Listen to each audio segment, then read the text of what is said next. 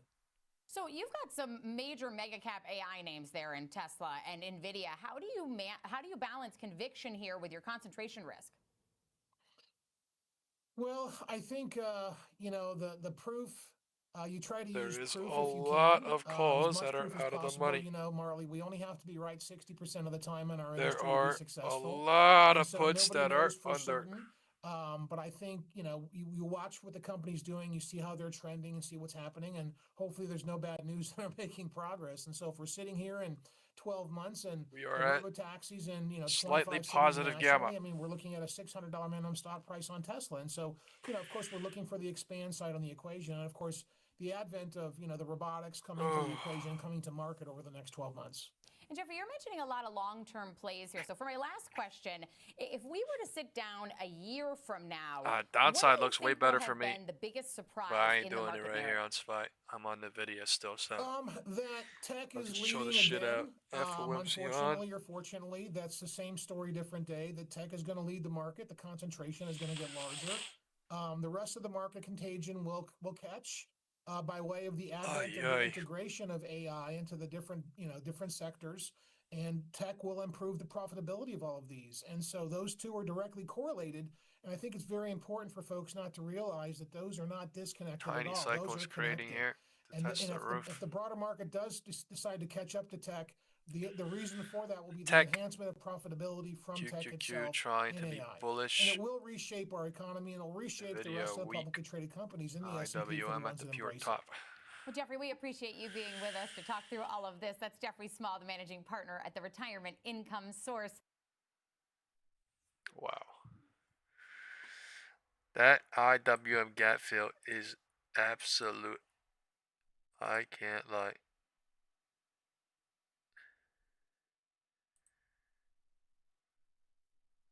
They're saying Fed shock incoming as markets brace for hawkish rate cut. This was 4 hours ago in Fox Business, and they showed bearish and then bumped it up.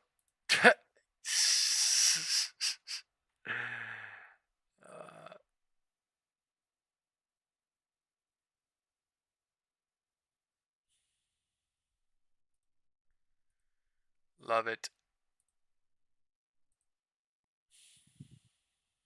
Let's go check where crypto is as well.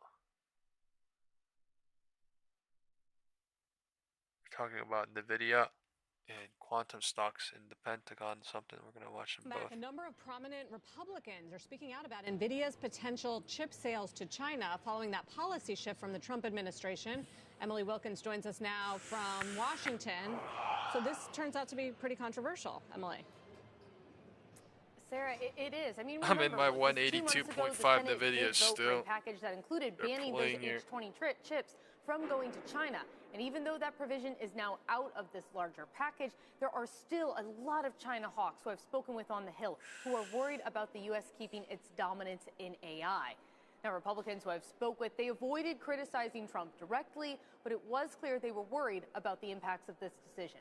Here's two of the senators I spoke with, Lindsey Graham and Josh Hawley. Alarm bells go off in my head here. I don't know. I don't want to give them I don't mind doing normal business with China, but if you can prove to me this will accelerate their military capability, I'll oppose it. But if we want to beat China, I think we need to constrain their ability to leverage our own technology. So I would think that we'd want to reduce their access to our hardware, not increase it. Now, while there is still fierce opposition on the Hill, not all lawmakers see the H20 going to China as a risk. I spoke yesterday with Senator Mike Rounds. He told me that he supports the sale in part because he believes it's important that developers in China and around the world build AI. Look at all with these those bearish US senators chips. coming out. Now, while there is Prove to me this will accelerate their military capability, I'll oppose it. But if we want to beat China, I think we need to constrain their ability to leverage our own technology. So I would think that we'd want to reduce their access to our hardware, not increase it. now, while there is still Senators critical of NVIDIA's H200 chips sold to China due to national security concerns. I love it. I love Joining it. us exclusively on the deal is it. Jack Hittery, CEO of AQ. What happened Welcome 2 days back, ago? Jack. 1 Congrats day on the ago, deal. So talk to us about what you're going to do for the Department of Defense. Good to see you, Sarah. This is an exciting announcement today. We're making exclusively on CNBC.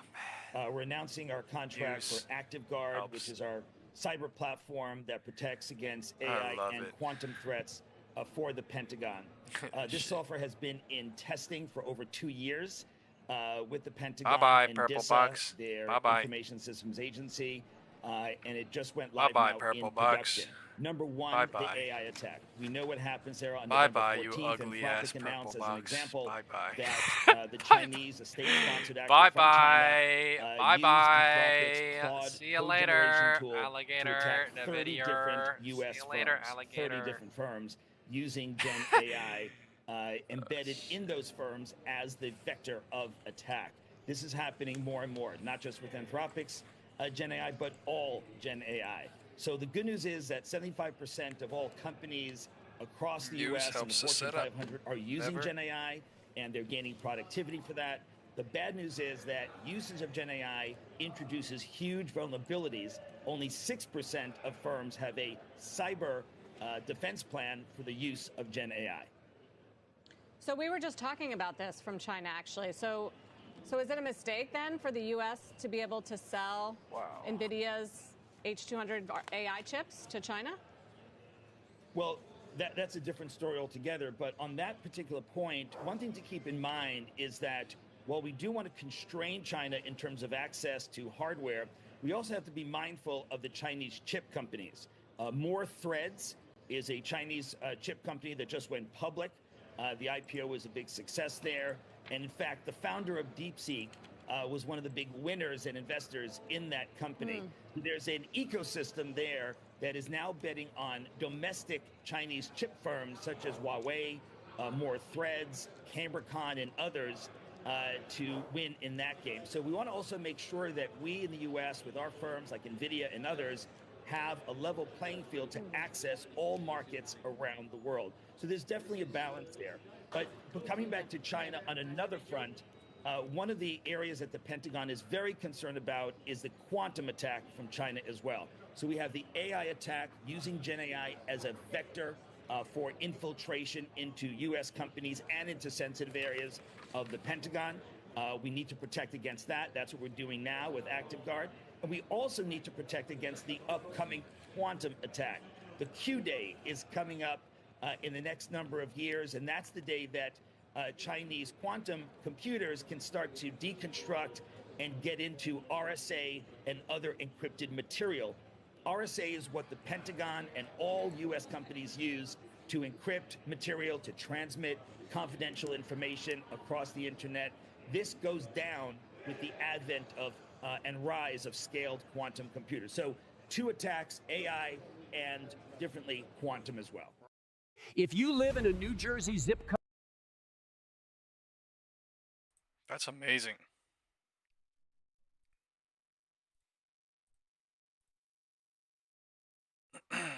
These bearish Nvidia It's pretty senators. clear they're going to cut interest rates this afternoon. I think what's also pretty clear, though, is that the Federal Reserve under Powell currently is also going to signal that this is the last interest rate cut, I think at least for a little while under Powell's term, unless you see the labor market risks that folks have been focused on and talking about, unless you see that really realized. I think they're going to come out and say the bar for additional cuts here is pretty high.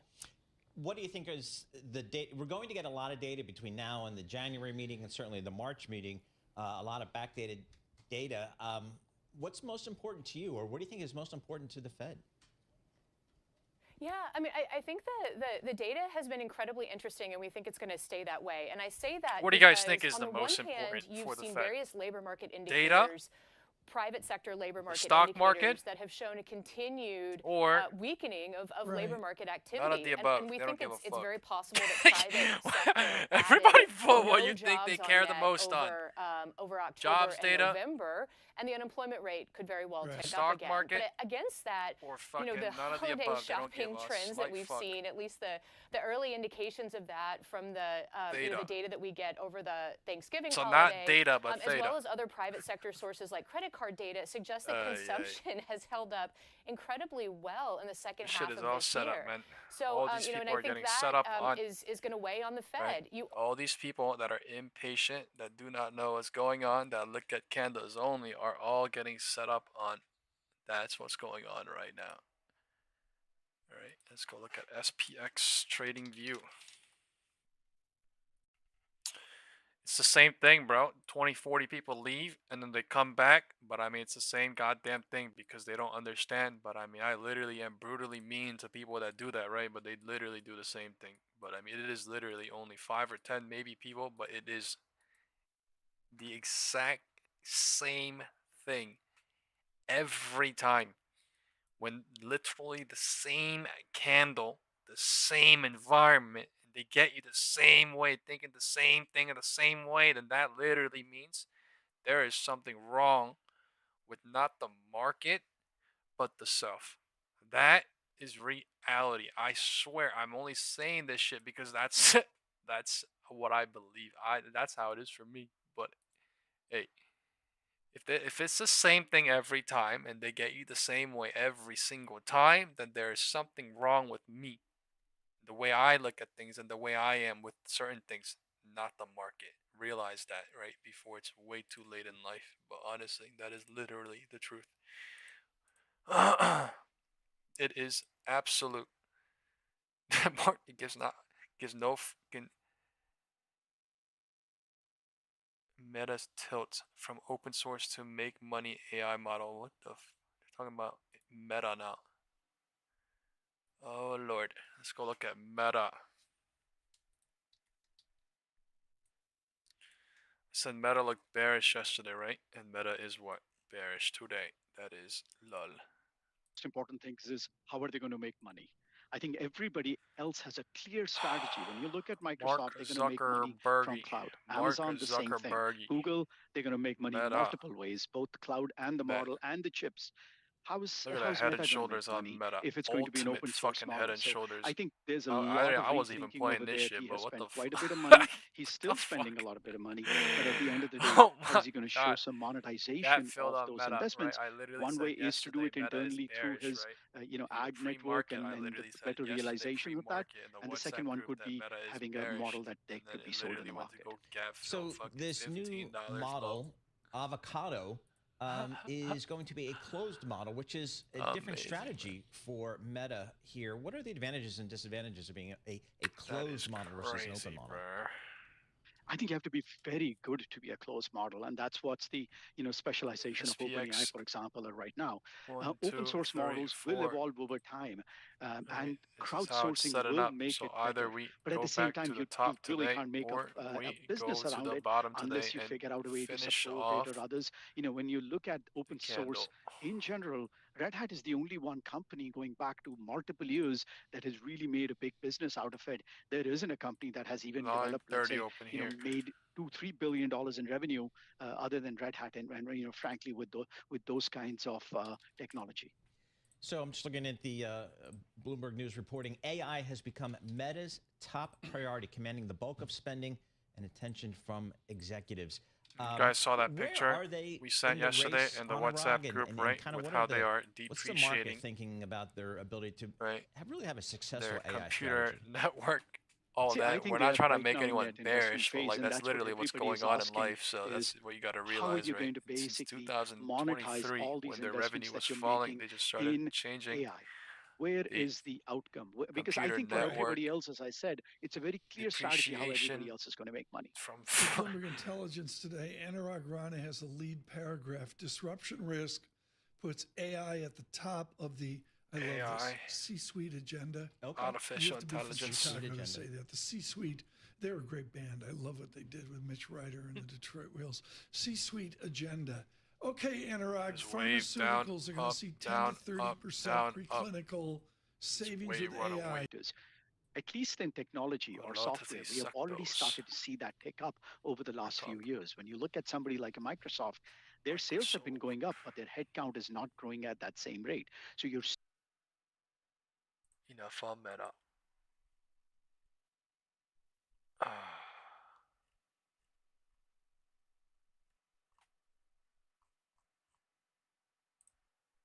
$15.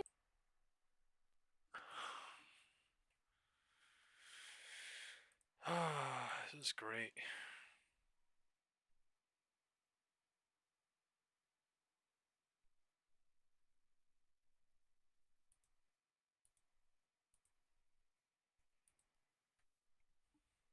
Bears are pushing here. Nvidia is pushing lower. Reporting earnings. Seema Modi here with more on what to watch out for this afternoon. Seema. Sarah and Carl. Reporting earnings. Seema Modi here with more on what to watch out for this afternoon. Seema. Sarah and Carl, the number one topic investors want clarity on is Oracle's financing plan. How does it fund this mega data center build out with its debt already exceeding Oracle's $100 earning billion today, guys? while also holding on to its investment grade credit rating? It's also got that jumbo bond sale of $18 billion a couple of weeks ago, the biggest of the year. That rattled markets, right? It sent Oracle's 5-year credit default swaps to a multi-year high on concerns that Oracle will need to take on more debt to fulfill this massive agreement with OpenAI. Citi analysts anticipating Oracle to raise about $30 billion in debt every year for the next 3 years. And there's been talk of Oracle exploring other financing options. Where are they RBC going? Capital says possibly an equity raise, bringing in a foreign investor, lending on vendor financing, where it's able to secure favorable terms for buying NVIDIA chips. They say all are in play. Let's look at on the Oracle call today, tonight, too. though, guys, Today analysts is expect Oracle day. Oracle's 2 new co-CEOs and Chairman Ellison, Larry Right, this Ellison, is why I to said build this today, narrative SOXL is that so Oracle's important, not just right? reliant SOXL on and OpenAI, NVIDIA, and it's got it a is strong so pipeline important. that includes Meta, Right. XAI, Today, and other customers. That was a semiconductors, point that they made on the QQQ investor day is as well. motherfucking Shares in of charge. Oracle rebounding IWM the also last week, doing and Mizuho IWM analysts things, say sure, Oracle but is I mean, undervalued. However, why isn't management, SPY if they running? don't provide Why clarity, isn't again, that QQQ running? transparency I on mean, why financing, isn't SPY and shares probably will IWM stay running in the penalty box, on guys. IWM? Cause NVIDIA, cause QQQ, cause Oracle, right? Oracle. Man, amazing. We go live to the CBOE and our own Kevin Hanks for our pre-bell playbook. Good morning to you. Some of your thoughts. I know we had a mixed bag yesterday for stocks. Today we have some of a mixed bag too. A little bit of a wait and see on the Fed. Oracle, man. Morning, Kevin? Good morning, Nicole. Markets are jittery ahead of this Fed decision. If you look, the VIX closed last week at 1528. It's now 1743. So we've had almost over a 2-point move in the VIX the first couple days of this week. The 10-year yield creeping now up to 4.2%. These markets are starting to build in the case that Jerome Powell is going to do a hawkish cut. I think that's what is building into some of the risk-off assets. Now, if he doesn't do that, you could see a big enough with the fucking hawkish tone. Now, they're just not sure they're representing the uncertainty. This shit is fucking before opening bell too. Fucking enough with the hawkish tone, man. They're doing this shit straight from SIBO Live, so you know anything they say is completely inverted by invert. Completely, literally SIBO, man, out of all places. 9 this morning is PNC Asset Management Chief Investment Strategist Young-Yu Ma. Welcome back. It's good to see you. Thanks, Carl. Great to be here. We've been talking about how built in the consensus view is about this afternoon. Any reason to think there might be surprises? I fuck with that name. The consensus view on a hawkish cut is pretty well established, but it's interesting sometimes when you get actually the result of the consensus, so if the Fed delivers that hawkish cut, sometimes there's actually some pent-up energy in the market that could move it in one direction. So even though we're probably going to get what's expected, that doesn't necessarily mean it's a non-event today. Right. Actually, that's a fairly common view today, that the FOMC and maybe Oracle tonight are clearing events for a market that's kind of been rudderless last few days, right? Well, it's searching for direction, and the CapEx story is one that's in question right now, whether or not that's sustainable and whether or not that's going to lead to the actual benefits relative to the costs that are being sunk in. So there are multiple stories going on right now, and I do think that it's important for the Fed to kind of clarify the narrative that it sees and really emphasize what it is focusing on going forward. Right. What do you think the chances are that that narrative involves a reacceleration of growth going into 26? I don't think the Fed is, I do think there's that possibility. I don't think the Fed is going to really put the flag on that. I think the Fed's really going to talk about the labor market, mostly inflation a little bit. There are a lot of cross currents in the labor market today, mixed signals out of the data we're getting. And what the Fed is focusing on and what it's emphasizing, I think, is what the market's going to be keying off of in the messaging that comes out. Are stocks ignoring the bond market right now in this backup in yields we've seen to 4.2 on the 10-year? Well, it's important. I don't know that stocks are ignoring it, but they're eyeing it. And I think if we get a larger move, then stocks are going to respond more cautiously if we get a larger move in the 10-year yield. So I'd say there's a bit too much complacency right now, but it's not completely ignored.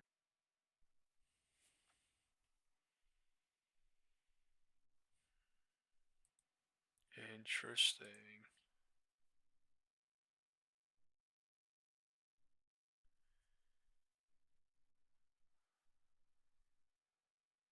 Everybody is anticipating everything.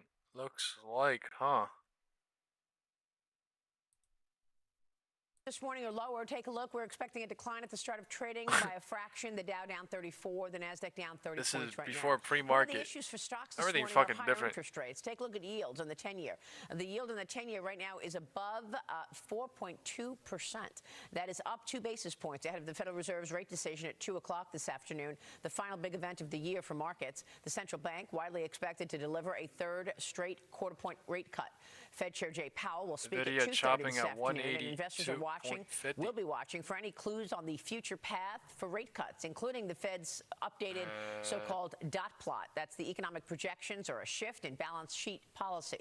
Meanwhile, Kevin Hassett, the front runner for the next chairman of the Fed job, says that there's plenty of room to cut rates by more than 25 basis points. Joining us now is 42 Macro founder and CEO Darius Dale. Darius, great to see you. It's wonderful to be here. Happy holidays. Yes, Maria. and to you. So why do you expect, what do you expect the Fed to do today, and why do you think that rates are up 2 basis points this morning? Look at how the SPX put-to-call ratio is literally all stacked right now. If you think about the line, numbers of the 6, FOMC 8, and 45, their estimates 6, of the neutral 8, policy 46, rate, once we cut today, we're going to be so many right at the range that are for all out of the and money. so they're going to bow out with crazy. respect to incrementally dovish monetary policy absolutely until crazy. we get They're cooking both significantly sides more like adverse insane before labor the market FOMC data. And meeting. in our opinion, that seems highly unlikely Look at how in the disgusting. context of an economy that's likely to grow about 50% faster than what consensus is expecting next year. So Kevin, what does a hawkish cut mean? That means we're already so volatile before the FOMC. Commentary. Well, look at the SPX put-to-call ratio right now. It's the even expectation is tighter we're going to cut, tighter but amount. then at the same time, what Even they're going tighter to do since is 15, Jerome Powell's 20 going to minutes speak at ago. 2:30 and throw cold water on it and just come out with, hey, we're probably going to pause for a long burning time. all Don't sides. expect any future easing There's so to many happen. puts We're here. going to digest. And so and there's the so market many doesn't calls really up kinda here. wanna see I have that no because idea why. although There's we so talk many about a out. strong labor market, 6, if you 8, think 60 about to the numbers 6, that 8, came out, especially 95 under the Biden fill to the brim, administration, it was 6, foreign 70, nationals, 95 right? to And then they 6, 8, also had to 25, revise them 6, down 8, and down 30, and all down. Like, filled to the brim with the puts and Biden calls. numbers for jobs were Oh, they're fugazi. all out of the Like, money too. like, They're all they fucked. would always go down. And the one of candle things keeps that's come chopping out up and down is and that up the and down. ADP numbers, How long till 3 out of the last 4 FOMC? ADP 1 hour numbers and have 20 been minutes. weaker. 1 hour and 40 minutes. I don't think the market's going to want to see that. And we've seen labor force participation rate is still historically hovering low. So we want to see more of a dovish policy to continue to put money into the system for businesses to reinvest. I would think that this is a short-term expectation, though, because the truth is, Darius, we know that the Fed is about to change hands. NVIDIA and changing President direction. Trump is going to install his own chairman in there, and it's likely going to mean lower rates. 2 p.m. the decision comes out. 2:30 is that's likely to come to the Fed. In our opinion, this is an institution that's Jerome likely to Powell pivot its live focus stream. to growth as Jerome opposed to Powell whatever live the heck stream. it's doing right now. In our opinion, they're neither. It's just Ivy is doing work today, right? And then they're also Theta gaming it crazy too. So I don't know if Ivy's winning. I don't know if Theta's winning or not. But Kevin Hassett, who's it's likely to be the not next looking Fed the chair, best is going to come in for. with a reform-focused agenda to get this I don't even want to say administration one back side. It's the not looking the pro-growth best for policy both sides bias yet that we until they continue to flip see out of the something. administration. What'd you make of the move in J.P. Morgan yesterday? The stock was down better than 4%. I'm expecting the video to go to 181.40 at the minimum, or 180 today. 180 point somewhere increase today. expenses to $105 billion next year. That's exceeding analyst expectations. QQQ did not bounce on all this shit is the weirdest thing. So if the market does decide to go lower, I don't see how the video won't go lower. Oracle today earnings, so I guess waiting too. From opening new branches to expansions Hovering in at the AI. In fact, 9:30 I asked open Jamie Dimon this level week, from yesterday. about his And we are spending, slightly and in losing it. particular his spending on technology and AI. We Here's went what to he the said. bottom of the purple box. We broke to the top of the Jamie, purple how much box, are you chopping spending at the on 9:30 open today, Analysts creating tell an me you epic, spend about epic $18 billion V-shape, whatever a this year is. on technology. So Right, I see a the little 18 billion longhorns, is, we call it 9 billion to run longhorn the shit, bank. right? Think of the What do you data guys call centers, this shit, right? applications, I have no networks, idea, cyber, right? I call this shit a motherfucking longhorn shape.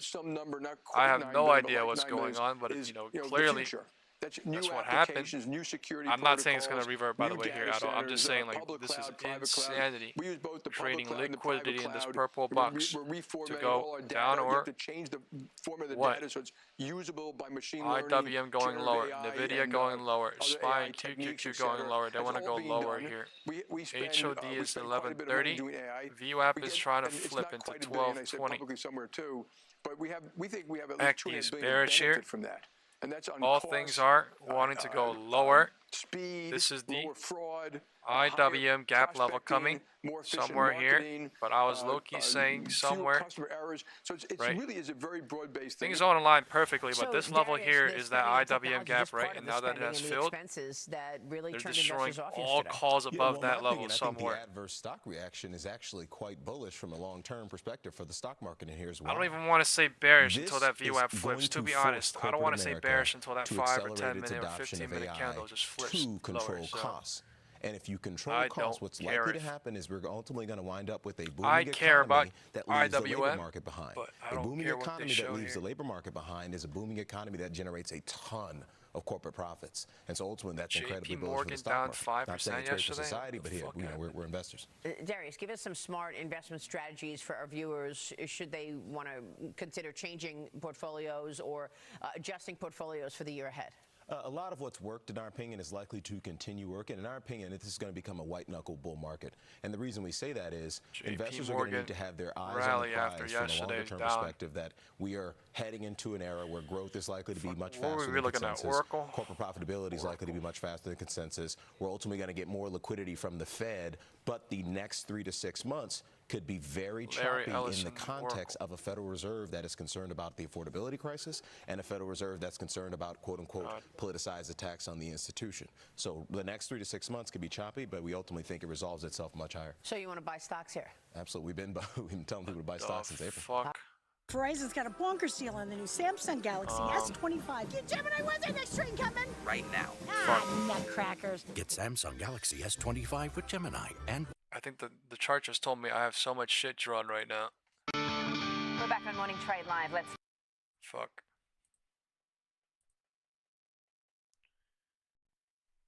I gotta delete some shit. I think that's why my computer's been dying recently. I draw things daily and I never erase them. And then all these fucking times, all these fucking things just end up becoming 9,000. You just saw that? It said 9,000 drawings. Holy fuck. That is disgusting. I gotta delete some things before my computer blow up here.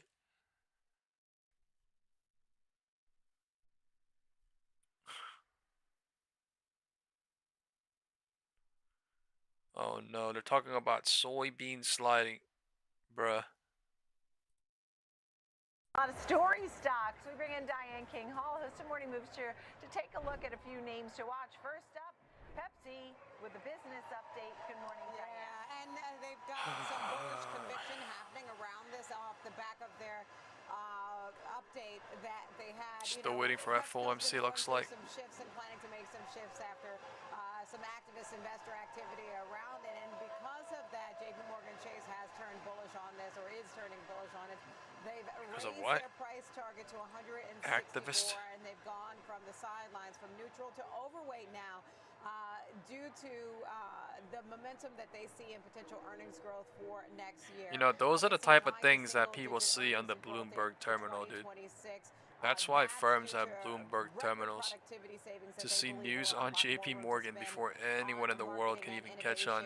The cost savings aren't just cuts from their point of view, they're fuel, and they think that PepsiCo can reinvest those dollars to win shelf space, to sharpen pricing and boost profits. Management has tested some of their pricing, their everyday value pricing, with their 3 biggest retail partners, and they show strong elasticity there, and they think as a result volume will come back. The CEO of PepsiCo had talked about savings on those will be used to lower prices on key brands, and so they're thinking that that tighter value will bring in shoppers back to certain snacks and beverages. They had made some plans to cut some of their snacks. Elliott Investor had moved for that. JP Morgan Chase shit is dangerous stuff happening. And marketing agenda, and again, they think that's being powered by the productivity savings, so they expect that there will be more growth. Dangerous stuff happening, actually chopping here or something. But and clean label ingredients. Plus, they see Brad I don't know if it's bullish or bearish, but it's dangerous for both. They're basically nowhere. They brought that into the wheelhouse there, so that was expected to bring some momentum to PepsiCo. So you are seeing shares move higher on this one. Now, you know, not everybody is joining in on this. You have Barclays maintaining neutral on PepsiCo, but they are raising their price target. All right, well, Elliott Management, a lot of support trying to build that shareholder value story. I saw Piper Sandler yesterday. I took the story. They had a price target of 172, but as you pointed out, we have a variety. Let's talk a little bit about Palantir and a Navy contract. Yes, it's kind of like the bread and butter. Oh lordy, look at that rejection. I'm talking about Palantir, folks. Palantir. They just scored a big Navy win here. The U.S. Navy signing what amounts to a $448 IWM going lower. Palantir to overhaul how every single minute we're talking. Submarines and other ships. So this is a big win for Palantir. The rollout, the shipware rollout being called Bull trapping. Man, what is that fucking candle? Look at that fucking inverse candle. Long delays across the shipbuilding process. Navy shipbuilding is that bull hope inverse trapping, man. Holy fuck. Dangerous as shit chopping at 4 p.m. close on SPY and QQQ. Alright, this needs to let go and go. Until then, it's not bearish. This thing needs to bounce and go. Until then, it's not bullish and they're chopping. Absolute greed side on both sides, right? It's greed trapping all bulls, greed trapping all bears after the moves in the morning. The moves in the morning was literally up, down, up, down, up. It went everywhere, right? And then now that it went up, it's fucking bear, greed, trap, everyone, like a greed bull. It's fucking disgusting. Why Tyler says looks bearish, but damn, it's fucking barely moving. It literally looks bearish, but like it's literally not going shit. So it's fucking nasty working. That shit right there, I don't know. The fact that it's not going on that yet, it's nasty working. I was gonna say it's gonna go bearish on that, but I mean, clearly. Year to date, up more than 140%. But this is a win today, and it's being rewarded for this big Navy contract. Do what the fuck they want, clearly. It's been an incredible story. I mean, that's disgusting. The bread and butter of the Navy contracts has been that. Now what? It looks bullish? Like it looks bearish? Like this is straight up candle hoping on all sides. And it's down about 5%. It's also a Bitcoin story too. Absolutely, yeah. Fucking nasty. Into a bit of that, so it's had some volatility around that. But this is about its earnings, and it's not leveling up today off the back of a. What is this? On its quarterly report what is this? On revenue coming in at Tyler said shit is gassing for yeah, it's choking. So that is a big miss there. Just what is this? Came in at GameStop 24 cents per share. Shares dip on hardware, software accessibility, sales fall. Bro, the news. Who fucking looks at GameStop and goes, "Oh, the accessibility on productivity of GameStop"? Fixed income strategist, Schwab Center for Financial Research. Very good morning to you, Kathy. Great day to have you on ahead of this FOMC decision. Why has the 10-year been up around 420? Well, I think that what you're seeing is the market isn't buying the need for rate cuts. There are a number Look of at that things huge W though, intraday, and it has literally done nothing since. That risk premium people demand to hold longer term bonds. Absolute fucking crazy W. Concerns has done nothing since. Inflation is still too high. Look at IWM. Dump. I don't even know. Pump, dump, pump. Global yields rising, QQQ coming in with the the Longhorn Steakhouse algo. Nvidia is still bearish, holding 182.5 for 2 hours. Okay, yes, obviously we've seen rising global yields. Oracle bearish.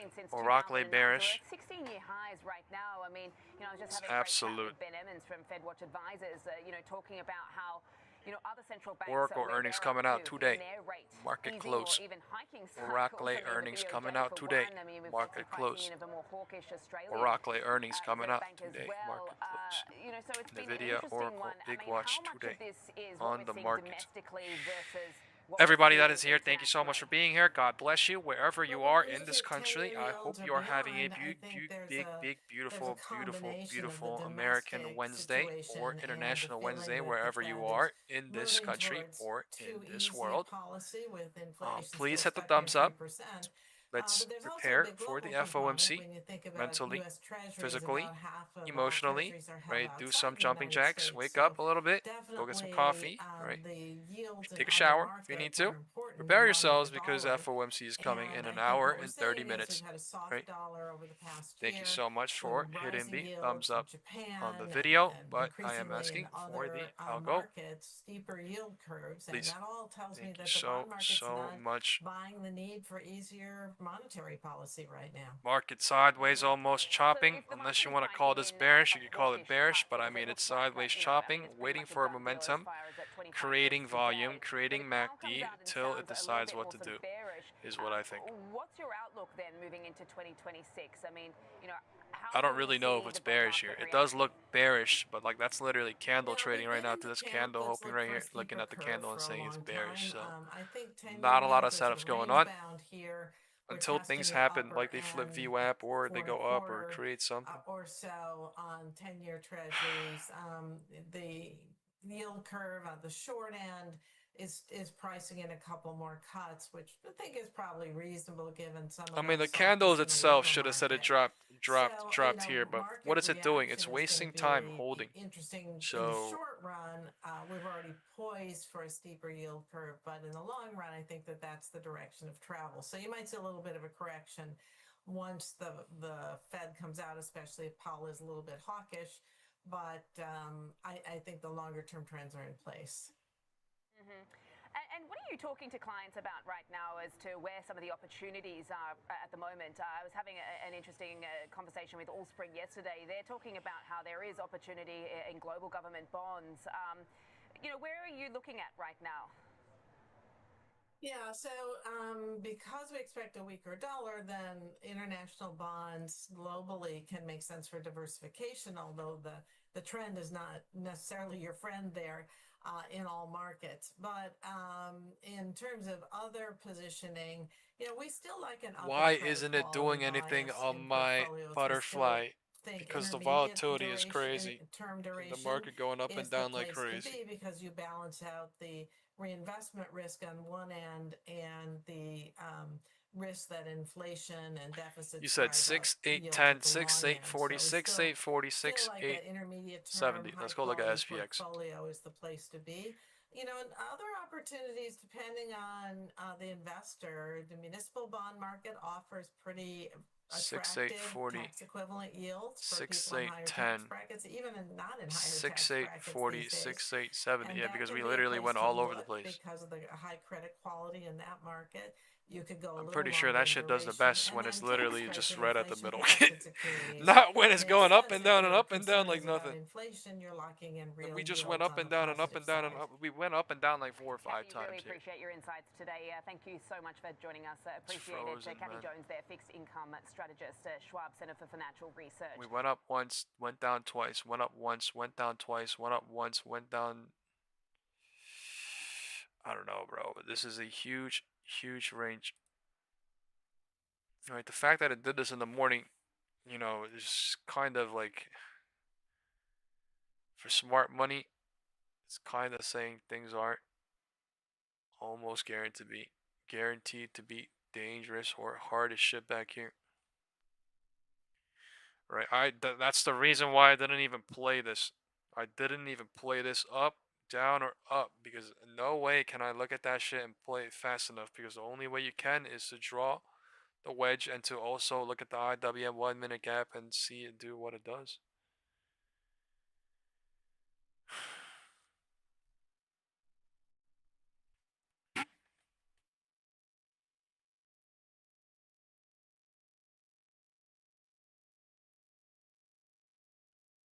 And there's people talking about 8,400 SPX. Jim Thorne, Chief Market Strategist, Wellington Altus Private Wealth, is with me. I know we're going to get to an array of stories, including even Bitcoin and a play that you have there. But first, let's just talk big picture and how you think the markets are behaving. Well, we're really close to 7,000, which is my year-end target. Sorry, we're not gonna watch this. This man talking about I'm Nicole. Something like 2 years later. So,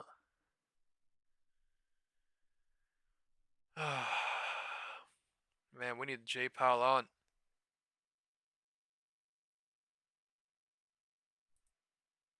Let's get to Kevin Green to sort of break down the action as far as the setup. Kevin Green, I like this guy, Kevin. Decision. Good morning to Look you, at Kevin. Thanks so much for joining me. I'm just Hi, wondering, Kevin. what are your expectations? What are you seeing there as far as Look at his smile. heading into the Fed decision? Big smile. Yeah, I would not be surprised if we actually do trade within, let's say, a 15-point range going into the statement at 2 p.m. Eastern time. And that's usually something that we do see on a day like today. We will be focusing, obviously, on the Fed statement. There's summary of economic projections. Kevin Green, Bull and Bear, that's his name. We do have some earnings coming up over the next day or two that could also, shake markets. Now, when, Thursday of last week, we were kind of talking about volatility was actually relatively low, given the fact that we do have event risk this week. Now we are starting to see volatility actually ramping up here a tad bit. Hedging activity, especially to the downside for the S&P 500, has been taking place over the last 24, 48 hours, and now we are starting to see that volatility kind of creep into the market when you're looking at the VIX. But what could actually happen right now, the market is the last pricing in the fact that 24 to 48 hours is a lot of hedging activity. We are actually going to get exactly what the Fed does provide is a hawkish cut, and we do not have any other surprises that could actually crush volatility, and that could actually move us a little bit higher. These Fed meetings, usually once you get the and will Jerome, will Papa Powell come on and rocket volatility? Will Papa come on and crush volatility, man? To the upside or downside. I think that's going to be the same case today. You are also seeing a broadening out of this market as well. It's not candle while in here, dude, today. on in fact, SPY. It's a negative sector, but you are seeing expansion of breadth with around 60% of the stocks in the S&P 500. Candle is so crazy on SPY right now. Normally, in a normal fashion, like we would see any what the hell is that? Here, and I would just say that we probably will consolidate here until we actually get that statement at 2 p.m. Chaya said, bury X Powell maybe. In what way? What, explain. What does that mean? Bury X Powell. Explain, please. All right, everybody just go silent, please. Everybody just wait for an explanation. Bury X Powell. Explain. Right. Explain. Oh, dump. Okay. Maybe on the video. Yeah, we are seeing right a now, bit of gyration when it comes to the soybean markets, at least for this morning, but it has pulled back from the highs over the last couple of days here, and we have not gotten a lot of flash sale announcements regarding soybeans lately, and we are starting to see that maybe China will not actually meet that year-end target that everybody was assuming that was going to take place. QQQ is the most craziest thing right now. Being sold to China here. It's a very tall creating a direction, small term, W, no direction. Nobody knows if it's going to do some, I don't know. I don't know. I didn't even think it was going to do this, but it did it. So, I don't know. I really thought it was going to go lower here, and it did. It just went lower and then went higher. Just market looking different. As well, stating that they're going to purchase these soybeans by the end of the growing season. What's interesting, though, Sam, is the growing season actually ended in November.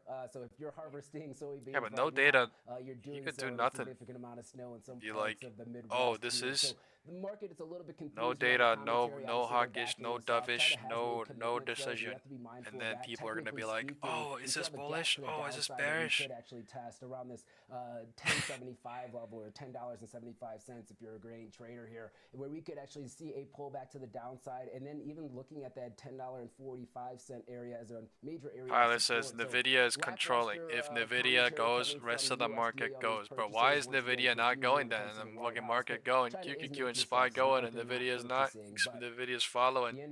IWM going first. That's in November, so it's already passed. So it doesn't really align with the White House statement. All right, well, this is the bigger picture, so let's keep this in mind too. Confusion in the market this morning, shifting goalposts. It's interesting. Very sideways day until Jerome Powell comes on. Daddy Powell, Papa Powell, Grandpapa Powell.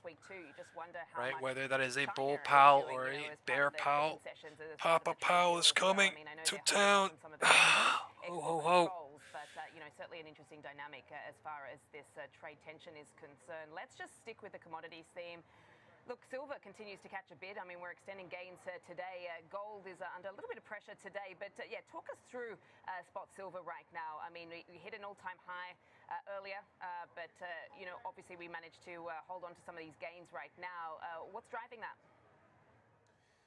Yeah, well, you still have the fundamental backdrop of silver. It's in a structural deficit. It has been in a structural deficit for at least the last 5 years or so, especially when you start adding in the ETF holdings and ETFs like SLV and things of that nature. And so buyers continue to step in. I think this is more of a risk-on tone in the market, but it also signifies that the market might be pricing in higher inflation and higher yields moving forward as well. That's usually what you see in a correlation between gold, silver, and yields. And so this is not really a speculative trade, and I saw a post about this the other day. It's not really a speculative trade that the Fed's going to cut rates. It's really focusing on economic growth and expansion because silver is an industrial metal before. I'm going to send the SPX put to call ratio here since we're literally at the same spot. I'm just going to update it. Covering their positions with physical silver bullion. So if the physical market is still seeing a short covering type of an event, that could push prices higher. Today's candle, keep your eye out on it though. I mean, right now it's looking like a shooting star candle. You Same are spot RSI we're at. making a lower high, so we are starting last to see 2 hours divergence in some of the momentum indicators. But it's hard to fade this particular trade SPX right put to now. call ratio literally looking the same. 6,840, 6,845, 6,850 because it's a very volatile metal, a lot more volatile than gold. And so 6,840 and 6,845 is 50-50 stacked to 1.5K volume on SPX put to call ratio. There is put to calls on every single level. 100 points from 6,795 to 6,875, all at 500 each volume. As far as the price Fill to the wall. 2026, you've got obviously the demand story. Insane. Just talk us through sort of the price action right now for copper. Yeah, you are seeing it trying to make new highs. The next area of resistance around $5.80. So this is another situation where there will be a supply deficit and some issues when it comes to mining copper ore in 2026. That's pretty much known now after we've seen a lot of the earnings announcements over all right, the low last key, month think it's going to go south now in the video. So we are seeing some buyers really stepping in. Maybe also some I'm wanting it to go south now, but yeah, they that had was inflationary data yesterday. If you look at the CPI, it still came in lower than the street's expectations. But if you're looking at the year-over-year trend, it's getting closer and closer to where a lot of economists really want to see see China moving to the upside when it comes to inflation, and that could also be a tailwind when it comes to copper. And then we have the AI story taking place as well. Candle so coming in thick, also, just kind leaving of all the calls in the dust. Is really what's being quoted on an international basis when it comes to copper. So every day you're probably hearing that copper's trading at all-time highs. That's in the London Metals Exchange, not here at the COMEX. And what you probably will see if copper is going to top is a shorting of the London Metals Exchange copper and the buying time is 12:45, and lowering that spread here. So maybe another move to the upside here for copper over the next couple of weeks. Okay, moving to the upside to the tune of 0.7% right now for copper. Silver just dipped, but we are keeping an eye certainly across the commodity space. Thanks so much for that, KG. We'll check in with you a little bit later.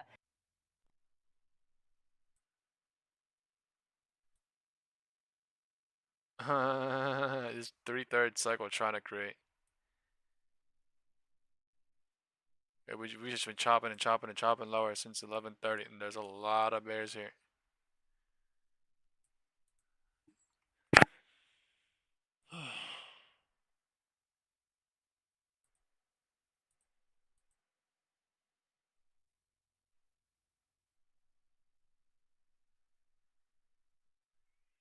Interest rate cut decision in 1 hour.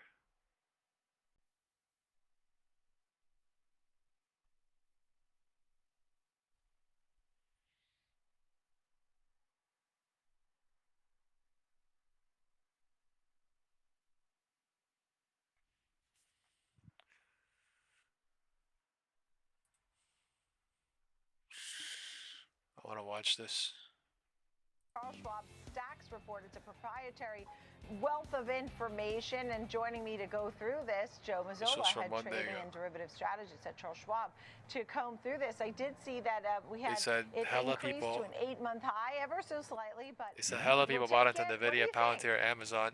Hey Nicole, how are you? Thanks for having me. They pulled the bags since yesterday. I think that you know, clients use the opportunity to beginning of the month, the middle of the month of November to scoop up some, what they looked at as some value. It's whether it was Nvidia, Palantir, Meta. Did you just hear him? He said pulled back around 20. Who they looked as value. Beginning of the month, the middle of the month of November to scoop up some, what they looked at as some value. What they looked at as some value.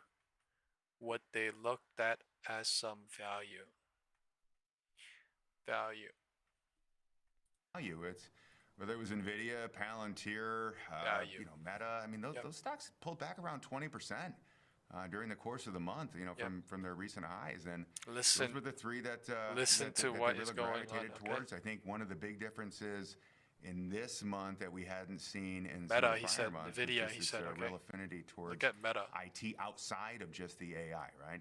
Traditionally, we talk about Nvidia being the top of the list. This was literally the news. This was yesterday's news. Right? Realize this. What you tend to see is that the IT sector as a whole isn't bought. What these people got into something that they saw as good value. It was only two, Nicole. Only 2 of the 11 sectors are actually had net buys.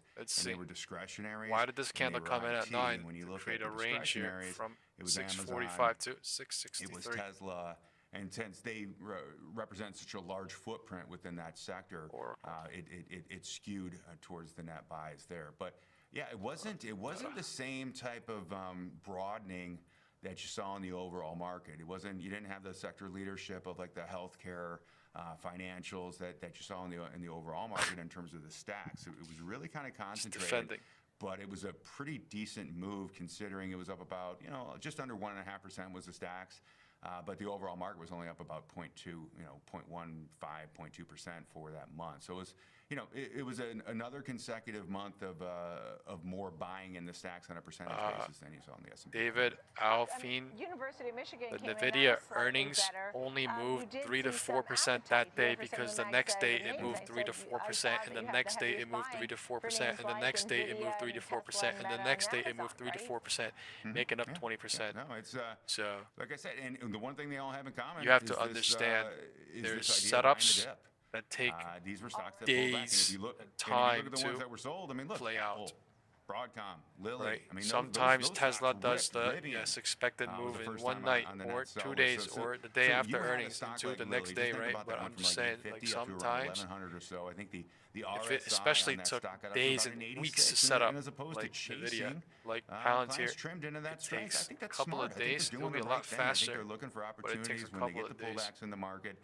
To scoop up some of those For shares. example, I think, Nvidia to be honest with you, they're probably couple of days. stepping their toes into the water, maybe a little bit more than the institutions have, because if you look back at November in terms of what we saw on the institutional side, here. It was a different story. It was a story of hedging. It was a story of one reducing day, risk. And they probably missed some 1, of that. 2, 3, 4 days. So you gotta do the calculations from down here to up here or something, or from up here to down there, and then you'll see the real expected movement. It'll be perfectly aligned.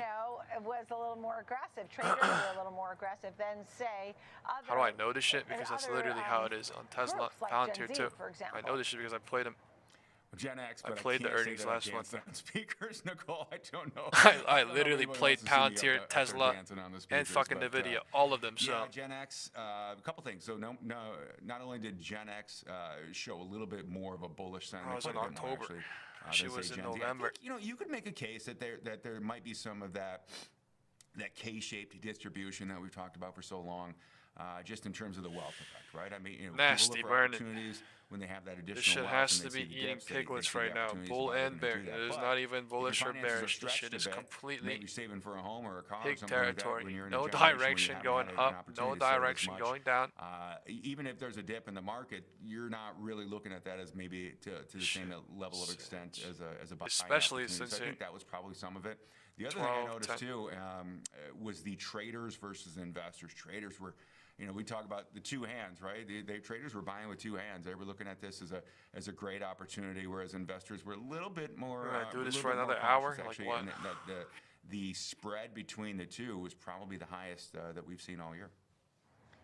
And I guess people are concerned. I saw in the notes people are concerned about an AI bubble. Sometimes people go to ETFs or mutual funds or fixed income funds to sort of hedge, or they get more of a basket rather than picking one name. I saw there were inflows that were positive into the ETFs, mutual funds, fixed income, and international. new addition to the stocks reporting. What did folks step away from? Well, I could talk about it. Apple, Broadcom, Lilly, those were three, Rivian. And then any sector that wasn't IT or discretionary related. I will say this. Even if you look the craziest shit was Tesla earnings. We saw in November, they literally destroyed the calls, pumped up the puts in 1 day or 2 days to how crazy the calls are pumped up. And then they destroyed the calls in 1 day, 2 day, back to the gray box. Like this shit, dude, this purple box. Destroyed the puts and then brought back the calls, and then destroyed the calls and then brought back the puts, and then destroyed the puts and destroyed. Like it literally just went inverse day after day after day after day after. Month of October, it was the most insane shit after earnings. So after earnings, I think it was on Palantir too, and I was like, I'm so glad I literally left it to the earnings day. The viewers are saying, well, wait a minute, this is screaming FOMO. I don't see it as FOMO just yet. Now, when I look at this report, the one we just published, it puts us in about the 65th, I don't know what it was, but I remember percentile. that. So that still means that there's been about a third of the time where there's been more net buying than what we saw in this latest report, and we're still not even close to the levels that we saw in 2021. So yeah, we're moving with a really bullish sentiment as a bit of a tailwind to us, but I don't think we're to that area where we're kind of our heads are in the clouds and it's a little bit the air's a little too thin up here. It was interesting because we were above the 50-day moving averages, 50-day moving average for what, like 136 days or something, and then we broke down. But now we're back. Is there follow-through? When we look at market breadth, what is important here when you look at some of the technicals? They destroyed the calls and they destroyed the puts. I think in order for the bulls to feel comfortable with the case, we're going to have to challenge that all-time high again. We got close last week. I mean, the bottom line is about. I mean, the thing is though, like these 1/3, 2/3 people are fine, but the 3/3 players got destroyed no matter what, long or short. I mentioned this a little bit earlier. It's Absolute. healthcare, it's financials, it's industrials. Those are great for cyclical bigger stocks. cycles. But I don't know Smaller if those cycles are the inside generals bigger that you cycles want leading the charge to push you to all-time highs. We got to see a little bit more of overall buying, just not stacks buying.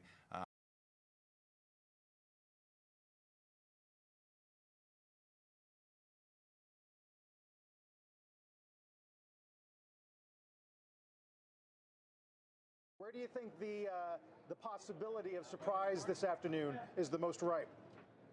Well, there's going to be one dissent on the dovish side for sure, but I expect at least one dissent on the hawkish side, maybe as many as three. Something of maybe not a jailbreak, but a significant registration of objection to this rate cut. I think we're going to get a rate cut. I think Powell's going to corral the group into going along with that, but I expect a very hawkish press conference. I don't know what language he'll use, but somehow he'll signal that the bar is higher and that people shouldn't be expecting a lot of rate cuts, at least while on his watch until May. Should the bar be higher? Well, I think it should. And look at the data we have. This is a labor market that's in balance. If you'd ask somebody when unemployment was, 10%, I was at 7.4K at Nvidia, and now I'm at 6K. Yeah, it's a good labor market. At 182.5. The rate's been creeping up. It's still well below 5, and inflation is very running Nvidia on me now. 3% compared to 2%. A decade ago, that would have had doves hysterical if inflation was running 1% for a sustained period. So I think they have an inflation problem, and it's not clear they have an employment market problem. But isn't the market telling you inflation expectations and that sort of thing, and some of the disinflation we've seen lately in services, that is not the bigger problem, that it's actually the labor market? The problem with the labor market is the risk of some disruption that sends the labor market into something of a spiral. But if you look at initial claims, layoffs, they're just not there in a sizable enough But this is why I did the debate. I mean, you're right. But then on the other side, you can look at the unemployment rate, and you can look at, the quits rate now down to 1.8%, and some of the layoffs and some of the challenger data and the jobs report, and it points to a softening labor market. So I think there's good arguments on both sides. This is a market in which there's less churn, there's less separations from employment, and there's less hiring. So churn could be high or low and consistent with the same amount of employment with the same sort of balance between demand and supply in the labor market. Man, they're going for gap, maybe. Can you help viewers understand how today's decision this is gap hoping purely, especially the long-term yield story that we've been talking about so much today, and then the notion of whether it's tariffs or the threat of government debt or inflation just warming up all around the world? So I think next year is exceptionally hard to predict. I think the uncertainty around monetary policy in the United States for next year is very large because of the incoming the transition in the chairmanship of the Federal Reserve. I think even if you take for granted that the person everyone expects, Kevin Hassett's going to get the job, I think there's a lot of uncertainty about how he'll play his hand and what monetary policy he'll be able to bring about next year. Oh shit, FOMC in 1 hour. I'm in no puts except in the video. People are butts.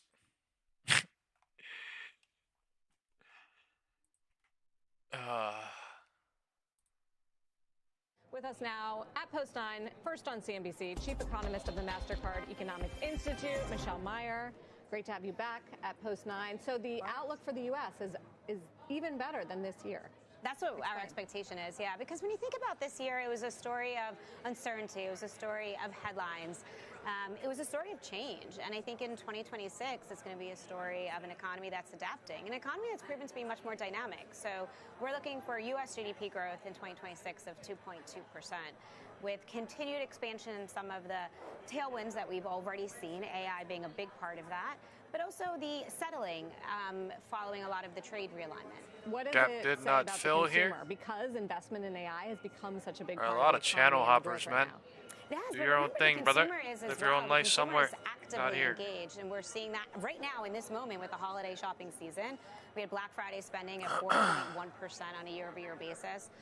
For the overall holiday season, we're looking for mid 3% pace for holiday spend. We feel really good about that number coming through with what we're seeing with the recent data flow. So I do think the consumer is engaged, and I think that AI is just an important story in terms of keeping that economy flexible, keeping that economy moving forward, and helping it navigate what has been a lot of other changes out there.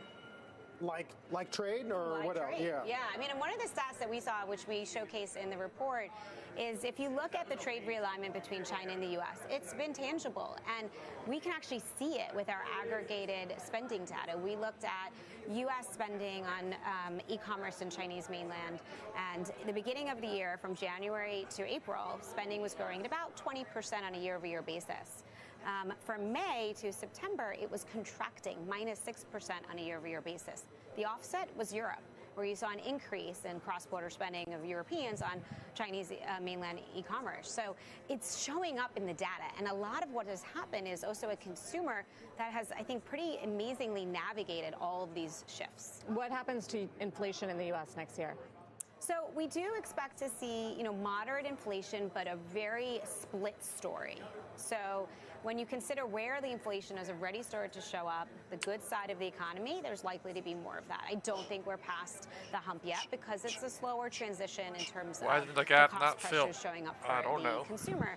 But on the services side, there's a lot of disinflation that has come through, and I think that continues. So overall inflation should remain fairly contained.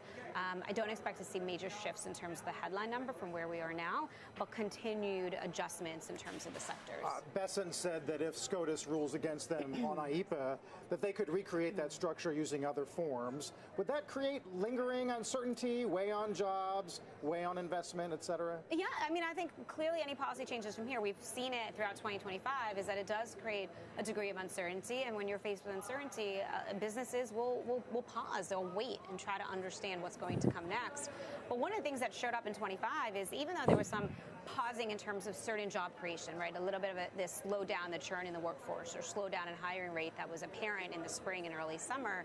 there was still an active investment in the digital economy. There was still an active investment in AI, and that didn't change. So it's a reallocation of capital as well. So it seems like the underpinning of your pretty bullish view on the U.S. economy is about the consumer and the resilience. How much of it, though, is high income versus low income, which we've heard anecdotally and also started to see in the data, are going in different directions? Yeah, so I mean, it's never even. That is a reality of our economy, and I think it's a story that's worth exploring more as we enter into 2026. And a lot of that will rest on two factors: the health of the labor market across different types of jobs. And you do see, if you look at the Atlanta Fed data, for example, the lower income tier is seeing a more of a slowdown in wage growth in the higher income population. So keeping a very close eye on that. That's an important cohort.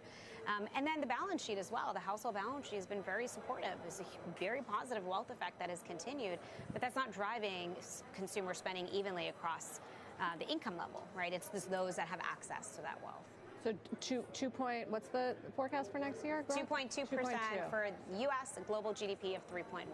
2.2, better than this year. Yes. Not as good as the administration is hoping for, though, on the 4% level. But well, you know, I think that would require a very large productivity gain and probably a much bigger engagement in the workforce. So nothing is impossible, I would say. AI is here. Michelle, thank you very much. It's good to see you. Thank you for breaking this new outlook with us. Michelle Meyer from MasterCard Economics Institute. If you live in a New Jersey zip code and... Yo, why does it keep fucking saying...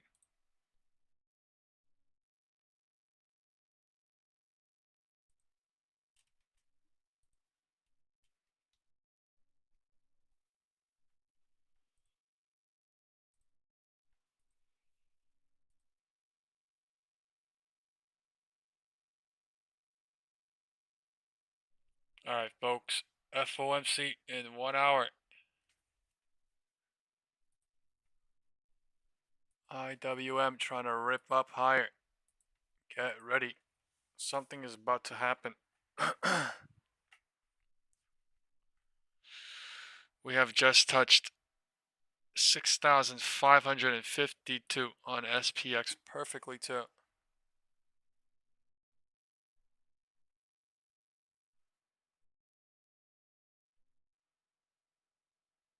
Alright, cycle creating. Let's see if what a little quick cycle happens. Or does. There could be a little down and then cycle bear trap and then figure out what to do it to.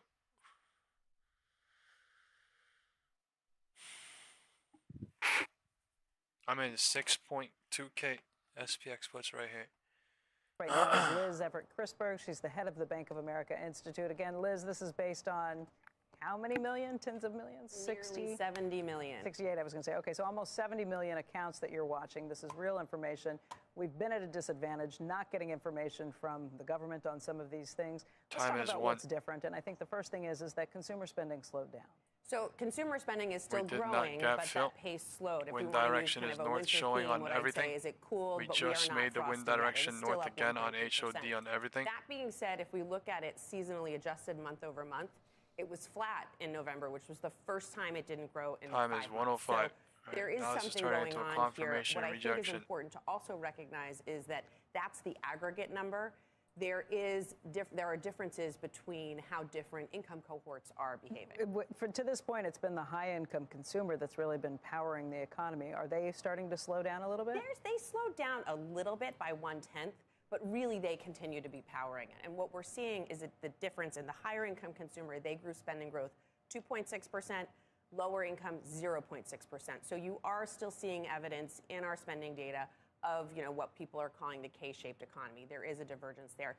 Interestingly, the other thing that was different is the group that actually pulled back the most was the middle income consumer. We don't talk about them as much, but they went from up 1.7 to up only 1.4. So that was a little bit more of a pullback.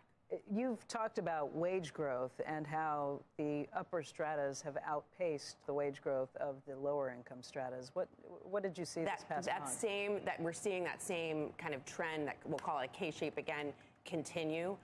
On the higher income wage growth, their wages were up 4% in November. That's the highest level of growth we've seen in 4 years. Lower income households also increased, went from 1 to 1.4, so they also improved. But that difference, a 2.6 percentage point difference, continues to be relatively significant. The only thing I would say is the K-shape may not be the right way to describe the labor market, only because a K-shape implies, one side going up, which we are seeing in the higher income. But what we're seeing in the lower income isn't that it's declining, it's actually stabilizing. It had come down fairly significantly starting in the summer, but it seems to have stabilized a little bit here. So it's like an alligator mouth open. I was trying to figure out what it was. I think we're going to now call this the alligator mouth economy. That's what we're going to call it. That's a mouthful. What can we dig into aside from wages? Can you tell us about the labor market in terms of, are people losing their jobs? Are we in a danger zone when we've got this Fed decision today. Should they be cutting rates because the labor market's in trouble? So we obviously don't have the official payrolls number yet. They will not have that yet. But what we do have is what we're seeing in the Bank of America data. And from a payrolls perspective, we can look at the number of accounts that are getting a paycheck. And what we saw in November was we saw that increase by 0.2%. So the labor market is expanding. Okay. Now that pace is a little bit slower than it was in September and October. Then it was up 0.5, but it is still expanding. And then the other side of the coin is looking at the number of people getting paychecks, what's going on in unemployment. Because many states are providing unemployment. I was going to say, can you differentiate between somebody getting a paycheck from an employer and somebody getting a paycheck from... Yes, we can. Yes, and we can see. Now, again, it's only about 2/3, 3/4 of the states do this, so it's not every state. But what we see there, the trend, the pattern is relatively consistent to what we saw in September and October in terms of the number of new households getting unemployment. So I think what you take those two things together, the takeaway is we are really in the low hire, low fire environment in terms of the labor market, but it is still expanding. And again, go back to what we were talking about with the wages.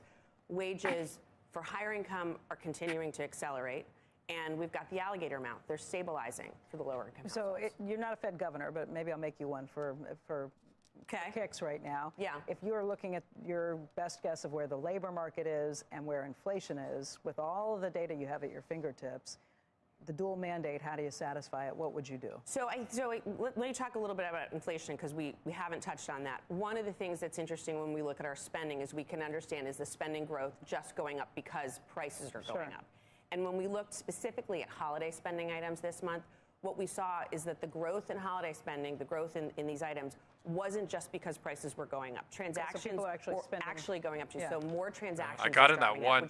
Which leads me to believe, in that area, a little dip after. I did not take $300 now. So you've got that. Trying to squeeze. Obviously, I'd want to see more data than just that. Testing but I the think roof what you're cycle seeing trading. is inflation is getting more under control. Labor market, as I said, is expanding, not as fast as it was, but those are the things I'd be thinking about. It's not. I'm up $60. It's weird as shit. I did not take 300 real quick. I wanted more. Cycle trading here. I mean, FOMC coming, so I'm kind of feeling okay, but FOMC could just pop this shit crazy. Here as we wait for this afternoon's Fed decision, of course. Look at this shit. Check the markets here as we wait for this afternoon's Fed decision. Of course, the news conference from the chair. Nasdaq. They wildin'. Our confirmation building, cycle building. Like it's a if wait it breaks and see. 105 low, Liz, nice to have you back. Possibility there. The 10-year yield 420. Yep. Okay, that's the highest since September the 4th. Piper Sandler today says, is the 10-year at 425 the line in the sand for equities? So is that the biggest wild card today? What rates do on the back of whatever the Fed says? Yes, but I'm going to add some nuance to that. So there's some technical resistance on the 10-year at 425, somewhere between 425 and 430. But the actual resistance for equities, in my opinion, is 450. So we still have some time until that happens in a durable way. But the nuance is, after every cut that we've had since September, yields have risen. We're actually only 9 basis points on the 10-year above where we were when they started cutting this September. Come on, Last drop September, right here, man. when the Fed started cutting, yields rose from I did that not want September this cut cycle through to the turn end of up the year here. by 100 basis points. So the drama that we're sort of hearing about yields being up during this cutting cycle, I think is a little overdone.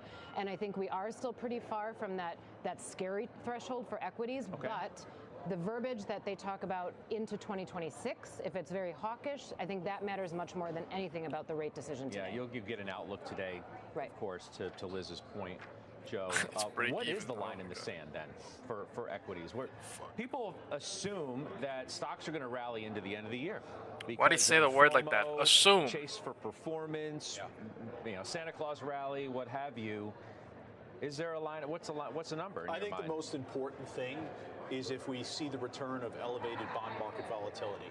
If you think back to 2022, the challenge in a very punishing environment where we were raising rates was you had a 10-year trading range that year of 285 basis points. I'm at 6.1K. I got in for 6K at 1 p.m. If we are going to make a return in 2026 into an I'm not environment taking where you have 300, elevated bond so market volatility, that is going to be a problem. That's going to be a headwind. In the near term, closer it comes, I think the lower we're going to go. I want to get the hell out soon. Well, the time is 110. Reserve is going to take today. 105 is Chairman Powell coming out. Most important here. That candle just tried to squeeze up, but it failed. Because ultimately he can't. He doesn't possess the data. I think it's priced into the market. I really believe that. I think what's important. Wait, hold on. You think hawkish cut is priced into the market? I do. Okay. I think it's priced into the market. And I think the bulls should be excited at this moment. And let me share with you why. You have in front of you today the Fed announcement. You have the Oracle earnings announcement. You have Broadcom tomorrow. And then next week, you have the jobs report. For the better part of the last 10 trading days, we have been sitting in a very tight trading range after the pre-Thanksgiving rebound that was working off all of the short covering that we saw in the month of November. So we're sitting kind of at the top of the range. I think a market has its eyes on the 69.20 October 29th intraday high. And I will be, over the next several days, I won't be here. Kevin, I'm out. I'll be in front of the screen trading, and I'll be trading it from the long side because I think we're taking that high out. Okay, Kerry. Tell us what's on your mind as we wait for this decision. We wait to hear from the chair. We wait to get the outlook, and we wait to see how the market reacts. I also agree that we expect there to be a cut and that the verbiage will be hawkish. We just hear and see endless commentary from various members of the committee that they're not sure whether there should be a cut or not. And the market believes that, understands that there's a mixed view on the Fed. Okay, so you would agree with Joe that you think it's in the market. I think that's in the market. What isn't in the market, given that we're at a high, we're basically at an all-time high. Well, like 1%. Right. We're 1% or so on the S&P. And on the NASDAQ, less than 2%. So what we don't know is whether Oracle and Broadcom are going to give some type of guidance, which is very disappointing. I doubt that. But if that were to be the case, I don't think that the hyperscalers will take it well. I think they'll be nervous, or their owners will be nervous, and they'll be selling pressure over the next few days. Remember, Jenny, the last time the Fed had the meeting, we had mega cap earnings. So it was, you need to listen to the chair. You need to see what they do, what they say. Now you need to do the same. And we don't have a mega cap earning, but we have one that feels, if not equally as important at this moment, right now, feels pretty darn important in Oracle for this trade. I agree. And I think it's interesting how everyone here, myself included, thinks that most of the verbiage is already priced into the market, thinks that a hawkish stance is priced in. And we're thinking about last year, are trying here on the video. SPY. And what happened? The 10-year went up. And now they've cut a bunch this year, and we're basically flat. Not exactly flat, but basically. So I think what Oracle says, what Broadcom says, I think that's going to be way more important as an influence in the market over the rest of the week than anything the Fed says. Well, Steve, I'm getting ready to take a nap at 2 o'clock. Okay. Great. Thank you. You're welcome. Steve All right, all trolls getting blocked, man. Is going to, obviously make his way towards the room. The FOMC, I have no time for bullshit. In DC, it Go looks do this like shit right somewhere now. else. All right, so we have two things that are front and center. Not only the meeting and the news conference, the I really don't give a fuck. Go do this shit. Literally go do this shit somewhere else. I have no time. This FOMC. I have no time for fucking bullshit here. The first one will be with Kevin. Go on, leave everything. Warsh. So leave maybe it's YouTube not chat. such the Leave done WhatsApp deal group. that some had expected it might be. Yeah, the Fed sweepstakes continue. I really don't give a fuck. It's FOMC today. No bullshit. Which is too much shit whether going or not on. This kind of hawkish cut is really built into the market. it is undeniable that that is the pricing out there. If you look at where the probabilities are indeed placed, the probability of that second rate cut or a follow-on rate cut in January does drop pretty substantially down to just 23% right now. And really, you don't have interact way too much, dude. Confidently built into the market until it's June. A fucking issue. April now 53%, but that's been wavering. I don't want to fucking dismotivate or for quite a bit leave here. out It's my June where you supporters get the and my lovers, so I love them back. Sometimes, I want to even though the read everything and reply to everything, but honestly, it's too fucking distracting. That really what's happening in bond markets now is not an inflation story. It's a term premium story. As for the interview, Scott, my understanding is that the president will start today with Kevin Warsh. No fucking time to joke around. There's 45 minutes left. Prepare yourself mentally. I'm not going to say that shit for the fucking seventh fucking time in the day. Can't tell at this point. And the president says he knows who he's going to pick, but apparently going through this process mentality somewhere else, interviewing the candidate so the president can be comfortable with him. And what's important, by the way, about the prior chart we just put up, I should have mentioned, it's June when we get the next Fed chart, so that's when the market I'm focused as fuck right now, right? 45 minutes left until FOMC, like, point that out. I don't know, dude. And we need to pay attention to that as well. well. Different shit. Take all of that into consideration when you get the outlook today, too. Yeah. And sort of game out how 26 looks with somebody new in the chair. Steve, I'll look forward to seeing you when you come. Scott, before you go, let me make two quick points. One is that the Fed making the forecasts today and the policy without the data. We get a lot of data next week. So the outlook for the economy and the Fed could change dramatically next week. And one other point, which is, I don't need to do this, but I want to tease your interview with Gunlack that happens after the meeting. A very important interview coming up, I want to say, for two reasons. One is we need to know why Jeff thinks that rates are higher, what is behind that in his opinion. And second, what he thinks of this Fed race that's out there right now in terms of who he feels comfortable as a guy that puts a lot of money into this market. Time for fucking bullshit, son. At the helm of the Fed. All right, you've got two of the many questions on my list, so thank you very much for teeing that up. I'll see you when you come out of the room, and we'll all discuss bullshit a around little bit later. That's Steve Leisman, obviously down in D.C. ahead of that big decision. I don't give.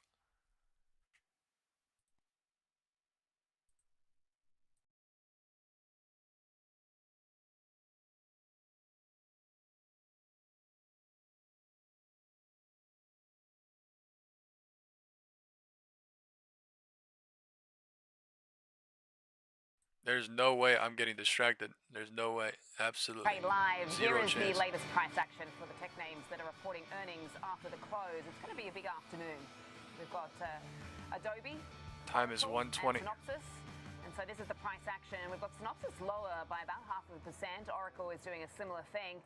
Obviously, there's going to be a lot of questioning around the CDS spreads there and whether they can reassure certainly the markets about that, particularly given the blockbuster number that we got out of the company with future contracts last quarter. Adobe is just on the line to the upside, so certainly waiting for some direction from that report.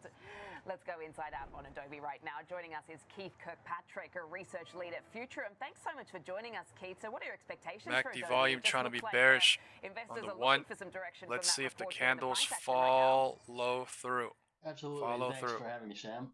So yeah, so I think investors are going to really be taking a close look at how. I just need one candle. I'm gonna get out. I'm at 6.3K here. Obviously, if you look at what's been going on in the market, there have been a lot of challengers that are trying to provide AI for both things like content generation as well as the actual production of content across that whole content supply chain. So what we're really looking to see is how is Adobe actually being able to go out and drive and derive revenue from their AI services. And I think we're going to see that. I think that Adobe has had a good story. I'm not sure whether it's just this irrational fear of investors that Adobe's lunch is going to be eaten by some of these competitors. What I think they're not really kind of taking into account is Adobe's bread and butter are these large enterprise customers who are looking for a platform-based approach.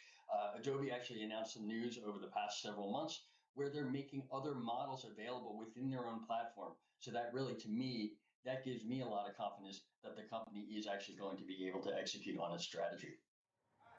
Okay, yeah, Keith, but it's one thing to monetize, but part of the conversation that we've been hearing about, and, actually Jim Cramer made the point earlier today as well, is that they need to lower their prices. So, they might be monetizing, but, you just wonder what that's doing for margins if, they would have to lower their prices because, he was making the point that people don't want the Lamborghini, they want the Ford here. Do you see that? I think it's really going to depend on the market segment that you're looking at. If you're talking about bearish. large enterprise customers, I think they're going to still be willing to pay a premium for really, you're not just buying the technology, you're buying a company that has experience working with these very large customers. You're paying for the fact that, if you're talking about things like content generation, that the material is safe to use in a commercial setting. You're not going to be violating IP rights. You're not going to be running into any kind of copyright issues. Certainly at the lower end of the scale, yes, Adobe has always faced pressure from other companies that offer their product on either a freemium basis or on a lower price point. So I think it really depends on the market segment that you're looking at. One of the lines we've seen out this morning is an announcement. They're actually going to be integrating ChatGPT into Photoshop here. I'm just wondering, what significance that has, how you're sort of tracking those lines. Sure. Well, actually, I believe they're actually making Photoshop, Express, and Acrobat available through ChatGPT. They're really doing a couple of things here. They're saying, okay, if you want to use, if you want to work with their tools within their platform, that's great. We're also making other models available within Adobe's platform. But they're also saying, hey, we realize that people are operating using other tools like ChatGPT. So what they're going to do is make their services, their creative tools available in the tool where users feel comfortable working. I think it's a great way to really address this big issue that we're seeing across. A little too early, but it's fine. Cycle created is after I went in. Where they're comfortable. They're gonna go maybe to VWAP. This is the 1/3, 2/3, 3/3. I don't really give a fuck. So I think it's a great move. But people that are screaming 690, people that are screaming, all-time high, at some point it must get tiring. Because I for sure got tired back in the day. The one that's really going to be a standout and that's going to. The market will always cycle before anything, especially before Jerome Powell. Look at what is going on before all-time highs. Of Firefly. What kind of revenue are they deriving from Firefly? Because it really to scream 690 from 680 all day long is crazy. You gotta watch out. Are we seeing growth in the utilization of their models moving forward? For life. Okay, looking at Firefly Services, you're saying it should be the first and foremost looking as we get an idea of how they're continuing to drive revenue there. That's true. We'll be watching. Thanks so much for the update and the preview for us, Keith Kirkpatrick there. NVIDIA definitely not bullish. Appreciate your time. Let's trade it now with Tom. High WM definitely bullish. So, an example trade for Adobe for us this morning, Tom. QQQ bearish. Yeah, Sam. Implied volatility did not get fill up going there. Into this report, to say the least. The bar is really low. The stock's down over 50% from its all-time highs that we hit 4 years ago. Remember, they were one of the big winners when NVIDIA came out, with the AI chips. Right? Everybody thought Adobe was going to be able to take advantage of that. So it's pulled back over 20%. It's in bear market territory. So the bar is really low. This is the 3/3 bear cycle. Time is 122. 125 is coming here in 3 seconds. Let's see where it goes. Either way. So I looked at a strategy. If you think the bar is it's low, been bearish since 12:55. Right? Candle traders just look at green candles and be like, oh, bullish, oh, forever. But I mean, it's cycle confirmation. So what can you do with the MACD and volume, right? There's no fighting the volume, right? Would you want to sit there and fight the trend? Like, let's talk about this, right? The trend direction, right? The wind direction, it is no joke. There is no fighting the MACD and volume, right? Fighting the MACD and volume is basically there's never a time where the MACD and volume comes in and it goes the opposite way. No matter what you're looking at, actually, everything aligns. Where? 6,852, right? Candle traders have absolutely no idea what's going on. What is going on? All right, let's talk about this. All right, what is going on? They just made a new HOD. What did they touch? The red line they've been playing with this entire week. yesterday, the day before, Friday, Thursday, Wednesday, Tuesday, Monday. So if that's been played with, why the fuck would it not play here after making all these bulls hope, hope, hope, and then they get it? The majority don't leave, and then what? It flips. And then they get oinked oinked on, and FOMC is going to start in 30 minutes, and it doesn't even matter because the wind direction is literally is north, but it is north or it is south or neutral since when? The HOD at when? 12:55. So, the greedy get greedy. People that, be like, "Oh yeah, whatever." They don't care. I don't give a fuck. I don't waste fucking time. I don't fucking give a shit about none of that. So, I don't waste my fucking time. You know what I'm saying? Don't waste my fucking time. This is my fucking environment. I don't give a fuck, right? I'm not trying to be mean, but I have to be mean because people literally troll, and they are just to literally, they don't care about jack shit. Like, what? At the minimum, don't troll. You know what I'm saying? At least be logical in all things. And I'm not talking about this 690 thing. I'm not at all. I'm just talking about wanting to be in the WhatsApp and saying, like, whatever the hell it is, being like, oh, I'm done. Dude, it's FOMC. I understand people can be done here and there, but you understand today is FOMC. It's a fucking insanely important day. The reason why it's going up and down crazy, there's so many setups everywhere. You need to be absolutely aware every time, every day, and especially right now into FOMC and in FOMC. You know what I'm saying, guys? Like, the market is not to be joked with. It's not bullshit. It's not price target. I thought, something. Like, it's not none of that. Not even bullish. Not even bearish. It's none of that. So, if there's something higher going on, I swear, better to understand something higher going on. What is the something higher? They pushed it crazy to fill this gap. IWM not even coming down. SPY is losing this shit. Why is this happening? Confirmation cycle on news? No, definitely not on news. I'll tell you that shit straight up. Why is this fucking dumping like it is right now? Right? Why? Can somebody explain? Well, I'll tell you why. All these calls that we're hoping all day long, that we're hoping, oh, gap fill, oh, finally, ultra, oh.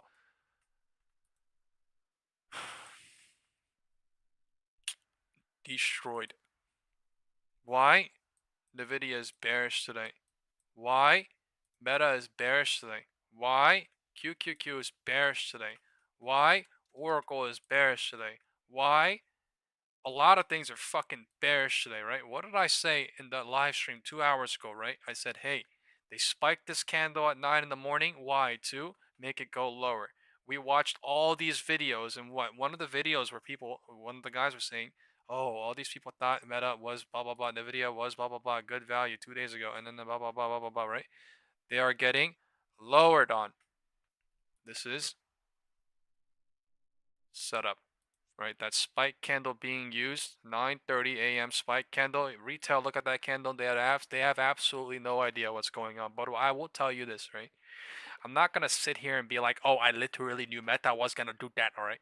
All I will tell you is when things happen, when things are happening, I see things way better than I did because my mindset and my mentality is not, oh, I know everything, so you're wrong and blah blah blah blah blah blah. No, I'm literally trying to sit here, do some reasonable logical deduction, and fucking realize what the fuck is going on while it's happening, because that is literally what the market is doing.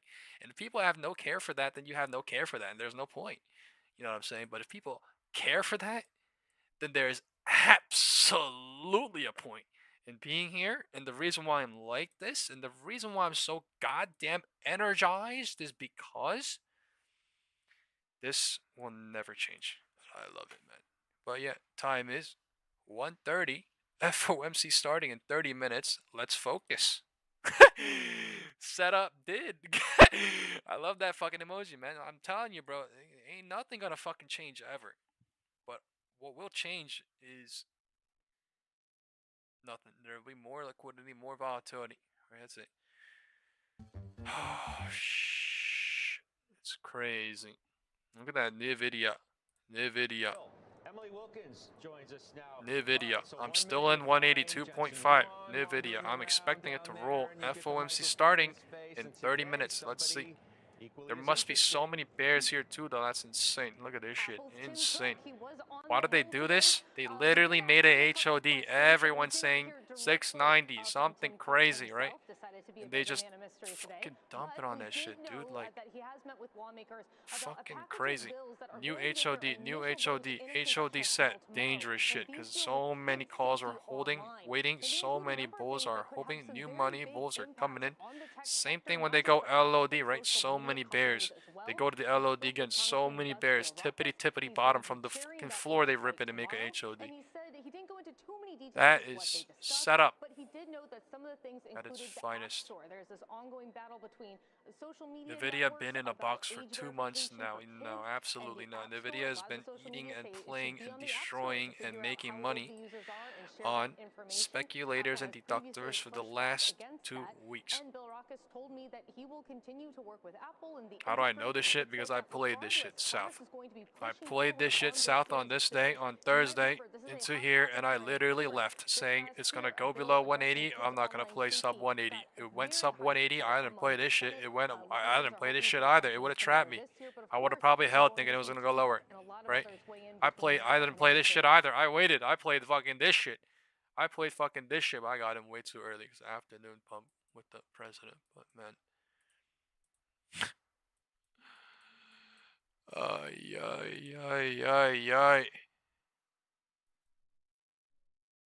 This meta though, right? This meta is literally the setup of what was happening, what happened, right? At somewhere here, I was talking about this, right? When we were watching that video on that guy talking about people, that retail that went into Meta and Google or NVIDIA, whatever, the last couple of days. They used this spike. I was like, why did they create this 930 weird candle? They're probably going to use it. And then they absolutely used it, man. So, cannot make this shit up. It's almost perfect.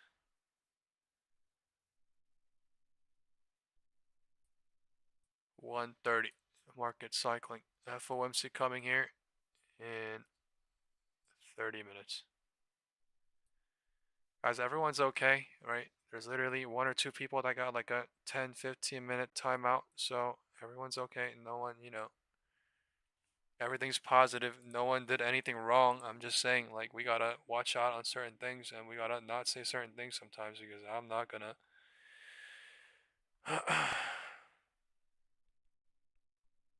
First of all, it's not even possible. Like, I can't even legally. Like, someone making up some bullshit, basically, saying me and you. Like, what are you talking about, me and you? The fuck? Like, no offense. Imagine I do fucking shit. What the fuck are you talking about? I'm just literally deducting chart. Bullshit. New reporting that China is accelerating efforts to boost domestic AI chips, even as the president is easing NVIDIA export restrictions. In today's Tech Check, Deirdre Bosa digs into what more NVIDIA chips could mean for China's At the 4 p.m. close morning, here. Hey, morning, Carl. So DeepSeek, yes, it's reportedly training on smuggled Blackwells. Meanwhile, ByteDance and Alibaba, Reuters But bro, says sometimes people be posting bait comments too for other people too. That's something not allowed to. China's domestic chip sector I understand. Still is. It also forces Beijing all into a three-way on different trade-off times, that it different can't win. whatever. Nvidia Someone might be chips, doing that this. hurts I don't momentum care about it. behind At the end of the Beijing's day, you're gonna keep it to domestic yourself chip champions because that, by the you're way, are now basically worth lying, nearly trolling $300 billion on in important market cap. things, saying, On the other hand, blocking "Oh, I'm them done." slows its own tech giants No and one else is done. weakens There's like China's so best AI much. models. Fucking Third 30 option, minutes looking the ETA other until way, while war zone. companies keep using gray market chips, that means giving up regulatory control altogether. So whichever way it turns, Beijing loses leverage. 30 minutes And the policy ETA itself, till it war doesn't zone. supercharge Market China's fighting AI crazy. sector. It formalizes the dependence that already existed in the shadows, dependence that DeepSeek and others have already been exploiting. And instead of breaking from U.S. Bullish hardware, support Chinese here AI as well. labs, they end up even more tied to NVIDIA's roadmap, stuck at whatever generation Washington is allowing. Now, TrendForce, an industry research firm cited by analysts, it predicted that China's high-end chip market would grow by over 60% next year, reaching about 50% market share. But that projection was built during a ban on U.S. chips. This reopening, that could change the equation and threatens all of that artificial demand that Beijing has spent years propping up. That's why, guys, this is not the strategic loss that some critics and China hawks, lawmakers, that they claim. Legal access doesn't actually narrow the gap. It just narrows China's options, and it keeps the I thought this was going to roll down here, but they literally fake pumped it to gap. Yeah, I mean, made there's everybody so bullish there's the and geopolitical trapped it in question, and then the there's the technology question, which you have, and that sort of oh my God! Look at that! Look at that! Look at that shape on SPX! Oh my God! Look at that new HOD and then trap at 685. And be more in control, and then they won't do it themselves, and it'll be more of a black box. And that's oh key, my right? God! I literally went in at fucking 1 we know p.m. that they were going to do it oh anyways.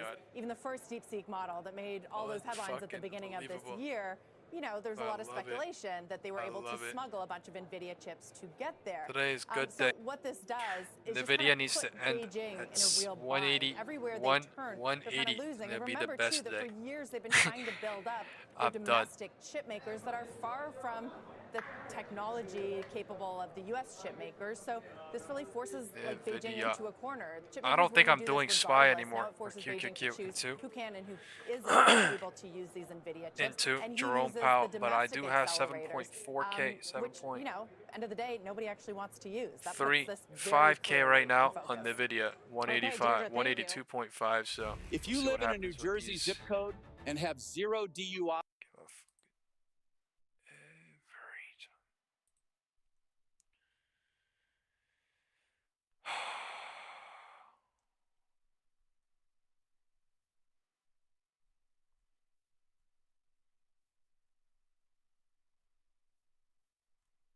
I think we watched everything we could watch. Decision is coming.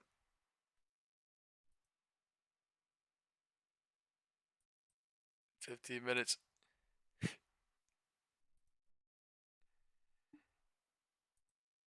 Man, and into it, still looking crazy, but yeah, move was played, man. That was.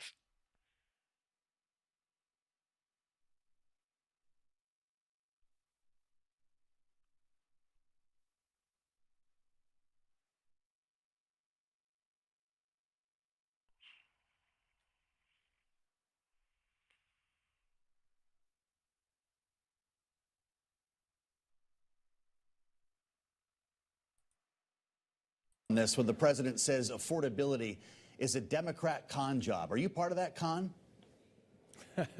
It's absurd. It's one thing for the president to try to gaslight the American people about the immigrants that they're deporting, who are almost all nonviolent, non-criminals, 4 p.m. or is chopping. Some bogus accusation about the Department of Justice or whatever.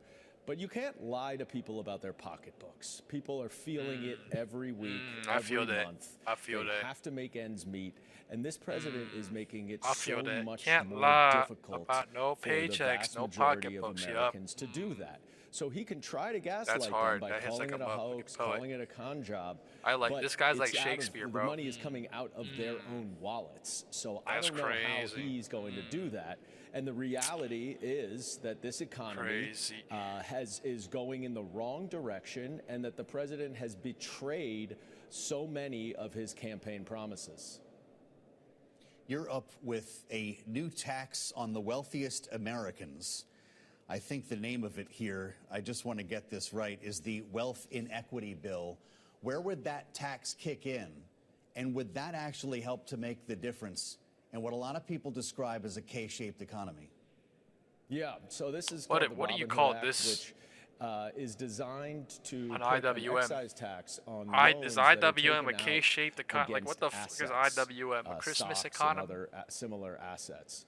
And the idea here is Santa to Claus tackle shed, this massive wealth sled, inequality Santa by Claus's targeting sled? the Like, people what in the who are not paying their fair share. How Jeff Bezos even pays a 1% chopping up and down rate. to $2. Elon Musk pays a 3% the all-time high. tax rate. 250 to 250, 252.5, 250 to 252.5, 250 to 252.5. Oh my Lord! 5 days in a row. They don't pay tax on those loans. The assets appreciate. When they die, they then go to the next generation with a stepped-up basis: buy, borrow, die. That is why we have so much wealth inequality, because if you have assets, your wealth has skyrocketed. If you are a wage earner, your wealth has, on a relative basis, gone down. This bill targets that loophole and makes sure that these billionaires are going to pay their fair share of taxes, that can pay for universal child care, can pay for universal pre-K for 4-year-olds, can pay for lowering the prices of so many things that Americans struggle with. This hits individuals making more than $400,000 a year, joint filers at more than $450,000. So you'd be putting a tax on yourself here, right? I would, yes. And those thresholds are really just what your income is, and he's gaslighting us. You were to take out these loans. And I think a lot of the details will be hashed out in committee, but the point here is that this man is in the income bracket. $300 billion tax avoidance scheme over 10 years. It's a tremendous amount of revenue, and rather than use a complicated system like a wealth tax or even dabble with marginal tax rates, income tax rates, salary earners, wage earners pay plenty of taxes, especially in New York. This targets very specifically a narrow band of people who are super wealthy and who avoid paying tax because their wealth is not based on their income. President Trump was asked in an interview with Politico how call he would they're rate saying, I mean, I'm trying to say, I'm economy. sorry, I can't even fucking talk. I need water. I haven't drank water all day. You know, I'm dehydrated as fuck right now, How would right? you grade it? I literally need some water. rated an I'm F. stuttering. I think hear it's that. been absolutely abominable. I can hear the tariffs have been saliva in the way I talk, for so the American people. Right. Prices are going up. Inflation continues Anything to go up. above 4 p.m. The close haves is are being getting chopped wealthier. down There's here. massive corruption where Donald Trump is reaping the profits from his own official position, and billionaires are free to pursue AI or crypto with no regulation. There is no enforcement. If you are a wealthy buddy of Donald Trump, you are doing great. For the other 99% of Americans, things are a lot worse than they were a year ago. Just to keep everyone honest here, how would you have graded Joe Biden's economy when he was leaving office? That's a good question. It was certainly not an A+++++. Fair enough. I want to ask you, based on your position on the Homeland Security Committee, Congressman, about what's going on in the waters off of Venezuela. It's not just the double tap strike, it's the entire operation as a whole that people are asking about. All right, the Darth Sith Lord Bears are in full power here. Anything less than regime change. In an Let's see what happens. Sit-down with Politico that I already referred to, he spoke with Dasha Burns. The president was asked about the recent moves on Venezuela. I want you to hear this exchange and get your reaction. It's the 3/3 bearish cycle. So how far would you go to take Maduro out of office? I don't want to say that, but... But you want to see him out? The Bears.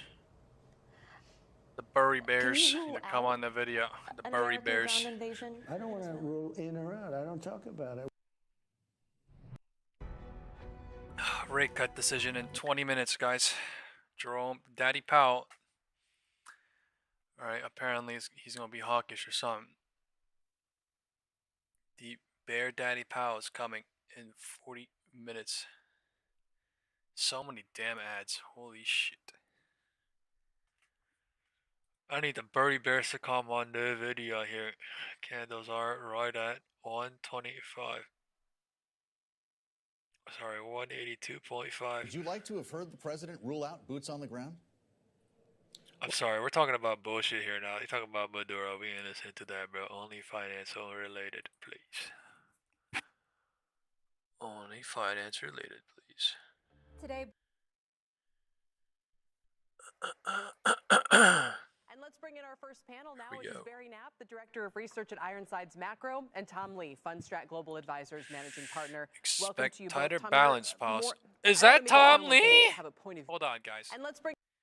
Guys, please, everybody, let's get some 07s in chats, right? Let's get some American flags going on. Let's get some cacaws for our boy, Tom In our Lee. first panel now Tom is Barry Lee. Knapp, the director of research at Ironsides Macro, and Tom Lee, And hit Fundstrat thumbs Global up Advisors on the managing partner. video, please. Welcome to you both. Tom, you're Tom more, Lee. I don't want to make it sound like you have a point of view other than you're expecting a more hawkish Fed, and Barry, you're expecting one that's a little bit more dovish. So Tom, you're more in line with consensus right now. What would that look like, and why are you still bullish on stock prices?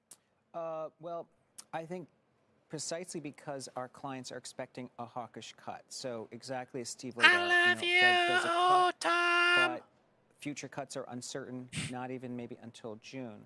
Now, because that's the base case, then if that's what happens, of course, markets have already been bracing for that, and they've been bracing for it since October. And of course, there's a chance that it's a dovish cut, which would be bullish as well. And then I think what to you would be a dovish cut? So, I'm in profit on the video, but I just want more here, to be honest. So we'll know right away if they come out and those projections show that they're expecting more rate cuts next year. Then you're saying you may only get one more in the summer. That's right, and it could also be interpreted I'm up dovishly if 1K on the video, but I just want more. The risks are shifting, so that then markets can realize the Fed is now acknowledging there's some underlying fragility of the economy. And of course now QE. Got in here. Because QT is ending, it's essentially 182.5. We are at 182.5.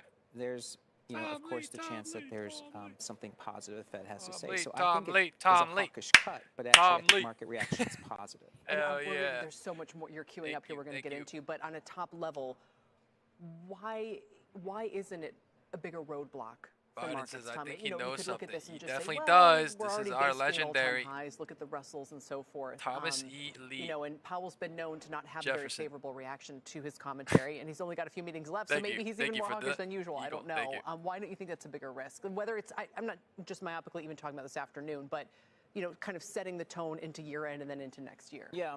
I mean, I think part of it is just the market's now adjusted to the idea that the Fed is institutionally slightly hawkish. Now, part of it may be because that there could be undue pressure coming from outside the Fed, and the institution wants to protect its integrity, and that comes across as hawkish.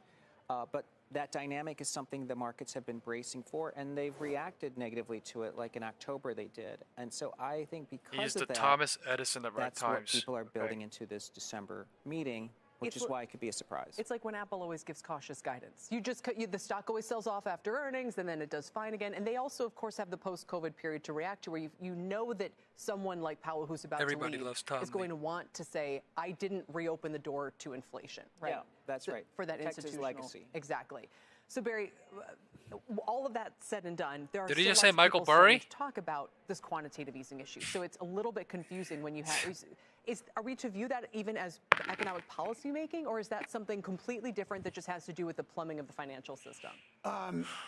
So for 3 years, you and I have been talking about the Fed eased primarily using their balance sheet, but tightened using only one of three channels that they have, which is they've just been draining reserves from the system. And so that's the plumbing issue, which is getting tight. But the much more important and impactful part of QE is when they're buying Come on, notes NVIDIA, and you can mortgage-backed do this. securities. That lowers long-term Give rates, me 1 which more is what percent really lower, influences NVIDIA, equity please. prices and other risky assets. And they suppress volatility by buying mortgage-backed securities because of prepay. Well, I gotta wait till FOMC. Man, FOMC is in 13 minutes. Hope you guys are all mentally prepared for this shit.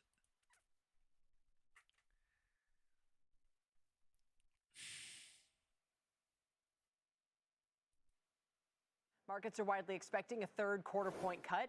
And the last We got all Fed sorts meeting of the videos year. coming The out right definitive now. odds are at All 91% sorts of today. video. But our next guest says Everyone the market talking. has it wrong, Everyone and their easing mother is a talking mistake about because vote inflation cut, is well above rate target. cut, Joining us nope now is cut, Jason this Furman, cut, former that chair of the cut. Council of Economic Advisors under President Obama, now with Harvard's Kennedy School. Jason, it's great to have you here. We I got did people ask our out from previous, Harvard. more We got dovish people guest, I from don't know if you caught Princeton. that, We got why he thinks that, everybody out. You're wrong about this, and his explanation is basically because the government is not pumping liquidity into the system the same way that we were in 2021, so inflation's less of a problem now. I don't know if you want to pick Fake up that cut, rate cut. Sure. So first of all, I think they are going to cut rates today. So I don't think the market's wrong in its prediction. I think the Fed is wrong in its decision. And I partly agree with your guest. I think the inflation was largely fiscal in 2021 and 2022. But right now, the continuation of inflation is also partly fiscal. We're continuing to run a large budget deficit. It's actually going to go up a little bit over the next year. And so that means the Fed needs to do now what it basically was way too slow to do in 2021, which is offset all of that expansionary demand policy. And yes, we should have higher long rates, but the only way to get there is if people aren't expecting so many cuts to the short rate as they are right now. So you would get a higher 10-year yield to lean against the AI bubble and everything else and to lean against inflation. But you'd get there by basically saying, well, it's because the Fed's not going to keep cutting interest rates. What about the little guy? What about the small banks? What about smaller companies? What about the public who thinks, I need a break here. I could use lower rates. Look, if you want to have lower rates, the government's going to have to lower its budget deficit. As long as we're doing expansionary fiscal policy, at the same time that we have enormously expansionary financial conditions coming from the huge run-up in asset prices, that just means the system is awash in demand. Inflation's a percentage point above target. The unemployment rate is only a tenth or two above its target. And so the Fed needs to keep its focus on inflation.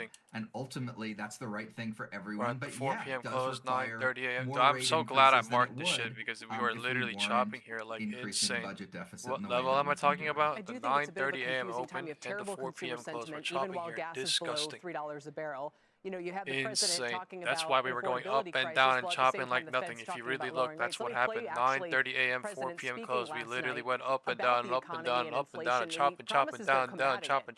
Look at this shit, right? Unbelievable. But I mean, literally, I literally had this market, pre-market, man. We're getting Every single day I have this market, right? And you're getting much higher wages. Insane to see. I mean, the only thing that's really going up big, it's called the stock market and your 401ks.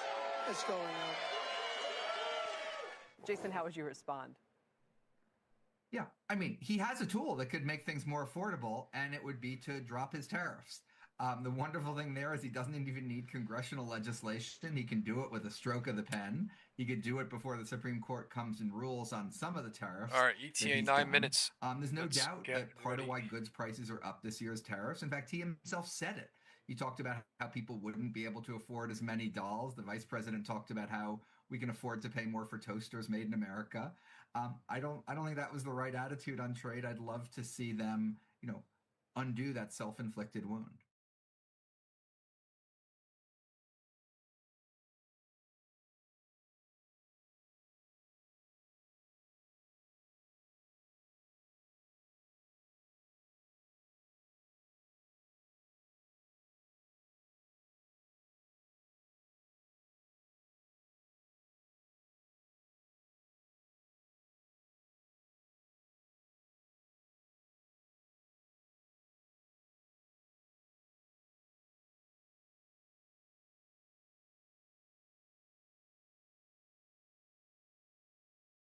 One second, I'm on a phone call.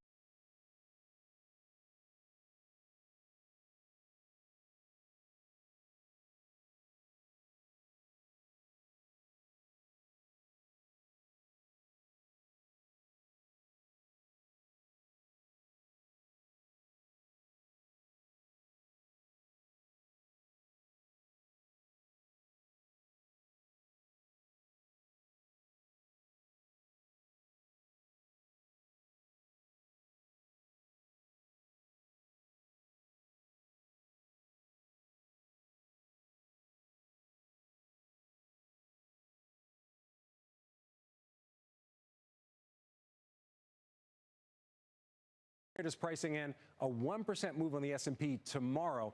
That seems like complacency. Why such it seems like kind of a muted move, even though the markets have been muted over the last few weeks. Yeah, well, actually, if you look at kind of the statistics, Markets are expecting a 1% move on options, apparently, since the FOMC announcement. Over the last 4 or 5 announcements, it's actually been incredibly muted. We've been seeing average absolute moves of under 30 to 40 basis points. So the fact that right now we're pricing in over around 100 basis points is actually above average compared to the last 4 to 5 interest rate announcements, basically since we started cutting interest rates. So the markets are seeing a little bit more angst with regards to this specific FOMC decision. And Man, I I think think I left a little as a early. result I of the left fact at that, one, you have a 1:20, but record this number would have of been great dissenting into FOMC. I'm not gonna votes in lie. In terms my of 1 p.m. governors that have publicly SPX. spoken about expecting that this particular December rate cut, they should be holding rates as opposed to cutting rates. And then you also have the fact that at the moment, the bond market is only pricing in around 20 to 30% chance of a rate cut before June of 2026.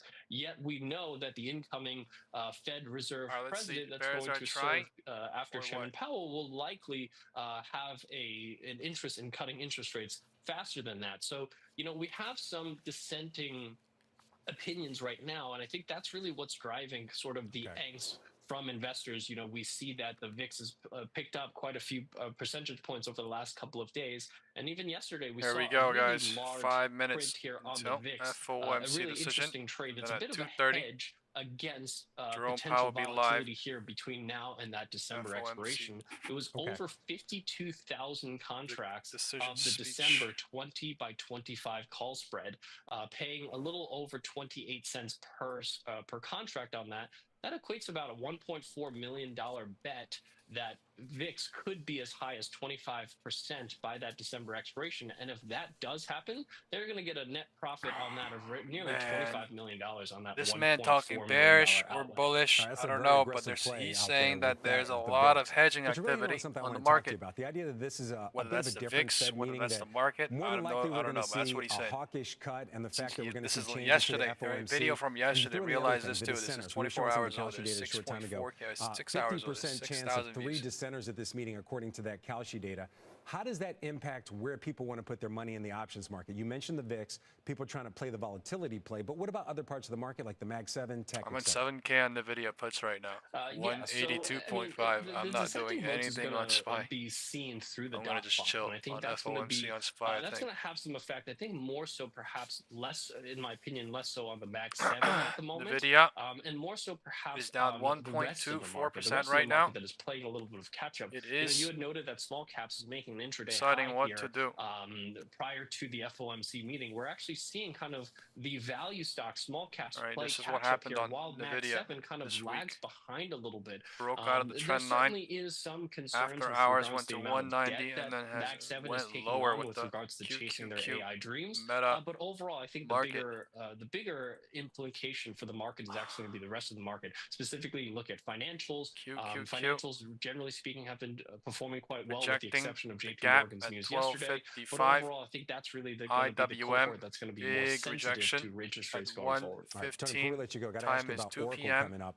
A lot of the action on Oracle has really been driven by sentiment, it seems at least, on OpenAI. Lower people since viewing it as somewhat of a proxy for OpenAI. Really quickly, what actually are you seeing in the level options that the market has been playing with this entire week. Yeah, the stock has pulled back substantially here. And I think there's some investors betting that maybe if Oracle beats earnings here, we could see a bit of a move here to the upside. So we saw nearly 2,000 contracts of the December 26th it's up to FOMC at this point to decide whether to bounce or not. Time is 2 p.m. in 2 minutes. All right, we're going to turn this off and start focusing. $1 million in premium to potentially make.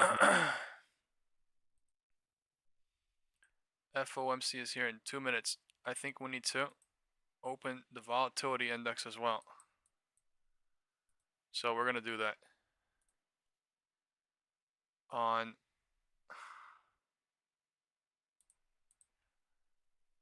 somewhere.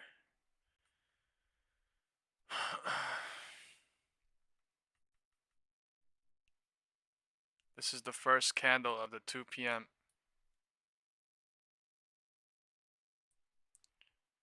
All right, this is the 3/3 bearish cycle. Let's see if it bounces off a 2 with this 2 p.m. news. Right, the setup could be they pull back crazy to skyrocket at 2. The setup could be to use that skyrocket to continually go lower. Nobody knows. This is the 4 p.m. close. We've been chopping here all day long. All day long, the market said. IWM we used to go up and it pulled back on all the greedy bulls, and then now there's a lot of bears here too. 0 DTE. let's see.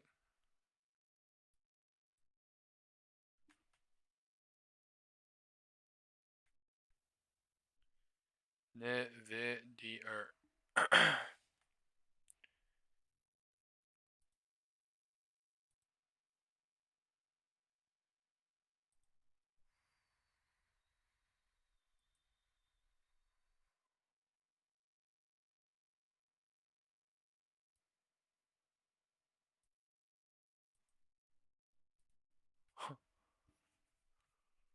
Here we go, 2 p.m.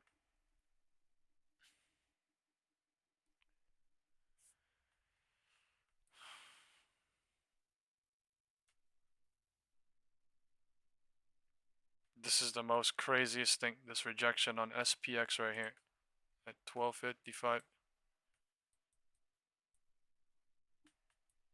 I want to look at it on this chart.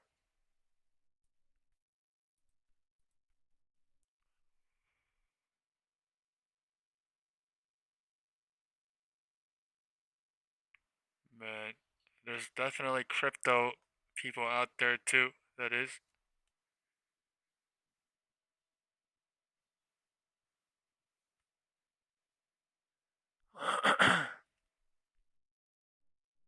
The press release at 2:30. Push coming bullish off the first 20 seconds.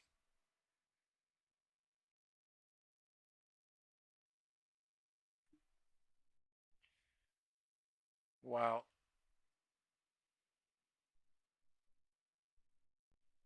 Wow, new HOD. What the fuck? Wow. And the video is squeezing crazy.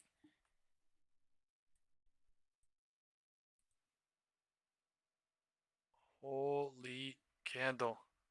That one nuclear burning all these bears in one candle. This is 2 p.m. update.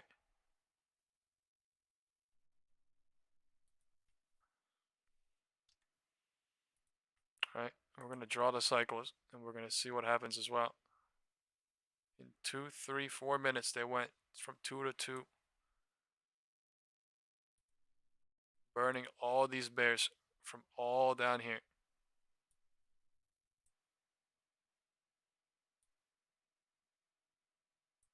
That's pretty crazy. I literally said that might be the setup too, but that's actually incredible to see. Perfectly hitting the green box or something on the video as well. Into 2.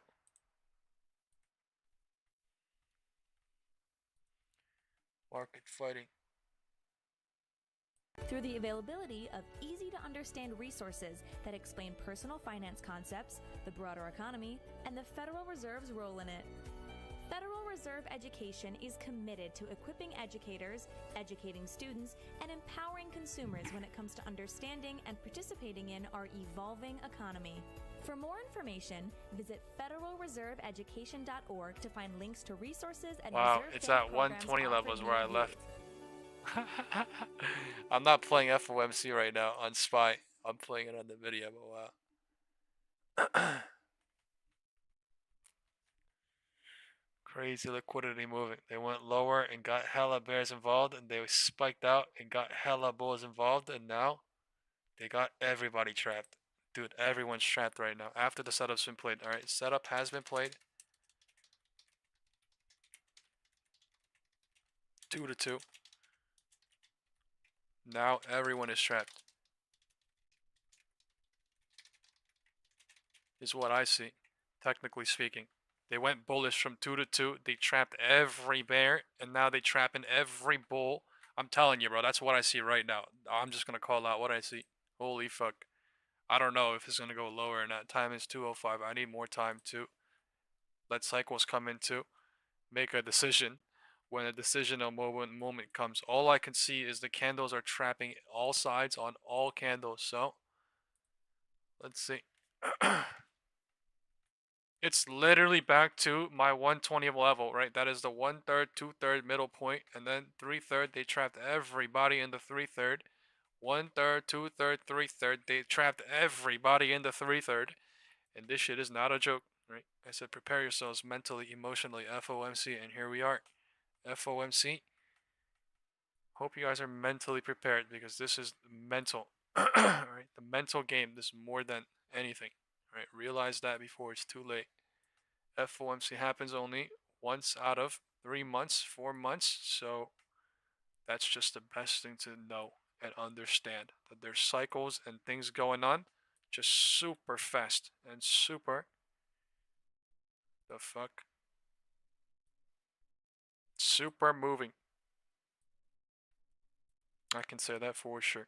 What are we doing right now? Playing inside the 2 p.m.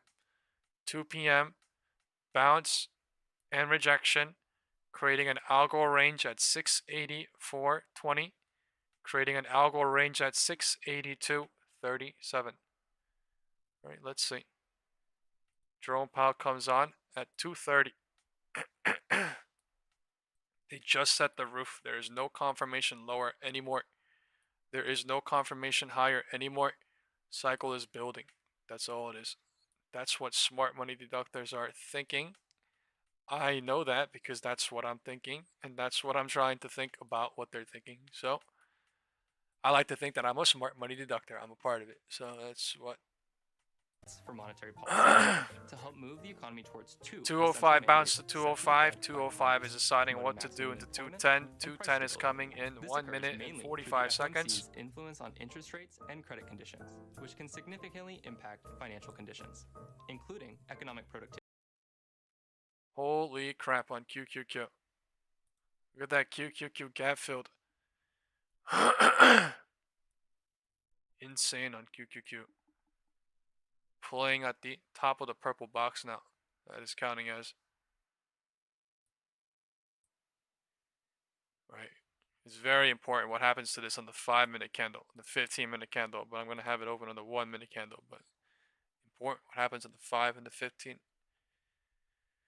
to make up the bigger picture, right? Whether it's a fake out, whether it's a breakout, I don't know. It could be, it could not be. All I know is things aren't perfectly.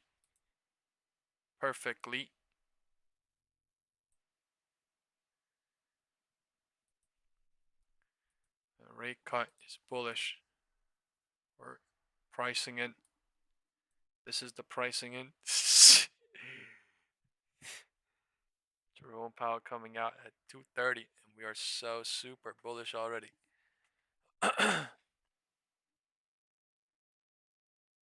Man, I'm still in the video. I'm waiting for it to come down. Sub 182. Market looking hella bullish.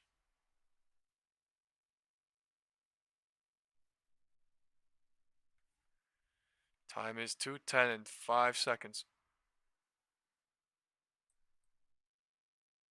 Just FOMC candle coming in crazy. That's 2:10 now.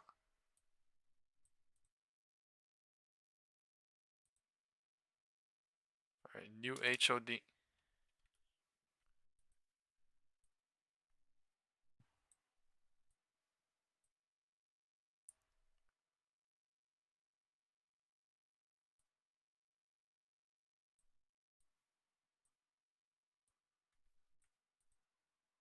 Wow.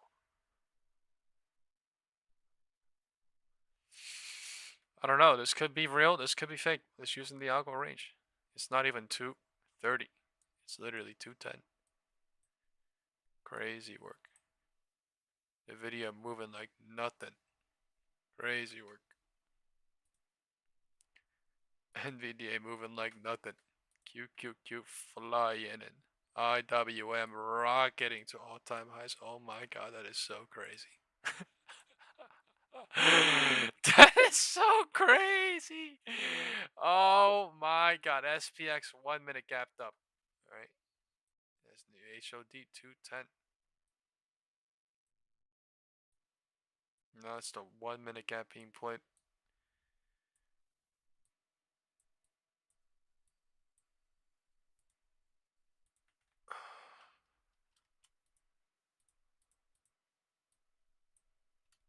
Oh my lord. That is unbelievable. NVIDIA. Man, please be a part of the setup on NVIDIA. Come on. Oh my lord.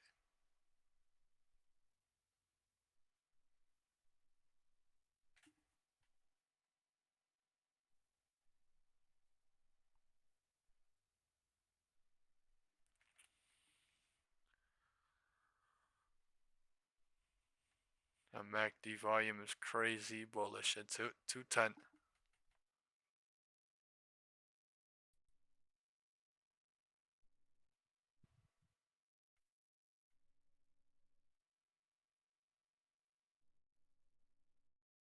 $2 move.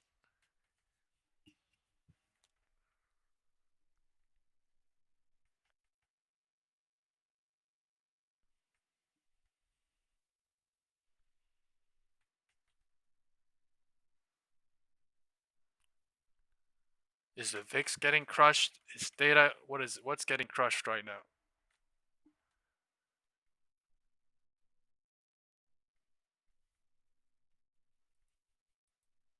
All puts? I don't even think there was a lot of bears here though. I mean, holy shit. Unless there were. Super. Holy. Look at this cycle going. Alpha 2 p.m. nuclear. This is basically super volume. There's so much volume into FOMC. Whether this is real direction or whether this super volume be used for something, I have no idea. But this volume going put side got used into this for sure. I literally called out at 1:59 this shit could revert at 2 p.m. But to see it is actually crazy. I won't lie. To see it is actually fucking crazy.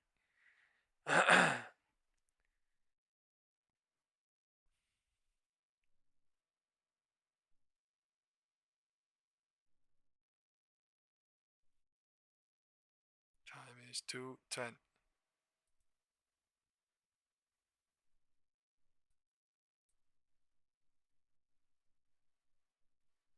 I want to see SPX how it's looking on the red line.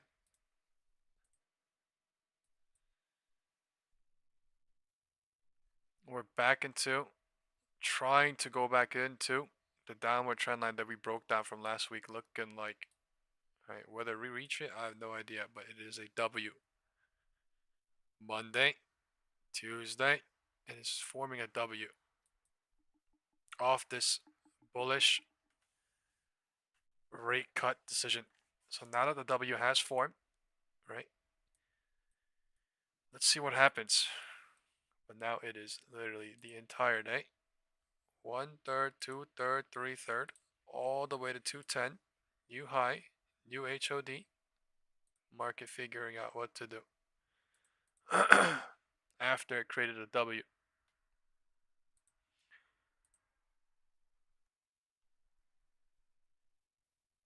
Do people know something? Andre says. It's just set up, man. It's just certain things setting up because you gotta think about it. Like the things that I'm doing on the chart, the things that I'm showing, right? These things that I'm doing with these boxes, there are people with abilities and institutional players and big players out there and people that are more capable because they've done this and were educated for far longer than I have because I'm really, really young. In my opinion, they have the ability to do this in milliseconds, right? With whatever it is, computers or algos or whatever it is, they're deductions and they're just smarter than I am, smarter than other people. Because when I play video games, I always think that oh, I'm fast because I'm like a Asian descent. Asian people are good at video games, but also like there's someone faster than me at some point or another. So when I'm like playing, I'm like, oh, let's go here, let's go there. But like I always think that there's someone doing it faster than me.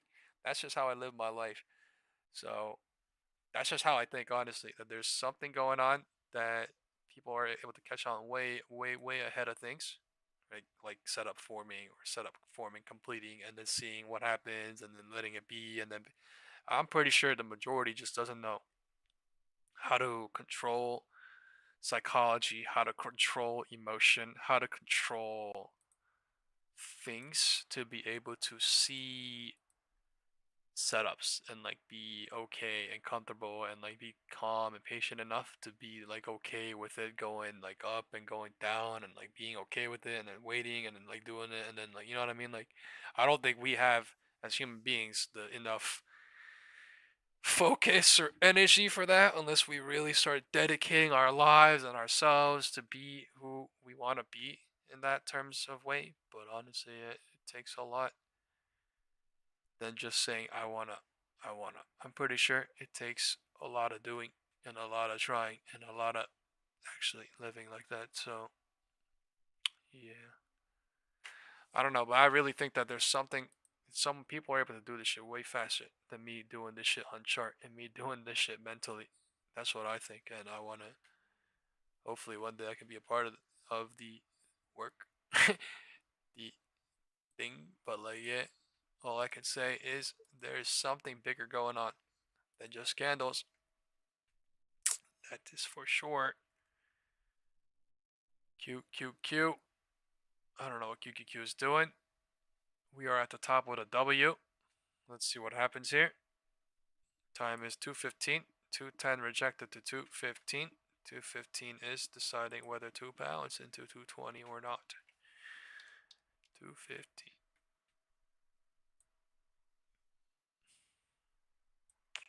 I'll go range here.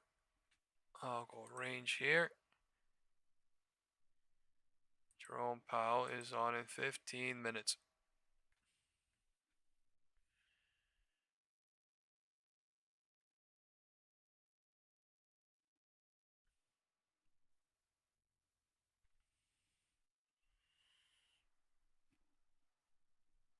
Man, I've been waiting for so damn long on NVIDIA that I'm just waiting anyway.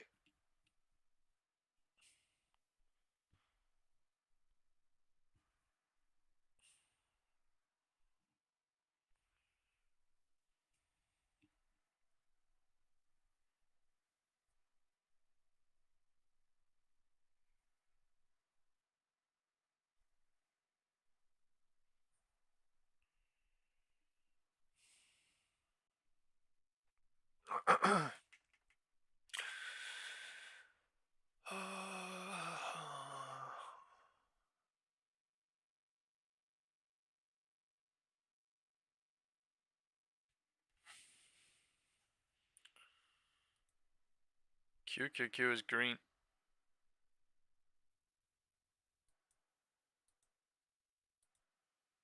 Okay. Chart just freezes.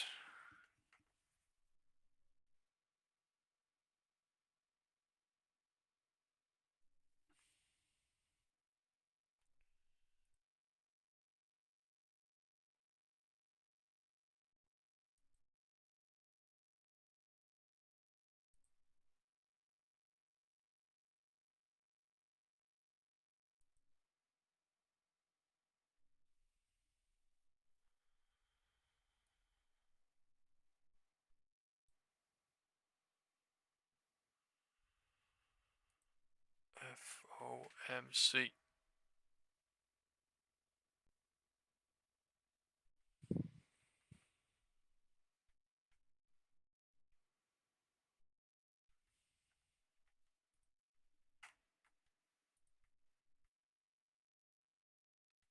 Man, why is it doing this shit? I think my memory might be fucking completely full or something, man. Fuck.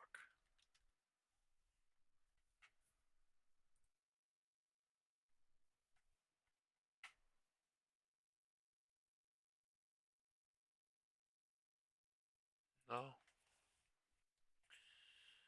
Computer just messed up.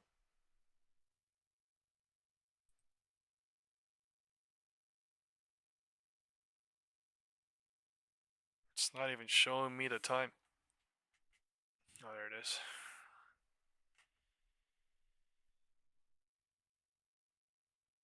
220 rejection started.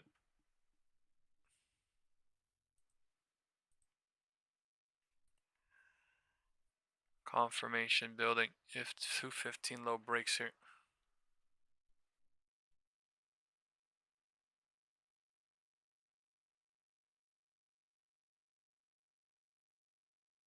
I'm shorting 1K right now on SPX. I'm gonna do it small.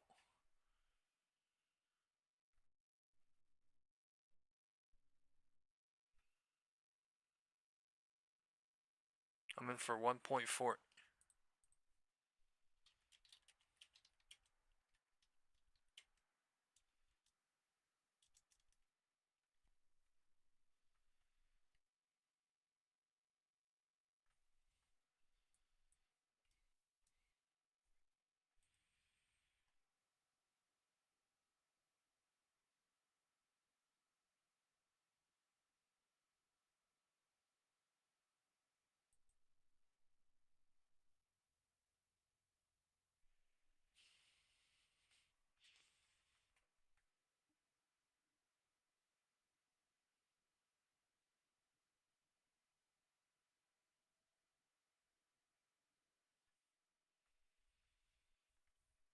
I'm risking tiny as shit here on SPX, but I'm in kind of hefty on NVIDIA. I would like it back on LOD, but up to the market.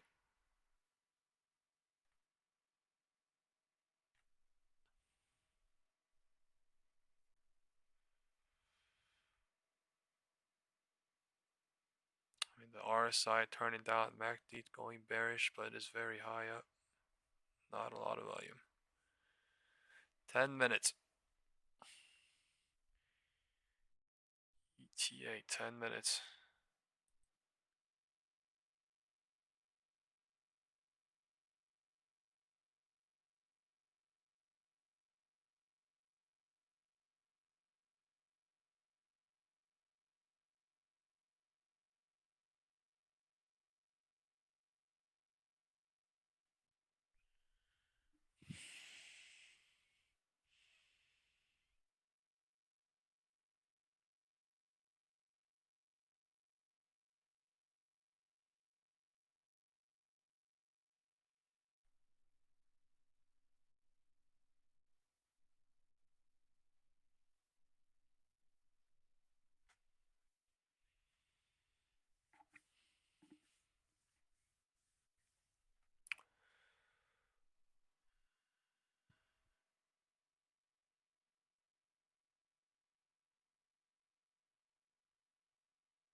I need to go get some steak after this. I think I'm going to go to Longhorns in respect of QQQ today.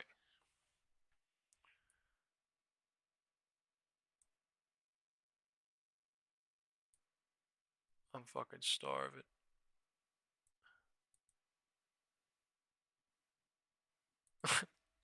I'm starving.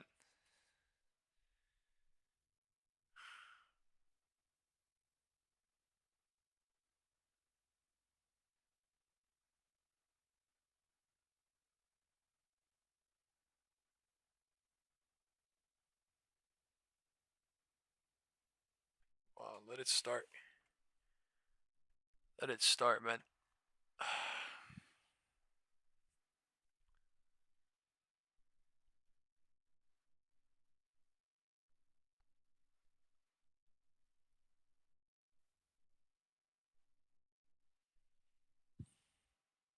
Here we go. Bears are pushing. Time is 2:20. Still, 2:25 is here in 20 seconds. This is a confirmation rejection.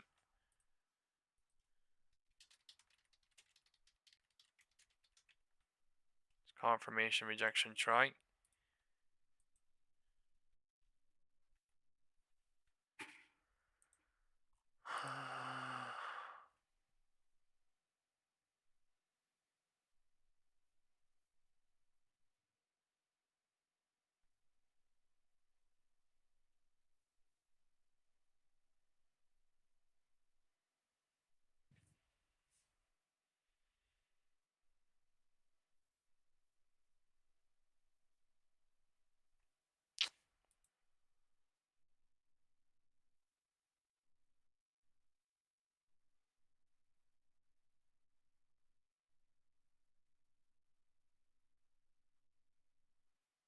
Jerome Powell.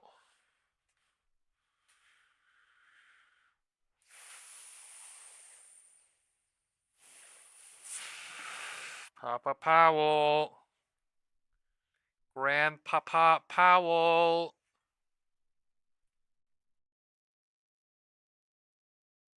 I went in for 1.4K. I'm at 1,750.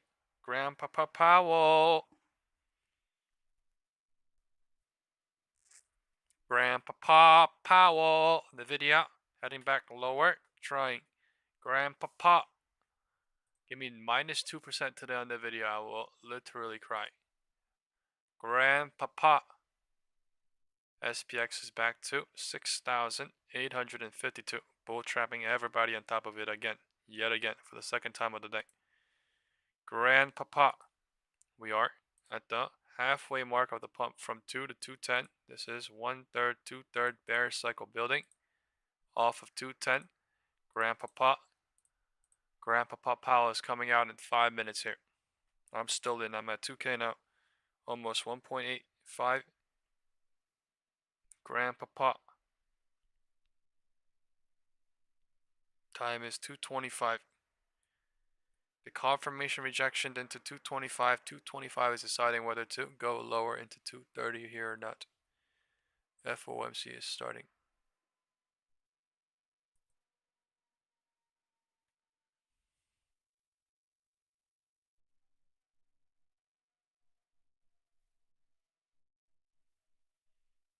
I'm risking one SPX lower and a bunch in the video lower. I haven't fucking left on the video, so I mean, I can't fucking... I gotta wait 5 minutes here.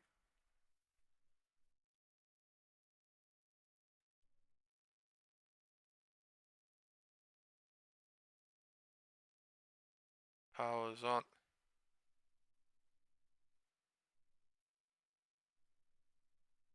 Powell is on.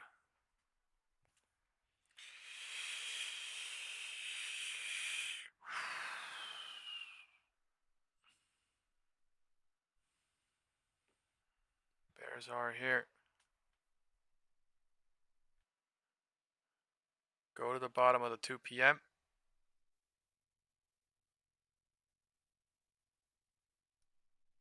VWAP test, maybe.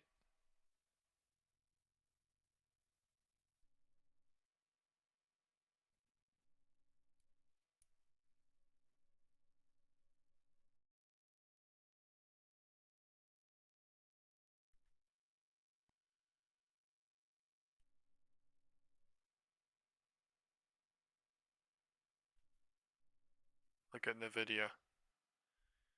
NVIDIA.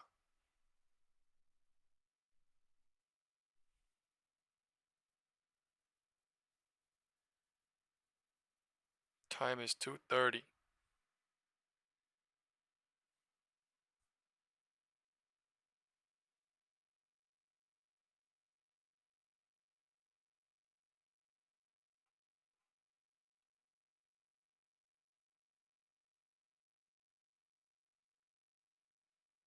I just left my SPX. $1,930.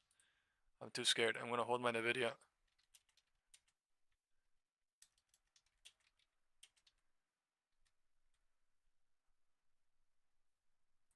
I have a fuck ton on NVIDIA still.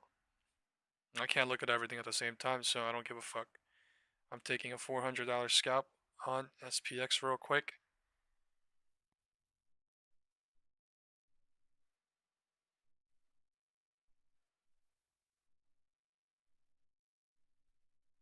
NVIDIA going lower.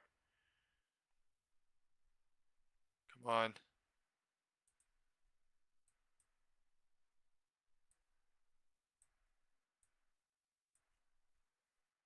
Holy shit. Finally. VWAP touch. Time is 2:30. Oh shit, he's live. Why isn't he turning on?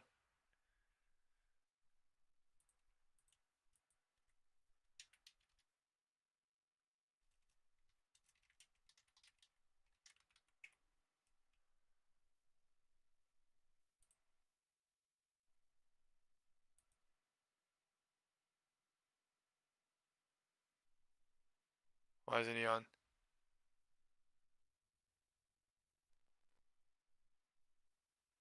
the confirmation at 220, 210, 220, time is 2:30. So opposite start time of this FOMC. SPX is using the red line to trap all the bulls in the spike up. They trapped all the bears, they trapped all the bulls, right? I literally said, hey, I see a 2 p.m. to 2 p.m. push. I don't know anymore. And that's literally what they did. Insane. I love FOMC. It's literally cycle, whatever the fuck going on, setup, times 10. It's so fucking fast. I love it. It's so fast. There's no waiting for bullshit. There's no waiting for bullshit. There's so much momentum. They cannot. Time is 2:30. 2:30 is bounce trying on VWAP.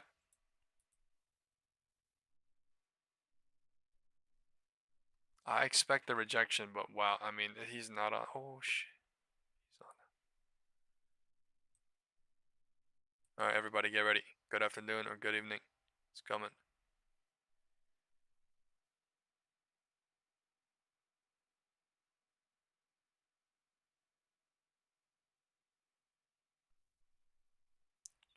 Man, that's a $500 bounce on NVIDIA.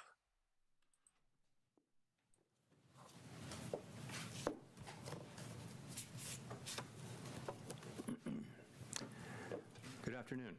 Good afternoon. My colleagues and I remain squarely focused on achieving our dual mandate goals of maximum employment and stable prices for the benefit of the American people. Although important federal government data for the past couple of months have yet to be released, available public and private sector data suggests that the outlook for employment and inflation has not changed as much since our meeting in October. Conditions in the labor market appear to be gradually cooling, and inflation remains somewhat elevated. In support of our goals, in light of the balance of risks to employment and inflation, today the Federal Open Market Committee decided to lower our policy interest rate by a 1/4 percentage point. As a separate matter, we also decided to initiate purchases of shorter-term Treasury securities solely for the purpose of maintaining an ample supply of reserves over time, thus supporting effective control of our policy rate. I will have more to say about monetary policy and its implementation after briefly reviewing economic developments. Although some key government data have yet to be released, available indicators suggest that economic activity has been expanding at a moderate pace. Consumer spending appears to have remained solid, and business fixed investment has continued to expand. In contrast, activity in the housing sector remains weak. The temporary shutdown of the federal government has likely weighed on economic activity in the current quarter, but these effects should be mostly offset by higher growth next quarter, reflecting the reopening. Got a 1 minute gap up on SPX here. The median participant projects that SPX real gap GDP will rise 1.7% this year and 2.3% next year, somewhat stronger than projected in September. There's a gap. In the labor market, although official employment data for October and November are delayed, available evidence suggests that both layoffs and hiring remain low, and that both households' perceptions of job availability and firms' perceptions of hiring difficulty continue to decline. The official report on the labor market for September, the most recent release, showed that the unemployment rate continued to edge up, reaching 4.4%, and that job gains had slowed significantly since earlier in the year. A good part of the slowing likely reflects a decline in the growth of the labor force due to lower immigration and labor force participation, though labor demand has clearly softened as well. And NVIDIA bouncing. In this less dynamic and somewhat softer labor market, the downside risks to employment appear to have risen in recent months. In our SEP, the median projection of the unemployment rate is 4.5% at the end of this year and edges down thereafter. Inflation has eased significantly from its highs in mid-2022, but remains somewhat elevated relative to our 2% longer-run goal. Very little data on inflation have been released since our meeting in October. Total PCE prices rose 2.8% over the 12 months ending in September, and excluding the volatile food and energy categories, core PCE prices also rose 2.8%. These readings are higher than earlier in the year as inflation for goods has picked up, reflecting the effects of tariffs. In contrast, disinflation appears to be continuing for services. Near-term measures of inflation expectations have declined from their peaks earlier in the year, as reflected in both market and survey-based measures. The video read by 0.66% now. Remain consistent with our 2% inflation goal. Wow. The median projection in the SEP for High total WM PCE fucking inflation flying is right now. 2.9% this year and 2.4% next year, a bit lower than the median projection in September. Thereafter, the median falls to 2%. Our monetary policy actions are guided by our dual mandate to promote maximum employment and stable prices for the American people. At today's meeting, the committee decided to lower the target range for the federal funds rate by a quarter percentage point to 3.5 to 3.75%. In the near term, risks to inflation are tilted to the upside, and risks to employment to the downside, a challenging situation.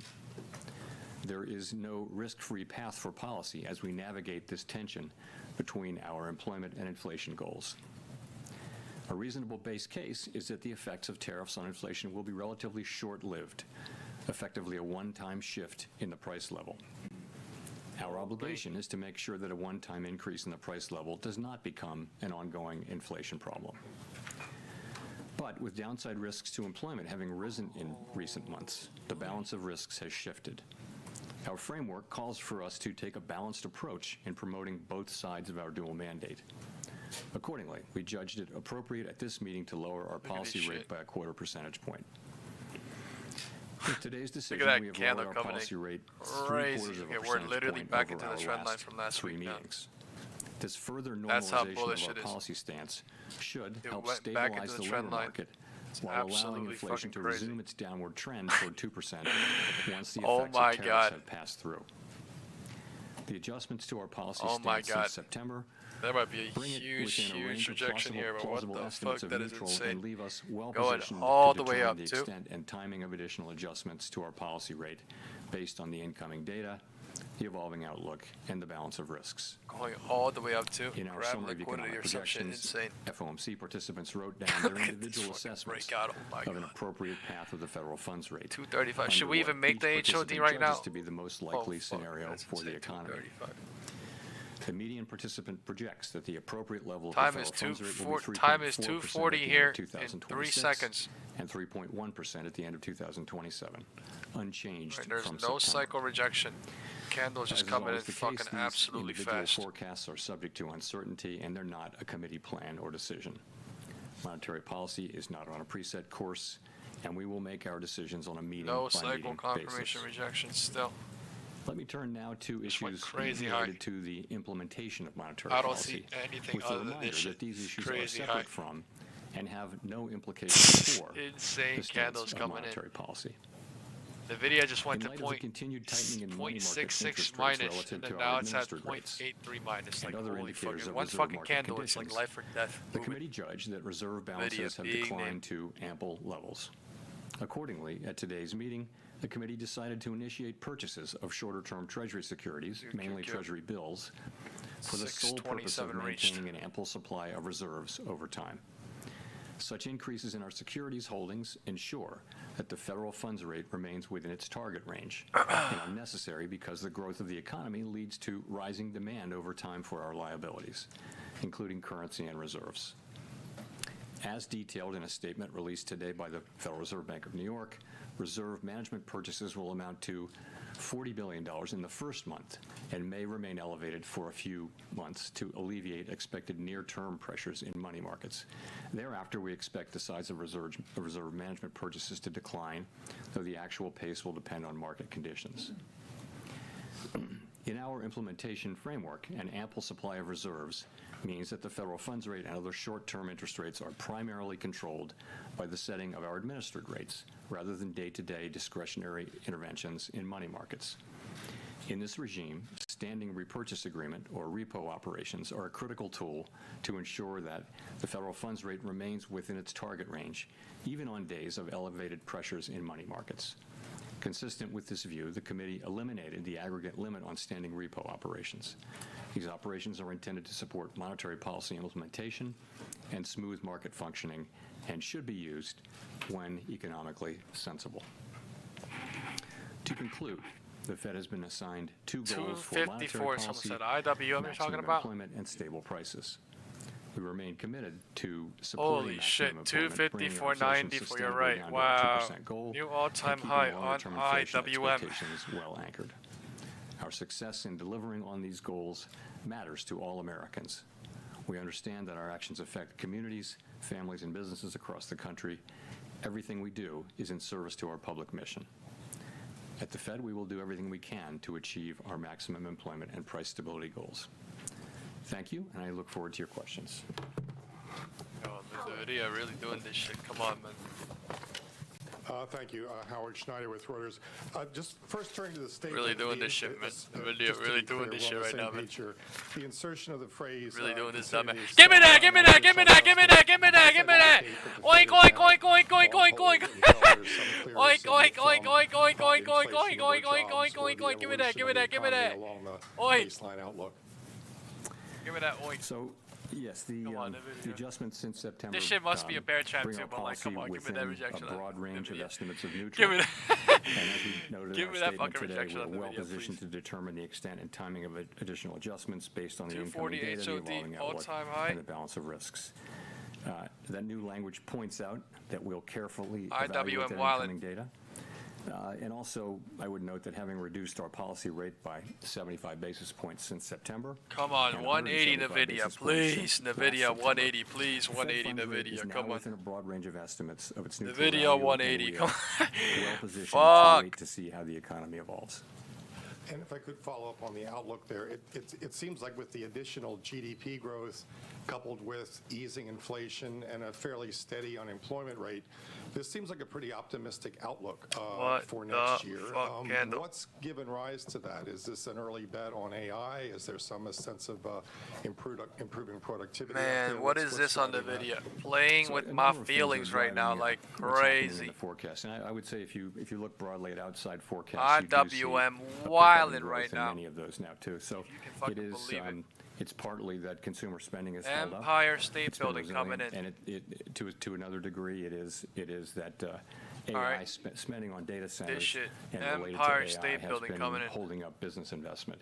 So overall, SPX Empire the State Building coming in. Expectation for next year is 6852. And I think Dangerous, with dangerous. Too, is retrapping all piglets. Retrapping all piglets. Of 1.7%. I mentioned that the SEP median is 1.7. All right, bear territory, bearish, bear territory. Actually, some of that is due to the shutdown. Territory. So you can take 2/10 out of 2026 piglets are trapped and put it in 2025. So it would really be 1.9 and 2.1. Max pigs are trapped at the tippity top.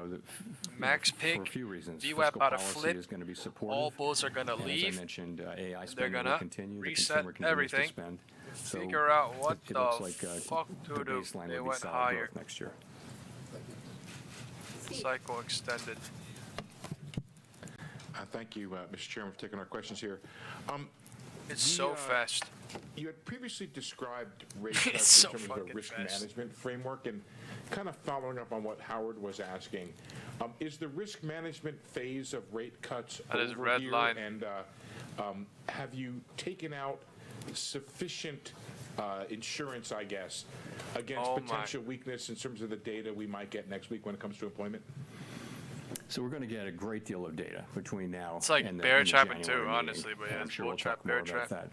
that. And that will, the data that we get are going to factor into our thinking. Not trap. But yes, we have, if you go back, we held our policy rate at 5.4% for more than a year because inflation was high, very high, and unemployment in the labor market was really solid. It's not even a dump yet. This is just nowhere. Over last summer of we are nowhere. Of 24.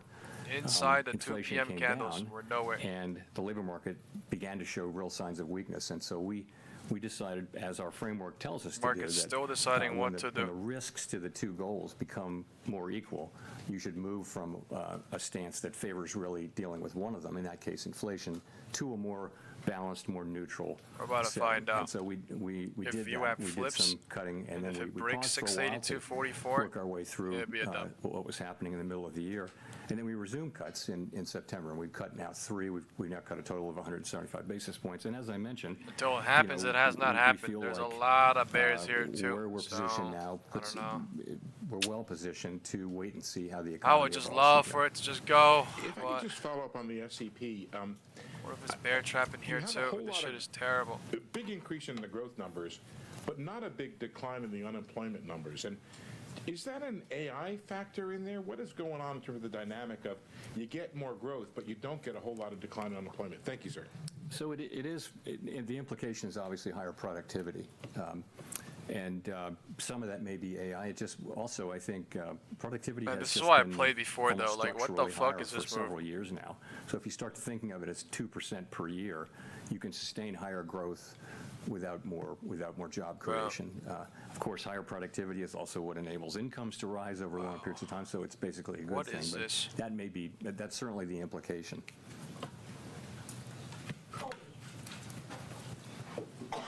Thank you. Colby Smith with the New York Times. Today's decision was clearly very divided. It wasn't just the two official dissents against the cut, but there were also soft dissents from 4 others. And I'm just wondering if this reluctance from several people to support recent reductions suggests that there is a much higher bar for cuts in the near term. And what exactly does the committee need to see if things are well positioned right now to support a January reduction? Sure. So let me just say, as I mentioned, and as I've mentioned here before, the situation is that our two goals are a bit in tension, right? So interestingly, everyone around the table at the FOMC agrees that inflation is too high and that we want it to come down, and agrees that the labor market has softened and that there's further risk. Everyone agrees on that. Where the difference is how do you weight those risks? And what does your forecast look like? VWAP, algo range. Ultimately, where do you think the bigger risk is? And it's very unusual to have persistent tension between the two parts of the mandate. And when you do, this is what you see. And I think it's actually what you would expect to see, and we do see it. Meanwhile, the discussions we have are as good as any we've had in my 14 years at the Fed. They're very thoughtful, respectful, and you just have people who have strong views. And we come together and we reach a place where we can make a decision. We made a decision today. We had 9 out of 12 supported it, so fairly broad support. But it's not like the normal situation where everyone agrees on the direction and what to do. It's more spread out, and I think that's only inherent in the situation. In terms of what it would take, we all have an outlook in terms of what's going to come, but I think ultimately having cut 75 and the effects of the 75 basis points will only begin to be coming in. As I've said before a couple times, we're well positioned to wait to see how the economy evolves. We'll just have to see. And we will get, as you know, quite a bit of data. I should mention on the data, as long as I'm talking about it, that we're going to need to be careful in assessing, particularly the household survey data. There are very technical reasons about the way data are collected in some of these measures, both in inflation and in labor, in the labor market, so that the data may be distorted and not just sort of more volatile, but distorted, and that's really because data was not collected in October and half of November. So we're going to get data, but we're going to have to look at it carefully and with a somewhat skeptical eye by the time of the January meeting. Notwithstanding that, we will have a lot of the December data by the time of the January meeting. So we expect to see a lot more, but I'm just saying that what we get for example, CPI or for the household survey, we're gonna look at that really carefully and understand that it may be distorted by very technical factors. And just one more question on dissents. I mean, you talk about it in a very positive way, just given the complicated nature of the situation we're in economically. But is there any point in which those dissents become counterproductive, either to the Fed's communication and the messaging around the policy path forward? I don't feel that we're at that point at all. I don't. I would say, again, these are good, thoughtful, respectful discussions, and you hear people say, and you hear many outside analysts say the same thing. 690 incoming. All right, we'll see, man. For either side. Hour didn't even start. It's a close call. We have to make decisions, and we always hope that the data will give us a clear read. But in this situation, you have piggies too. Not gonna lie. If you look through the S&P, you'll see that a very large number of participants agree that risks are to the upside. NVIDIA, I can't believe it's doing nothing, but I haven't left. I'm not gonna lie. 182.5. So what do? You've got one tool. You can't do two things at once. So at what pace do you move? What size moves do you make, and that kind of thing? And what's the timing of them? It's a very challenging situation. I think we're in a good place to, as I mentioned, to wait and see how the economy evolves. One candle spike down, bear trap and some. It is nasty working at its finest. 250, 240. Nick Timmeroso, The Wall Street Journal. Chair Powell, there's been some discussion recently of the 1990s. In the 1990s, the committee did two discrete sequences of 3 quarter-point cuts, one in 1995-96 and one in 1998.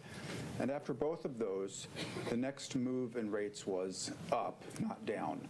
With policy now closer to neutral, is it a foregone conclusion that the next move in rates is down, or should we think of policy risks as genuinely two-sided from here? So I don't think that what a shit show. A rate hike is anybody's base case at this point, and I'm not hearing that. What you see is some people feel speculators. We should stop here, and that we're at the right place and just wait. Some people feel like we should cut once or more this year and next year. But when people are writing down their estimates of policy of where it should go, it is either holding here or cutting a little or cutting more than a little. So I don't see the base case as involving that. So of course, a data set of 2, now 3, is not a big data set. But you are right about those 2 3-cut times in the 90s. If I could follow up, the unemployment rate has been rising very gradually for the better part of 2 years, and indeed the statement today no longer describes the unemployment rate as remaining low. What gives you confidence it won't continue rising in 2026, especially when housing and other rate-sensitive sectors still appear to be feeling restrictive policy from the, notwithstanding the 150 basis points in cuts prior to today?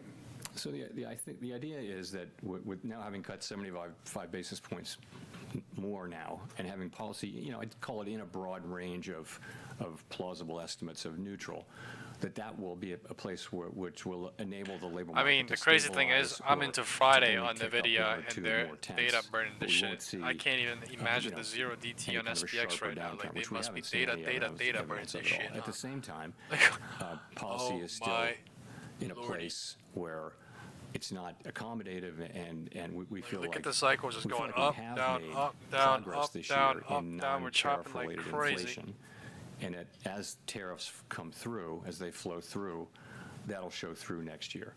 But as I said, we're well placed to wait and see how that turns out. That is our expectation. But we're going to start to see the data, and it'll tell us whether we were right or not. Claire.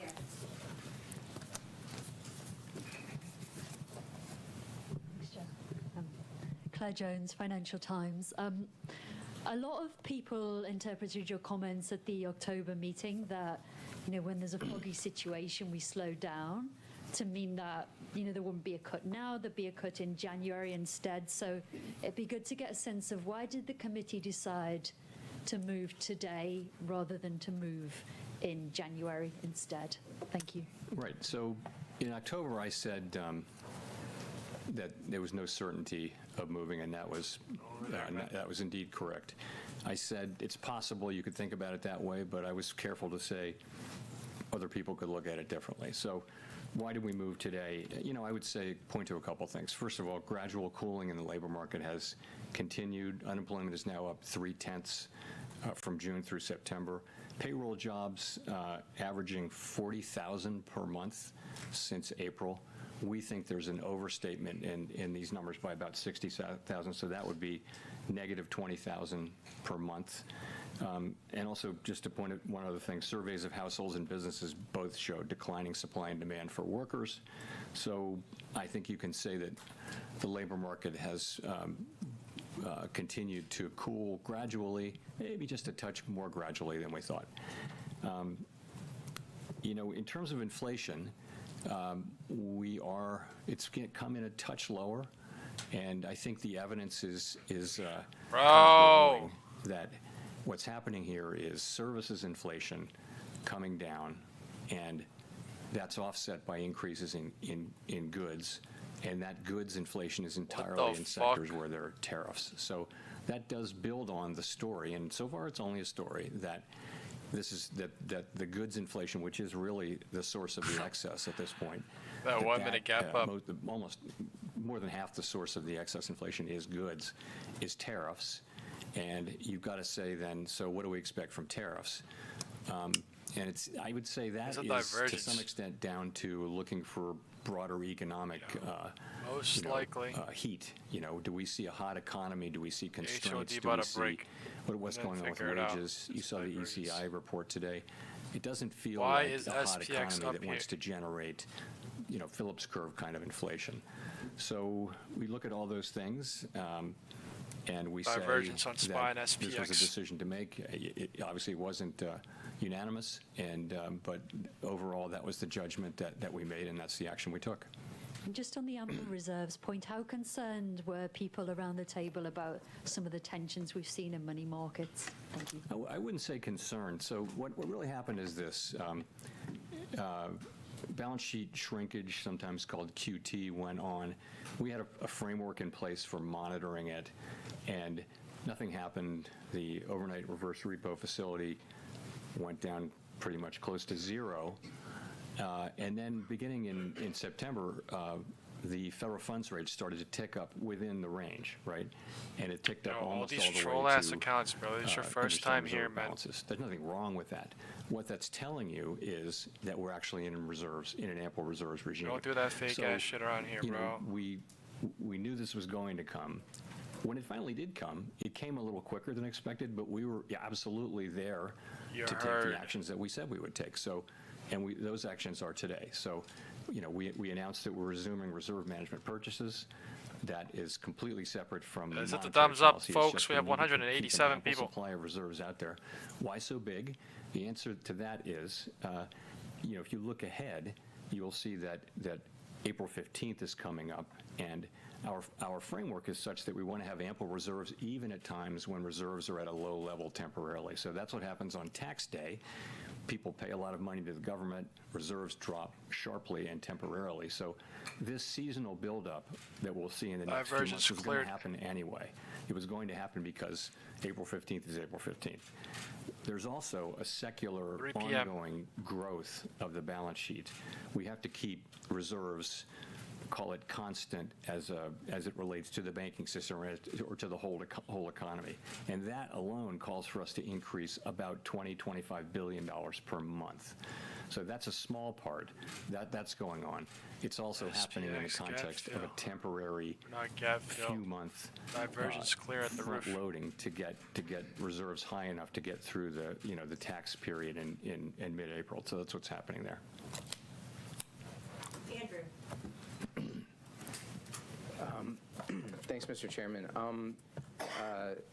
This is the last post-FOMC press conference before an important Supreme Court hearing next month. Can you talk about how you're hoping the Supreme Court will rule?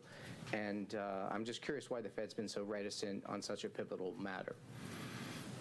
It's not something I want to address here, Andrew. We're not legal commentators.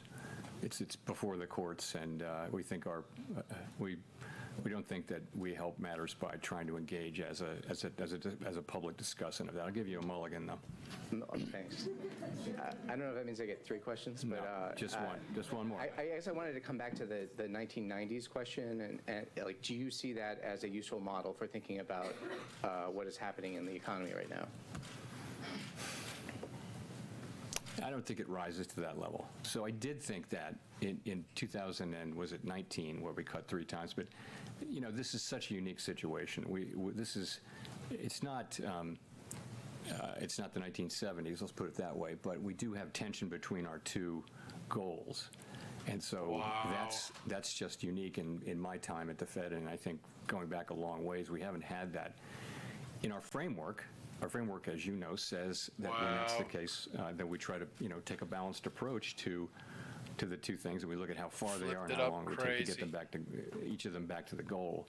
And that's a very subjective analysis, really. But it just tells you you've got to, and I think ultimately what it says is when they're broadly equally threatened or equally at risk, you should be kind of neutral. Because if you're either accommodative or tight, you're favoring one or the other goal. And so we've been sort of moving in the direction of neutral. Now we're in the range of neutral. We're in the high end of the range of neutral, I would say. And that's what we're doing now.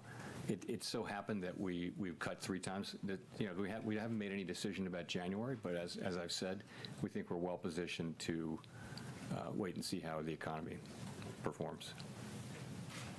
Edward. Thanks, Mr. Chairman. Edward Lawrence with Fox Business.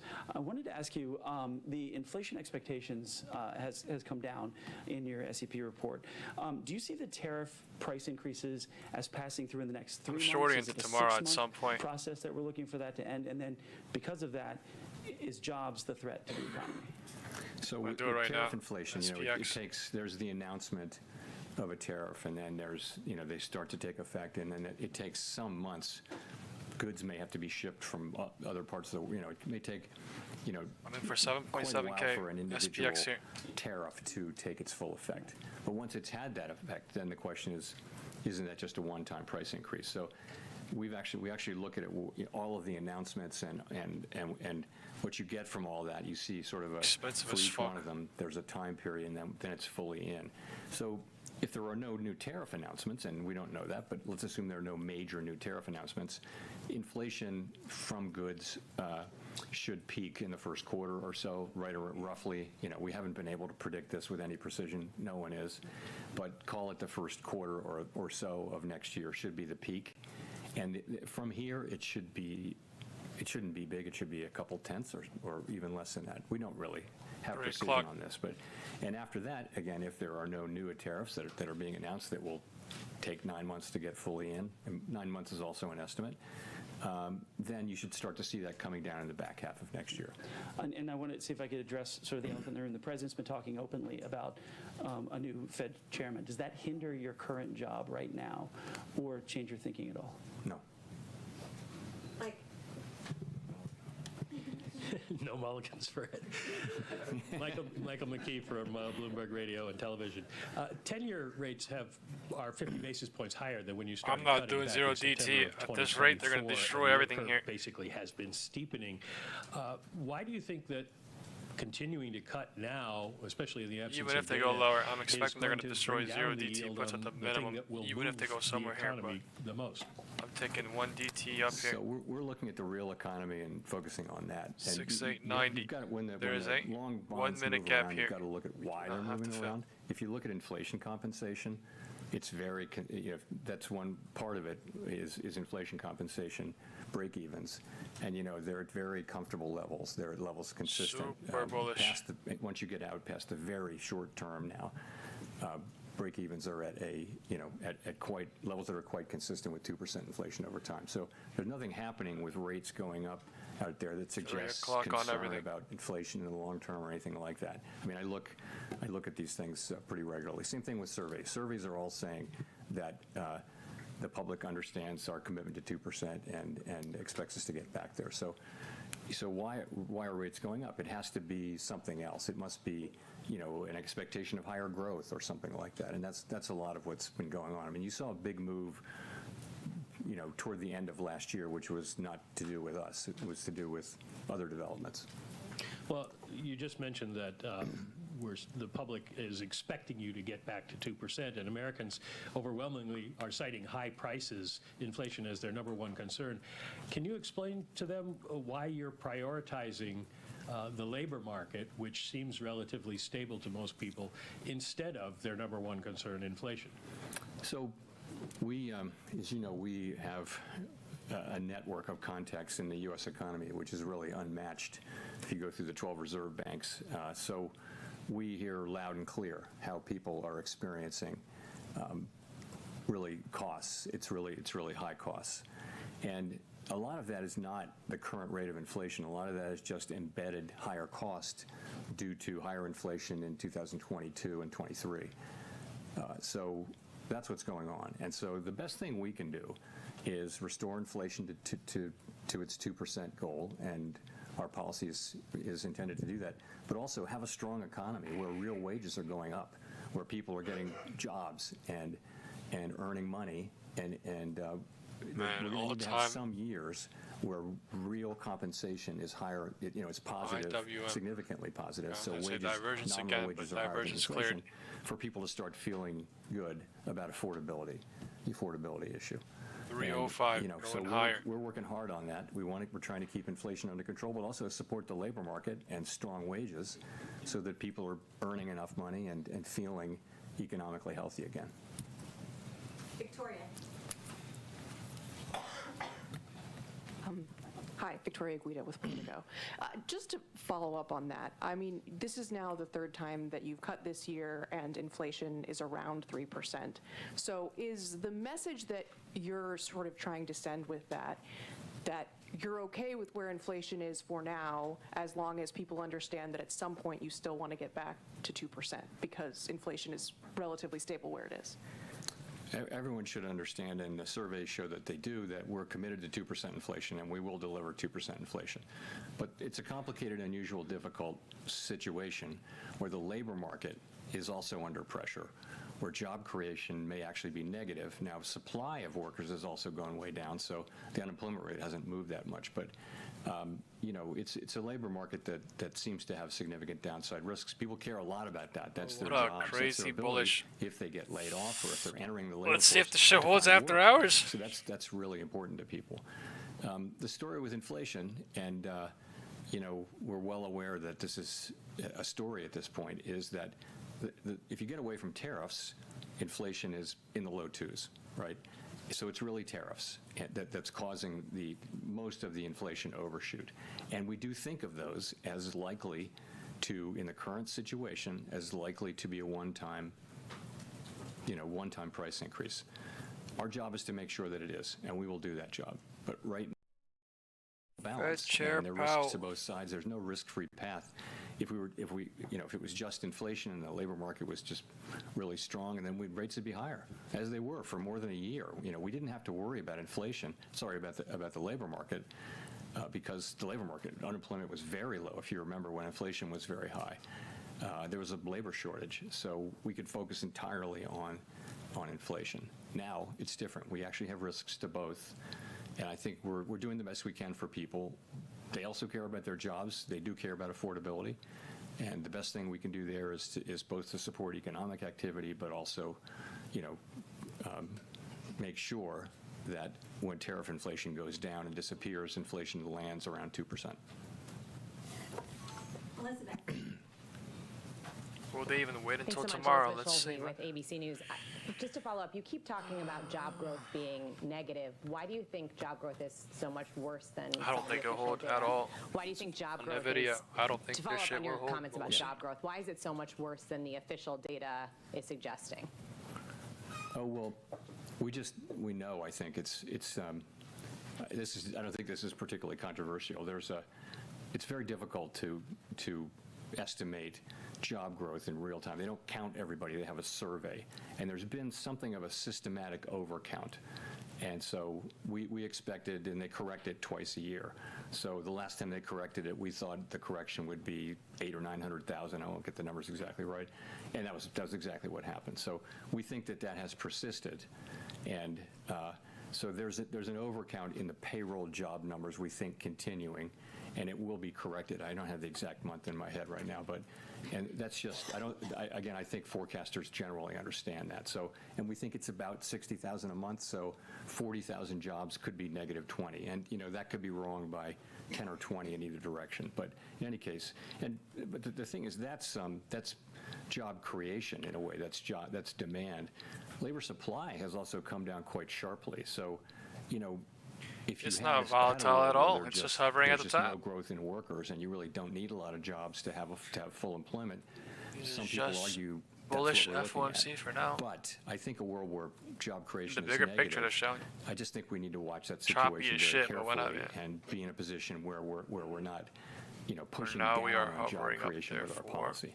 When we're talking about supply, we have seen major American employers like Amazon cite AI in job Trying to cuts. show How data much brain right around. now are you factoring in AI 6, into 8, the 9, current 5. weakness in the job market? IWM So rock it's probably hitting. part of the story. It's not a big part of the story yet. We don't know whether it will be. But, for example, if you look at, you can't miss the big announcements of layoffs and also companies saying that they're not going to hire anybody for a long time, and they cite AI. QQQ from Near near 620 happening. to At the same time, 628. People are not filing for unemployment QQQ insurance. rocketed from the LOD And, today. since job creation, SPY up. job finding rates are extremely low. That is If insane. there were big numbers of $7 on layoffs, you'd QQQ. expect SPY is up. the continuing claims to go up, and you expect new claims to go up. It really haven't much. $7 So too. it's a little bit curious. But longer term, though, the question is, what are we going to see here? And we don't know, but it's it may be that in past technology, really significant technology Zero innovation DTs eras, must have went you absolute. have seen some jobs destroyed and other jobs made. Ultimately, what's happened for a couple hundred years is when you get through all that, you have Wasn't higher really interested in the productivity and you 3/3, have, but you I have mean, new it did. jobs, and there are enough jobs for people. This may be different. It's every time we have a wave of technology, we think, oh, this could put a lot of people out of work. What are they going to do? In the past, there's always been more work and higher productivity, and incomes have risen. What will happen here, we're going to have to see. But right HOD into now is such 310. early days. We don't think we see No much. top yet. It's certainly not showing up in Confirmation wise. layoffs yet. Thank you, Chair. Enda Curran, Bloomberg News. Given the breadth of views on the policy committee, why is there such a division of views between On the policy what? On the committee. Thank you. Why is there such a division of views between the presidents and the board members? It's not so stark as that. The views are more varied in each group as well. There's some of that, but I would say they're also governors and they're people on both sides in both groups. I wouldn't put too much in that. Okay, and just to follow up, please, given your growth upgrade, how would you factor in, or what would be the economic impact if the Supreme Court is to strike down the tariffs that they're currently hearing, please, in terms of growth and inflation? Thank you. I really don't know. It would depend. It would depend on a whole bunch of things we don't know. So I can't really help you there. Christine. Good answer. Thank you, Chair Powell. Christine Romans, NBC News. I wanted to ask you about how the higher income households are really driving spending right now. They're backed by home equity and stock market wealth, but lower income consumers are really struggling with the accumulation of 5 years now of rising prices. It's price levels, not really the inflation rate, holding some of these families back. How sustainable is this so-called K-shaped economy, and what are the Fed's thoughts on whether that's a risk going forward? So we do, through our vast network of contacts and just through our observation of what's going on in the economy, we hear about this a lot. If you listen to the earnings reports for consumer-facing companies that tend to deal with low and moderate income people, they'll all say that we're seeing people, tightening their belts, changing products that they buy, buying less, and that sort of thing. And so it's clearly a thing. It's also clearly a thing that asset values, housing values, and securities values are high, and they tend to be owned by people more at the higher end of the income and wealth. So as how sustainable it is, I don't know. Most of the consumption does happen by people who have more means. I think, the top third accounts for way more than a third of the consumption, for example. So it's a good question how sustainable that is. The best we can do is to have a, price stability and a strong labor market. And what we saw, for example, what we saw at the end of the, the very, very long expansion that ended with the outbreak of the pandemic, we saw that it was 10 years and 8 months or something like that, the longest one in recorded history. In the last 2 years, most of the largest part of the wage gains were going to people in the bottom quartile, the bottom part of the low and moderate income. So, having a strong labor market for a long period of time is really, really good from a social standpoint. It's helping people at the lower just wants to show higher and higher and higher. And that's what we all want to get back to. But we got to have price stability, and we got to have full employment, maximum employment. And just quickly, you mentioned the housing market remains kind of weak with these rate cuts that we've seen. Is there a chance we're going to see more affordability in the housing market so more people can maybe enjoy that part of wealth creation? I mean, the average age or median age of a first-time home buyer is now 40 years old. That's the highest on record. Yeah, so the housing market faces some really significant challenges. And I don't know that, a 25 basis point decline in the federal funds rate is going to make much of a difference for people. Housing supply is low. Many people have very, very low rate mortgages from the pandemic period, and they kept refinancing and caught the really low. So it's made expensive for them to move. And, we're a ways away from that changing. Also, we haven't built enough housing in the country for a long time, and so a lot of estimates suggest that we just need more housing of different kinds. So housing is going to be a problem, and really the tools to address it are we can raise and lower interest rates, but we don't really have the tools to address a secular housing shortage, a structural housing shortage. Man, they're keeping it high. They're burning zero DT right now. Crazy. Thanks. Chris Rugaber, Associated Press. You mentioned on inflation, services inflation being low, goods inflation looking like maybe it'll peak. We had the wages report you mentioned today showing moderating wage growth. Where are the inflation risks? It looks like inflation is cooling, in your view. At the same time, you have potentially negative hiring. Why not? Why aren't we hearing more about maybe more cuts in this environment? Yeah, well, come I back. think the risk in inflation is pretty clear to see, and that is, we see higher inflation.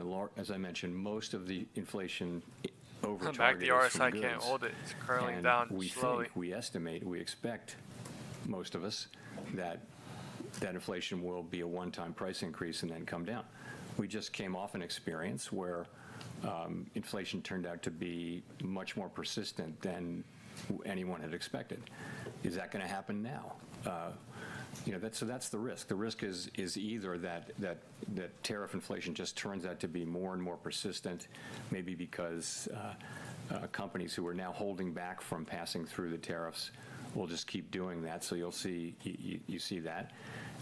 I think the other possibility is less likely, and that is just that the labor market gets tight or the economy gets tight, and you see just traditional inflation. I don't see that as particularly likely. But so I think wow, are they holding up here?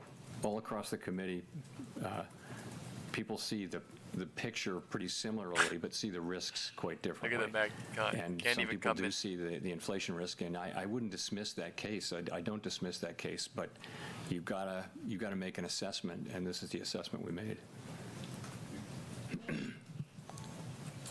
Hi, Chair Powell. Neil Irwin with Axios. So this has come up a couple of times today, but to be clear, do you believe that we're experiencing a positive productivity shock, whether from AI or policy factors or whatever? And how much is that driving the higher GDP projection in the SEP? So yeah, I mean, I never thought I would see a time when we had 5-6 years of 2% productivity growth. This is higher. This is definitely higher, and it was before it could be attributed to AI. I also think if you look at what AI can do, and if you use it in your personal life, as I imagine many of us have, you can see the prospects for productivity. I think it makes people who use it more productive. It may make other people have to find other jobs, though. So it could have productivity implications while also having, social and labor market implications that we don't have the tools to deal with. But yes, I think we're definitely seeing higher productivity. I think it's a little quick to be saying it's generative AI, but I don't know. The pandemic may have induced people to do more automation and do more things with computers to replace people, and that raises productivity, output per hour. Does that imply a higher neutral rate, and therefore the policy might be a little easier than it seems? All things equal, yes, but all things aren't equal. There are many things pushing in different directions on where the neutral rate would be. But yes, that argument does come that up. was crazy. Matt Egan. Thanks, Chair Powell. Matt Egan with CNN. After today, you only have 3 more meetings at the helm of the Fed. Since becoming Fed chair, you've seen multiple trade wars, the pandemic, COVID reopening, period of high inflation. I know your term's not up as chair until May, but I'm wondering if you've given any thought to what you want your legacy to be. My legacy. My thought is that I really want to turn this job over to whoever replaces me with the economy in really good shape. That's what I want to do. I want inflation to be under control, coming back down to 2%, and I want the labor market to be strong. That's what I want. And all of my efforts are to get to that place. They have been all along, but ultimately, that's what I'm. And it's I don't have time to think about bigger. Is he things. saying we're not there right now? What's going on, huh? Worry about that, but there's enough to do. Relatedly, have you given any more thought, and can you tell us any more about your plans on whether or not you plan to stay on the Fed Board of Governors even after your term as chair expires? Again, I'm focused on my remaining time as chair. I haven't got anything new on that to tell you. Go to Mark for the last question. Chairman, Mark Hamrick with Bankrate. Even while many price levels remain elevated, the reductions in the federal funds rate means that savings rates or yields, to be more precise, have peaked, while key borrowing rates remain elevated. And that's, as we've discussed here, as many Americans struggle with liquidity or emergency savings challenges. Is that just collateral damage or an unintended consequence because your tools are limited in addressing individual or household liquidity constraints, insufficient money in the bank? I don't know. I wouldn't agree that that's collateral damage of our. I mean, over time, we do what we do in order to create price stability and maximum employment, and those things are hugely valuable to all the people we serve. When we raise rates to bring inflation down, that does work by slowing the economy, but we've moved back our policy back down to where it's certainly not strongly restrictive at this point. I think it's sort of in the range of neutral.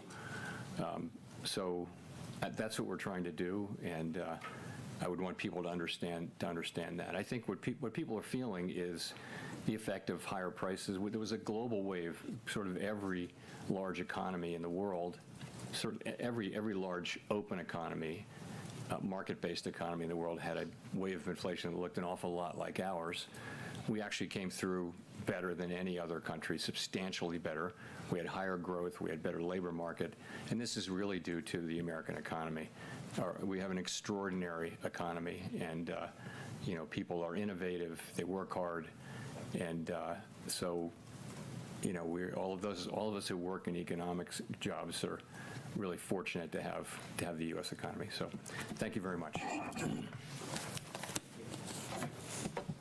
Well, in 40 minutes, we went from 683 to 688.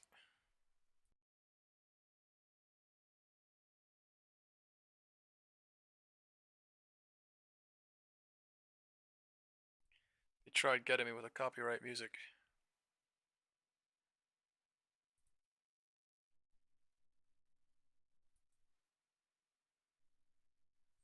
Fomc over. Live stream over.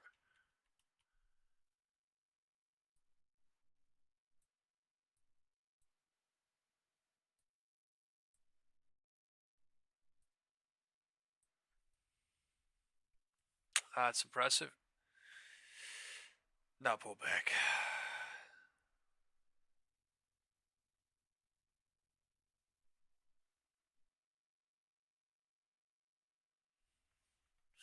It fucking got dragged crazy since 3. But holy shit, now pull back. God damn.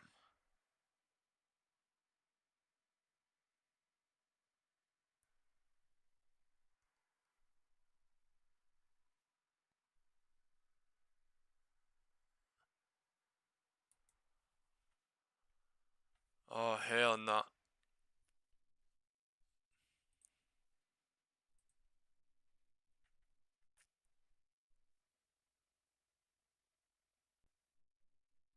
I'm in 6890 for tomorrow, but what the hell?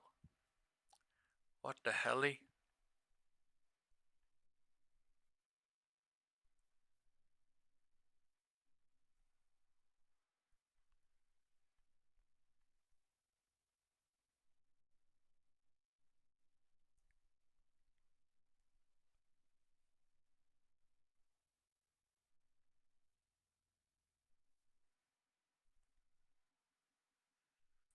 $325.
Why do I hate this MACD?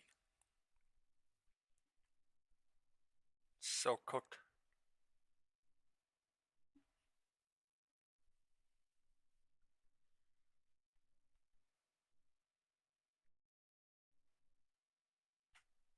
Said no audio. I don't have to talk 24/7, man. People expect me to talk 24/7.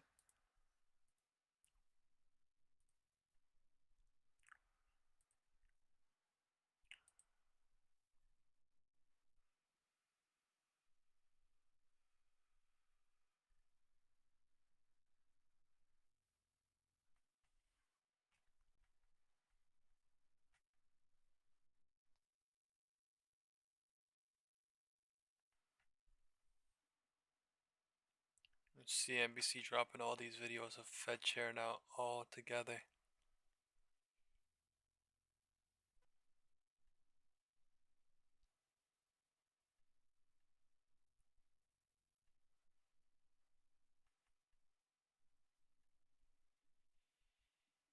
And look at the news that they're pushing now.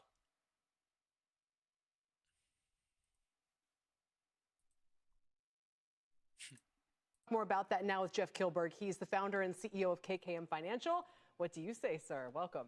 Well, Kelly, kind of a surprise. Everyone was looking for a cut in rates, more hawkish, and we actually got more. If you think about that $40 billion they're going to start purchasing in just a couple of days, that's annualized $500 billion of new QE. So with a $6.5 trillion balance sheet. I think a lot of folks were surprised. That was the initial reaction, equities, but you're seeing a little bit of a shift here, and we're waiting for the presser. But I think this was much more dovish, and I think Fed Chairman Powell is keeping his job for another month because that's the one that we haven't talked about yet. And I think the long end of the curve is not pricing the fact that he may not be here in May of 2026 if President Trump has his way. So right when the decision came out, you were standing right there, and you heard me say, this is the son of QE, or QE light. Because to me, that's the headline. That's why stocks are moving. It's not the interest rate, no offense to any of our headlines or whatever. It's this diet QE in the with T-bills. The sense of urgency. December 12th, they're starting to buy these bills. And that really kind of brings up the question. I thought the economy was booming. Everything was great. Kelly's got a solid gold yacht. Everything's fine. Yes, but they are clearly seeing something. Now, historically speaking, the Fed doesn't have the best track record. They talked about inflation being transitory, but nonetheless, they are seeing something. And this $500 billion annualized, it's $40 billion a month, folks. But this $40 billion a month that's starting in a couple of days, that is really surprising. I think that's going to move equities a lot higher because this is, I know we had one dissenter wanted 50 basis points. This is like a 30, 35 basis point cut because it's another tool in their toolbox that is getting the same outcome. And it's going to increase the balance sheet, which is crazy that they just slowed the balance sheet down from draining and now they're kicking it off. There's a lot to ponder, and I'm totally sympathetic. I think you're right about the market taking it that way, no question. But they'll argue that this is it's wonky. It's financial system plumbing. It's that the bank reserves level is getting too low because we're in an ample reserves, not a scarce reserves regime. And we saw this in 2019 with the repo flare, but they don't want it to happen again. So it's more of like a management tool, right, of the financial system than it is a tool of monetary policy. Now, maybe those are two sides of the same coin. But it seems as though the real question is whether they intend to do anything beyond kind of keeping up with the level of GDP that they're kind of doing now with the balance sheet, doing something more meaningful, more expansionary, And I think there's going to be a lot more questions about that. What is their intent now with the balance sheet? Is this just a temporary fix to a repo problem, or is it something more? It feels like they brought the first aid kit out, and we haven't seen the wound yet. So maybe this job situation is going to decrease or get worse. But right now, the economy is strong. We're seeing profits. We just saw Q3 profits, Kelly. It doubled expectations. Yeah. And I know there's been an old saying, profits are the mother milk of the stock market and the economy. Maybe we update that and say, profits are the creatine of the stock market and economy. But we are seeing such strength. This is very surprising. Interesting.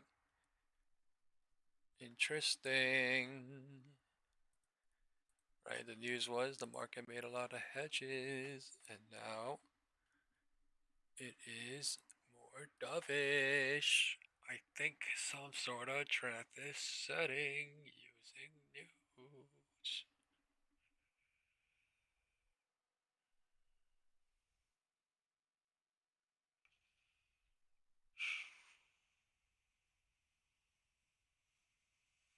Federal interest rates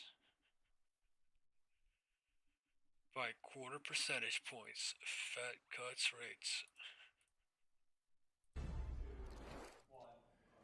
The Federal Reserve reducing interest rates by an expected 0.25 point to a new range of 3.5 to 3.75. There were 3 dissents. The first time that's happened since September 2019. 2 were against the cut, including Chicago Fed President Austin Goolsbee, along with Kansas City Fed President Jeff Smith, his second dissent in a row. Also, another dissent for a 50 basis point cut from new Fed governor on loan from the administration, Stephen Myron. To recap, the vote was 9 for cutting 0.25, 2 against cutting, 1 for cutting 50 basis points. The Fed signaled a higher bar for the next cut, using language that it's used in the past to do so, saying that it will assess incoming data to determine the extent and timing of future rate moves. That language it used it last December to signal a pause. The rate outlook suggests consensus for just 1 more cut next year and 1 more in 2027. But as I'll get to when I talk about the dot plot, a lot of disagreement. Before the dot plot, though, I want to talk about some pretty big news when it comes to the balance sheet. The committee making a determination, it is now at what it calls an ample level of reserves. So it plans to initiate purchases of shorter-term treasuries on an ongoing basis. And then a separate document was specific, saying the Fed will begin buying $40 billion in bills starting December 12th. That's just a couple days from now. and I believe that's sooner than the market expected. And those purchases will go on for a little while at an elevated level because of seasonal demands for reserves that are out there before coming down again in April. That's what the document says. Outlook on the economy in the statement. GDP outlook was stronger next year in the Fed's own forecast, up a half a point to 2.4%. So pretty big move there in the outlook for GDP next year. The inflation outlook lower for next year by just a tick, down to 2.5%, just about hitting the target of 2.1 in 2027. The statement says the economy is expanding at a moderate pace. Job gains have slowed and unemployment has edged up. Just a note, the statement no longer says that the unemployment rate is low at the current rate. Inflation is seen as somewhat elevated, economic uncertainty also elevated. Back to the Fed outlook and the dot plot real quickly here. Only 2 dissents, but 6 officials in total wanted no change in the funds rate according to the dot plot. So kind of a soft dissent in that regard, you can call it. 7 want no change at all for next year. 11 only want 1 cut next year. One person, and we can imagine who that is, Stephen going Myron, higher and higher. Oh my. Just guessing here, wants rates down to 2.12% next year, or 150 basis points lower. And that is the statement and the outlook for rate cuts and the balance sheet. You gotta be fucking kidding me.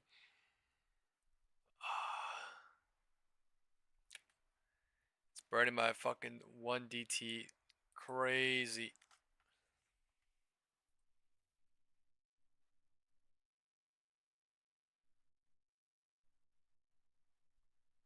Oh, chop ass move, doing so much.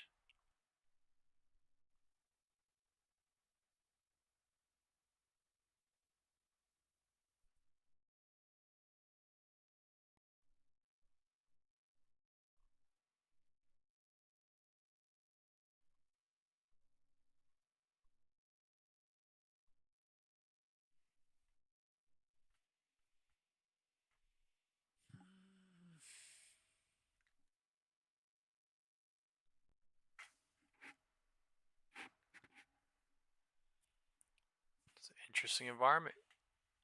VIX went higher.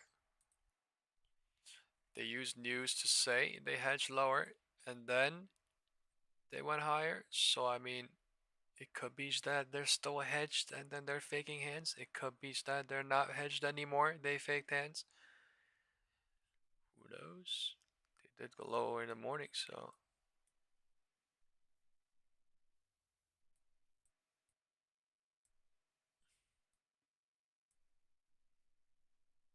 Dramatic 2 p.m.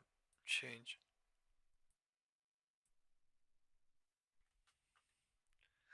That is crazy to see. 1 minute gap at 6880 holding.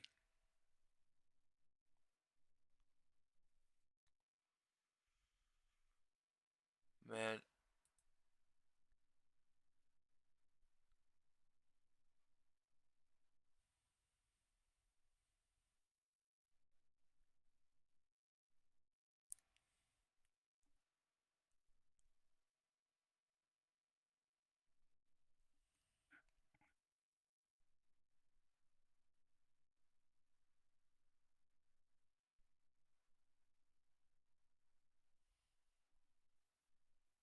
This candle crazy though.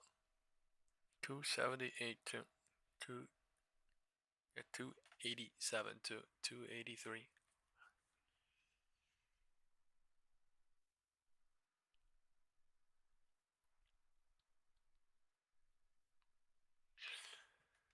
Crazy. We're playing in the algo range right now. Or algo range is being played. Breakout above.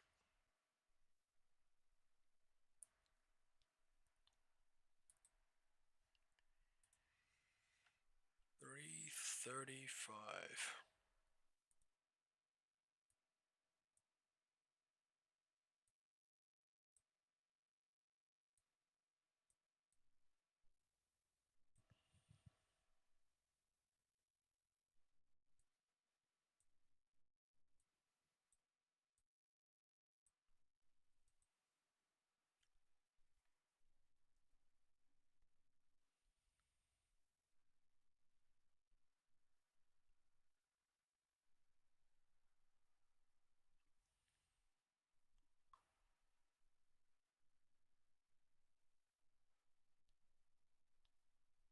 I need ribs.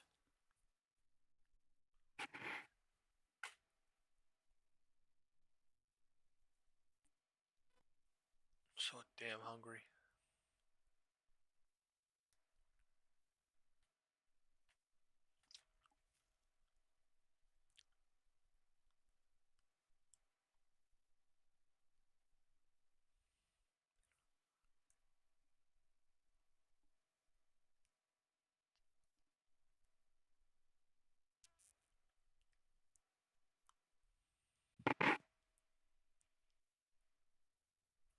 It's impressive how they didn't do anything.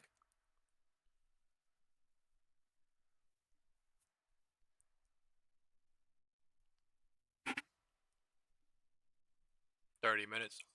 Zero DTs are gonna close here at 3:45.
Man, it's FOMC, man.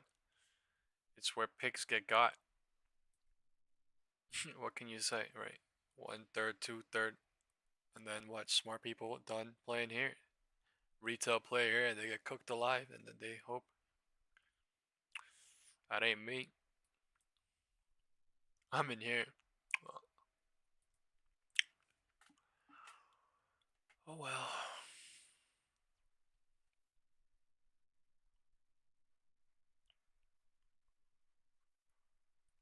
I mean, you literally can't do anything about it.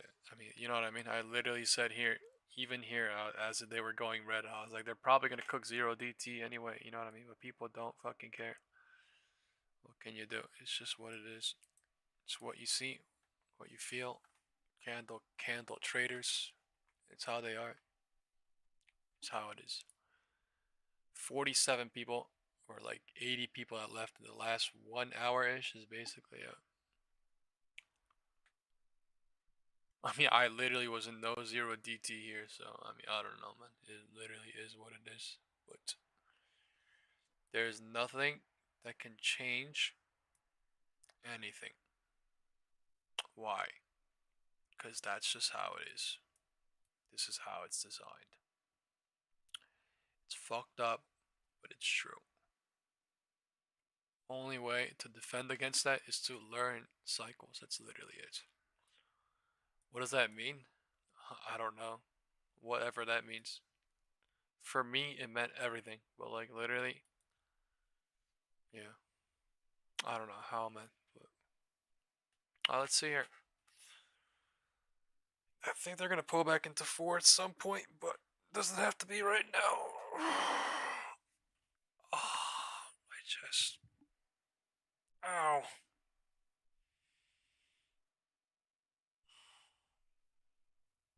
After hours is free game.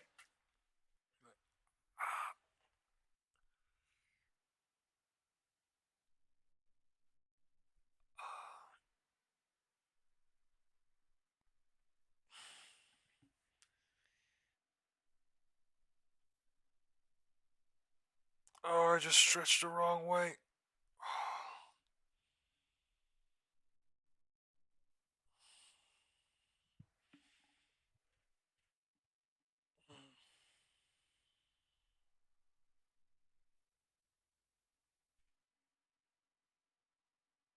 Oh, I just pulled my side back muscle. That hurts so much.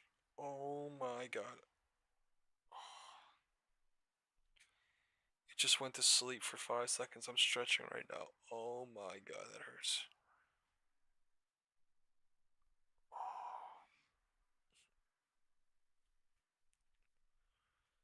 Oh.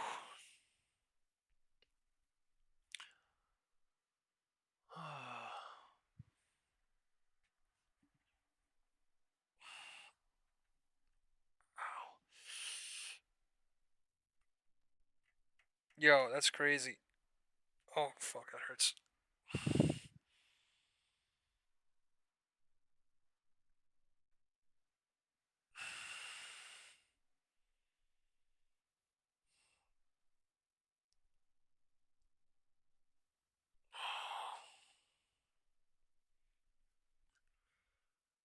Oh my god, that hurts.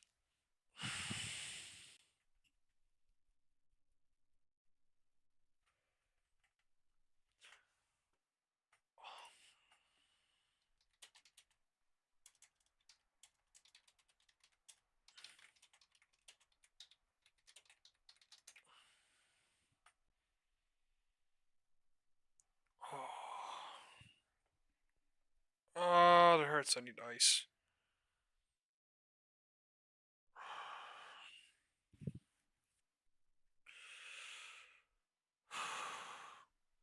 I just leaned my body so hard left. Yo. Oh, fuck. Oh my god, I pulled my back so hard I couldn't breathe for a second.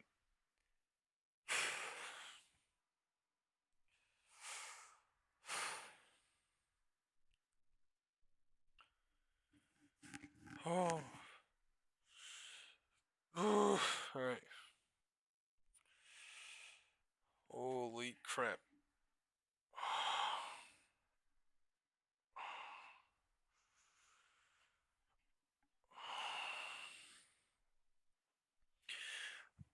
Oh, 1 second. I think. Oh, 1 second.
Alright, I need to go take a cold shower after this. I just felt like death. I'm fine now, but oh my god.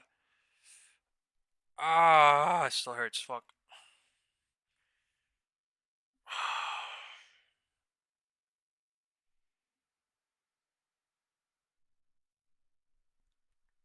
I think I need to do a sit down stretch.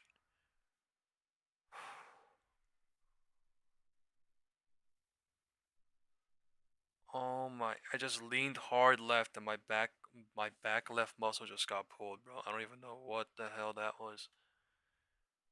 Holy fuck, I couldn't breathe. That never happened to me in my life.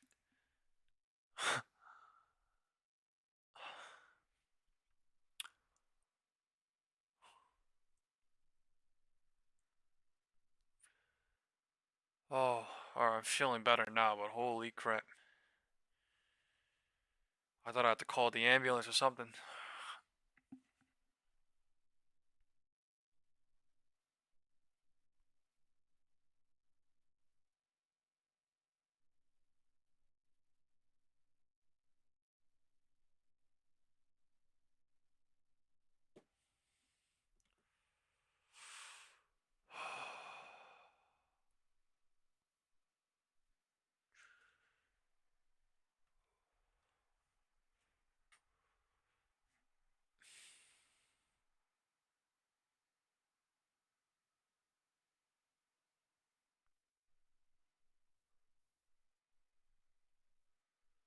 There is 12 minutes left.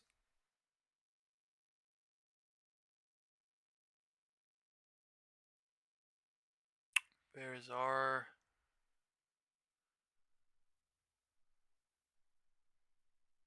trying. If the first algo range breaks down, opens the door to somewhere 686, somewhere 0.50 Fibonacci of the 2 p.m. push to 335. Holy crap. Oh.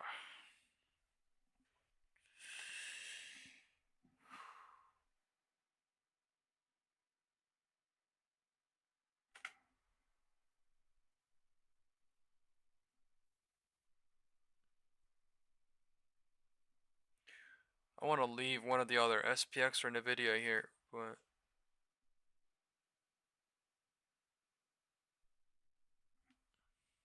oh my lord.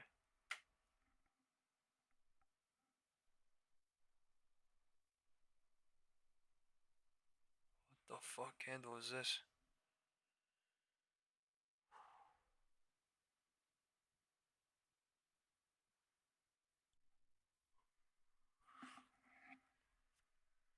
Oh, HOD 350. Just spike candle up. Oh my god, that hurts. QQQ spike candle up 350 HOD.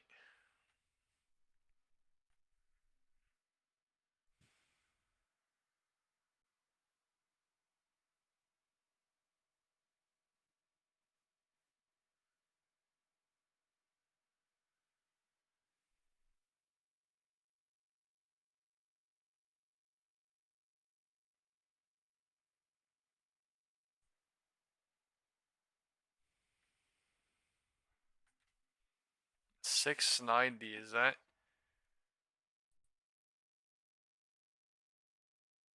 That's not showing on SPX. Only SPY and QQQ.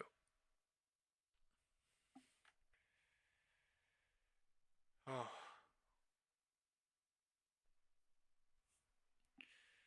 Just needed air. I'm feeling so much.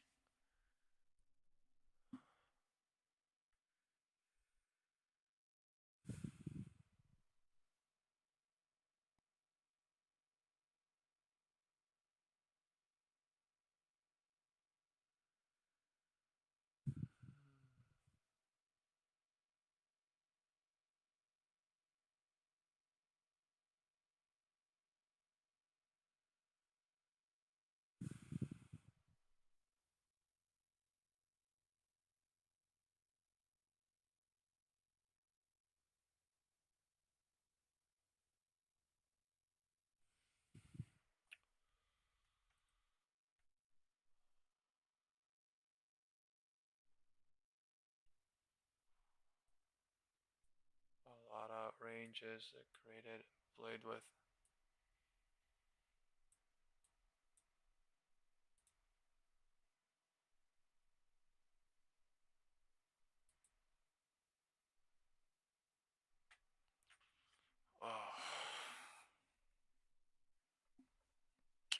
That was something different. Oh my.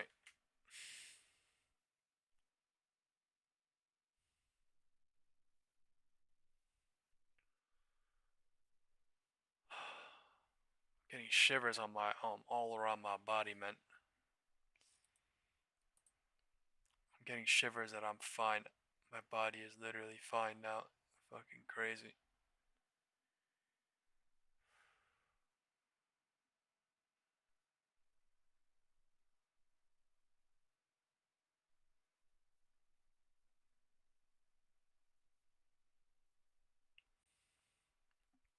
There's two things that can happen tonight. Either FOMC changed things and we're bullish, or the directional 2 p.m. push to 355 was fake and they hedged down, and VIX is going to continuously spike up and they're going to go lower again tomorrow. Maybe literally to 683 again tomorrow intraday. That might be a possibility as well. And Nvidia closing so goddamn bullish. SPX is at 6889. I would love 6880 intraday, and I might be back at my price, but I am kinda grinded down on my SPX.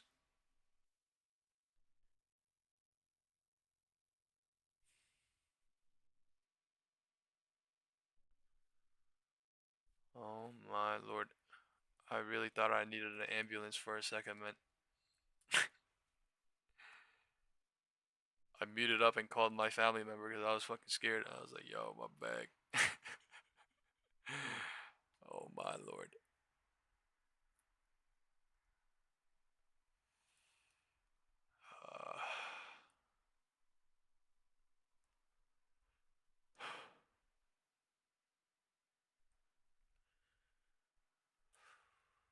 Nvidia playing with the purple box at the end of time.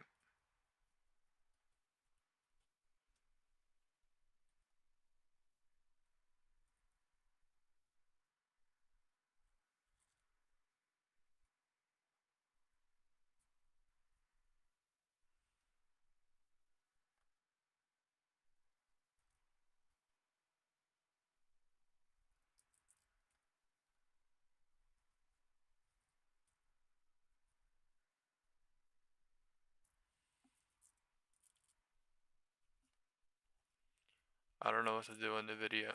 Whether to take the risk into Friday. SPX, I'm scared too, but I low-key am feeling it.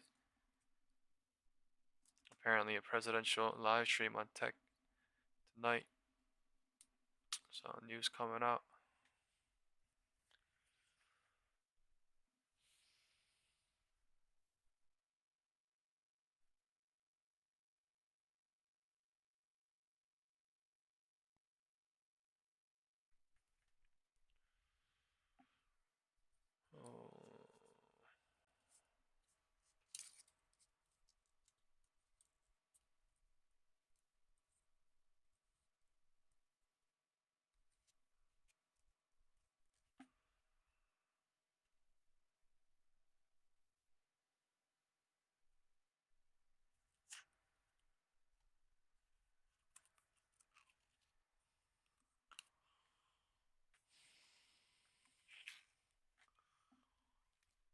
Damn.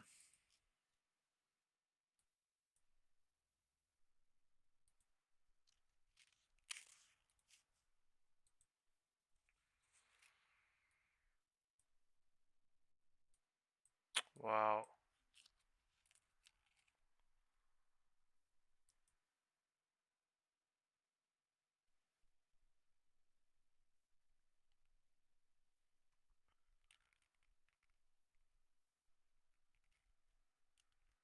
And 6880 might be a magnetic zone. Holy crap.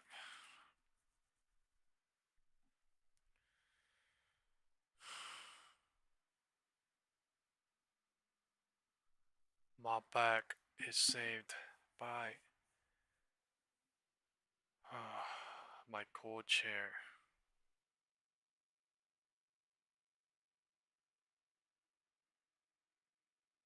Time is 3:57. 355.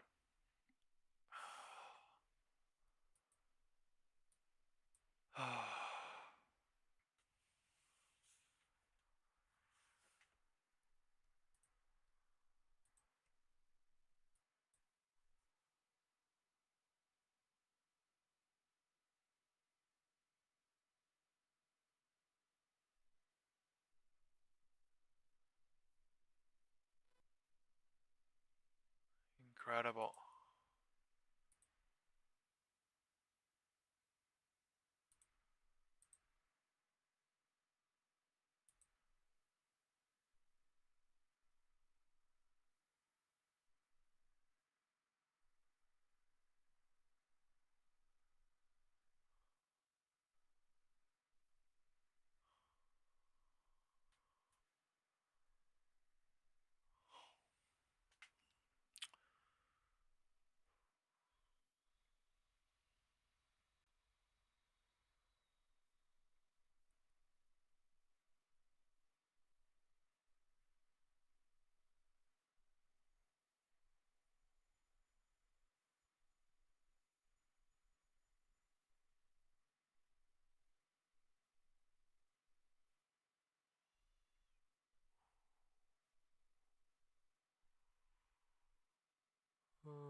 There is 15 minutes from 4 to 4:15.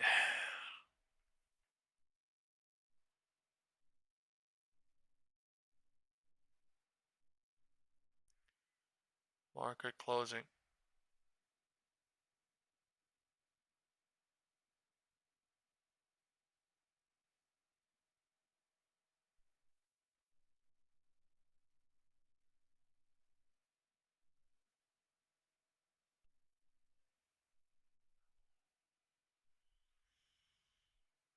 What I'll close.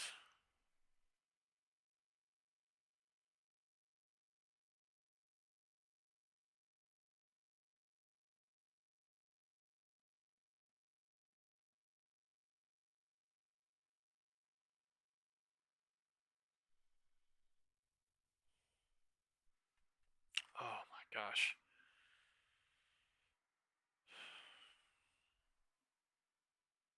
I'm gonna take a cool down shower and head out. Wow.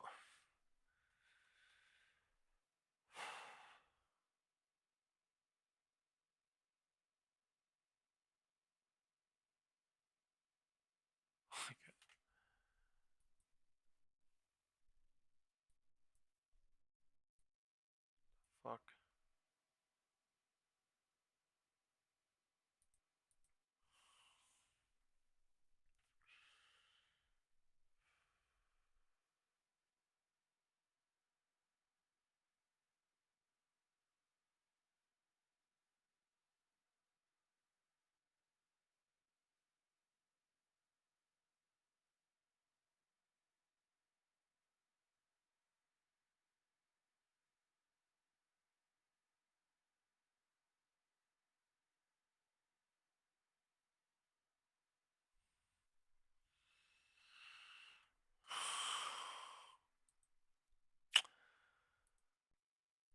Bye-bye, everybody. IWM closing at all-time highs. Broke out of the range today.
I'm in 7.1K on SPX.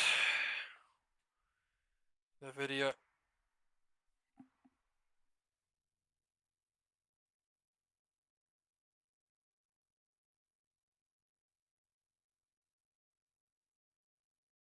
Man, NVIDIA wild.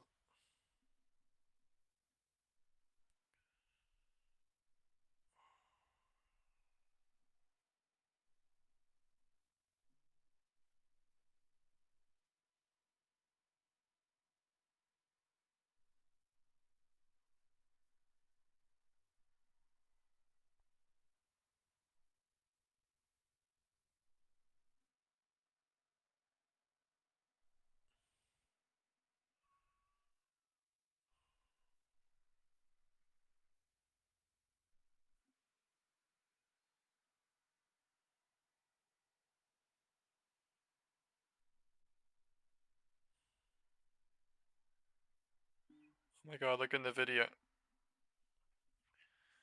Oh my. Scared the please, man. Please open at sub 180 tomorrow. I will literally cry.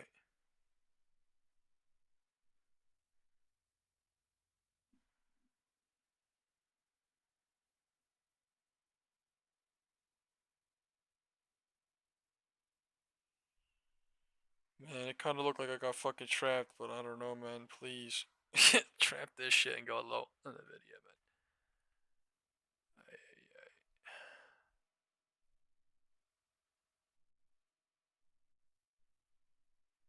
Yes.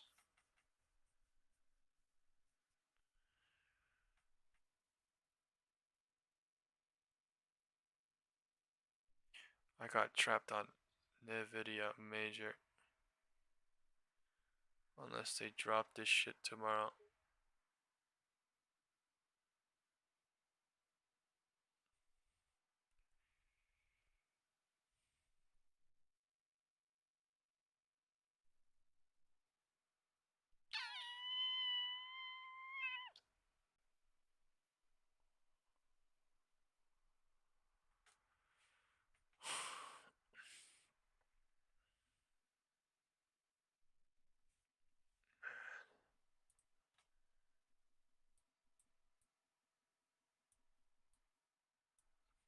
Bro, the video wildin'. I love it. Surely this means we open lower tomorrow, right? Surely this must mean something, right? Fuck me, please. Surely this must mean something, right?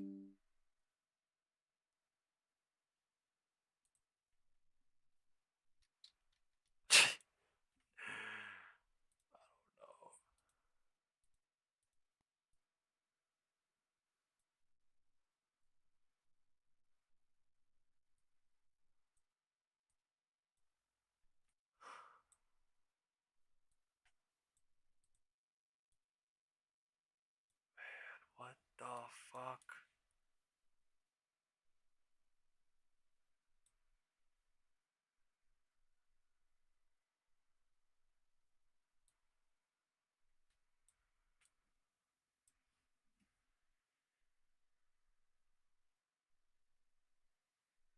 Huh?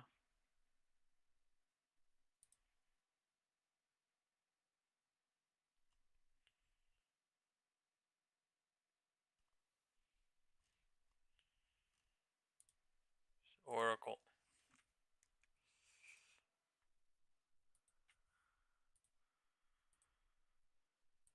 Holy shit, please go sub 180 tomorrow, man.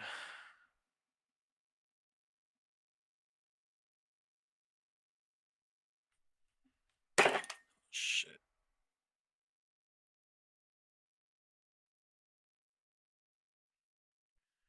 I'm about to leave my SPX in profit. I'm scared. I don't want to take this entire shit into tomorrow.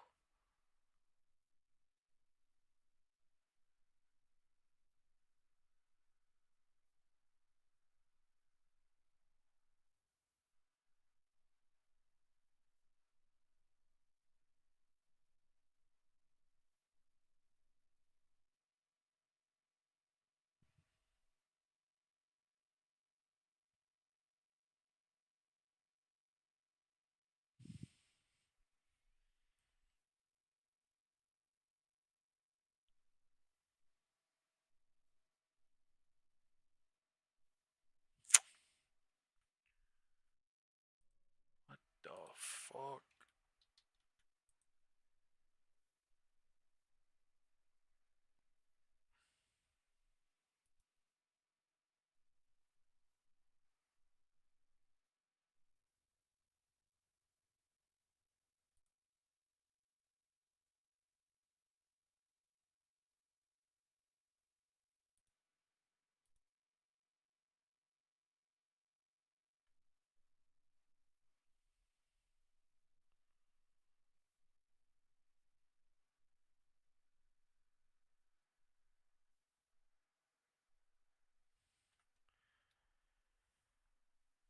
Ah, yes. Thank fucking God. Dr. Murray. Oracle. President Trump. What the fuck?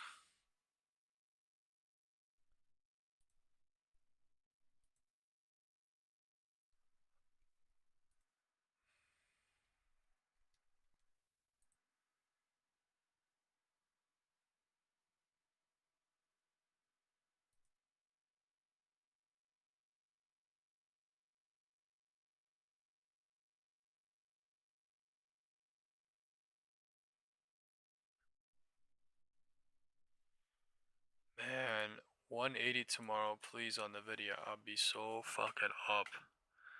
From 184. I'll be in 182.5 tomorrow, man. Please, tomorrow fucking Thursday. That'll be fucking humongous. They squeezed me into this close. Data burnt it into fucking close because of Friday expiry, and now they're dumping it with the Oracles.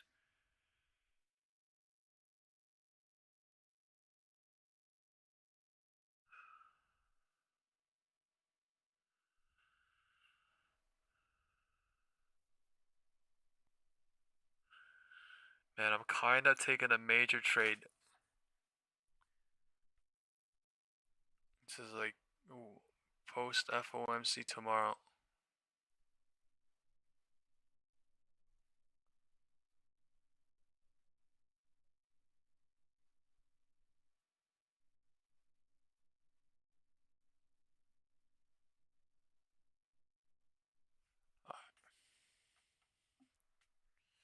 That is.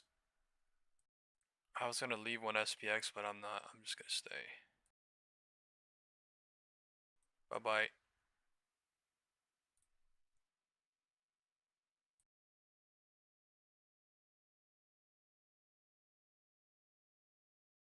They say.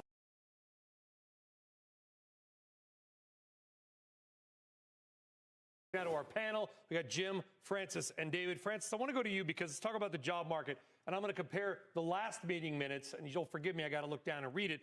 Here's what they said at the last meeting minutes about the job market. They said the unemployment rate is edged up, but remained low through August. So they said, oh, okay, it's edged up, but it's low. This year, first paragraph, the unemployment rate has edged up through September, hard stop. So they seem to be acknowledging that the job market has weakened a little bit.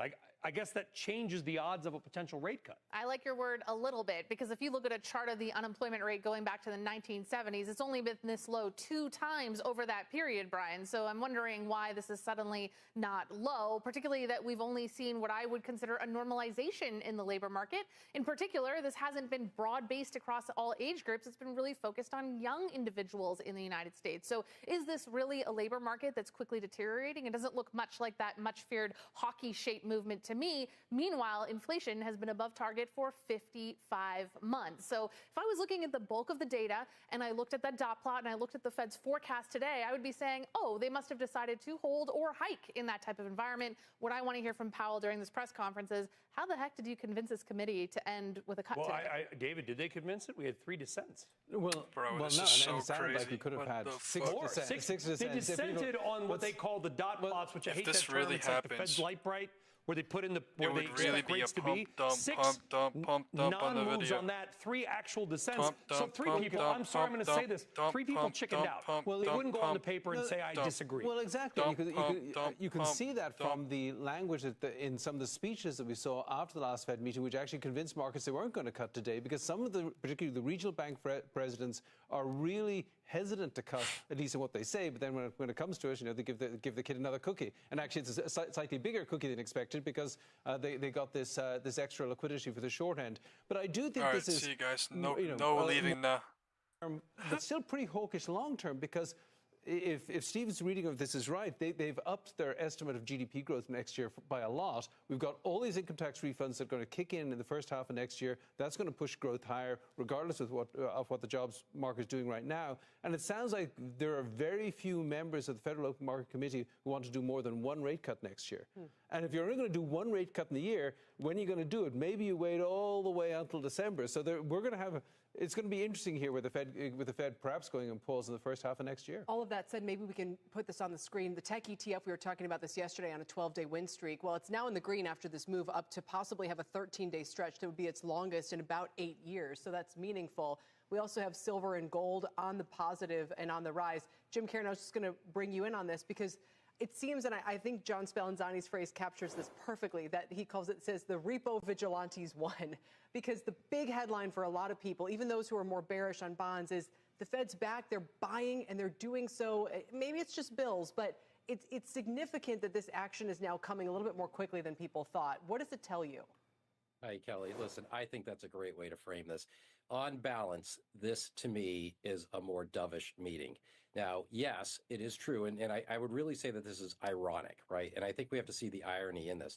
The Fed has basically raised the bar for the next rate cut, right? So we still think they're going to cut, but it's going to be a higher hurdle for them to do that. However, they did surprise the market on the dovish side by moving that balance sheet management from what many people thought was going to be early next year to actually what's going to happen starting right now here in December.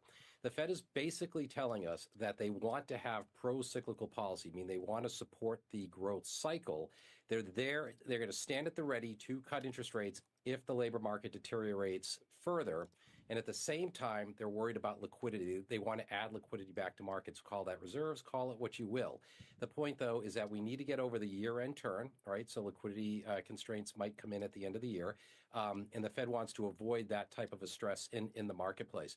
So net, the fact that they're willing to start to inject this liquidity, worry about reserves, and that's a lot of what's going to maintain, I think, some of the bullish sentiment in the markets, which is what we're seeing reflected, is actually the net dovish component, even though they raise the bar for the next rate cut. So I think it's a bit ironic. If you live in a New Jersey zip code and have zero That's the worst way to dump.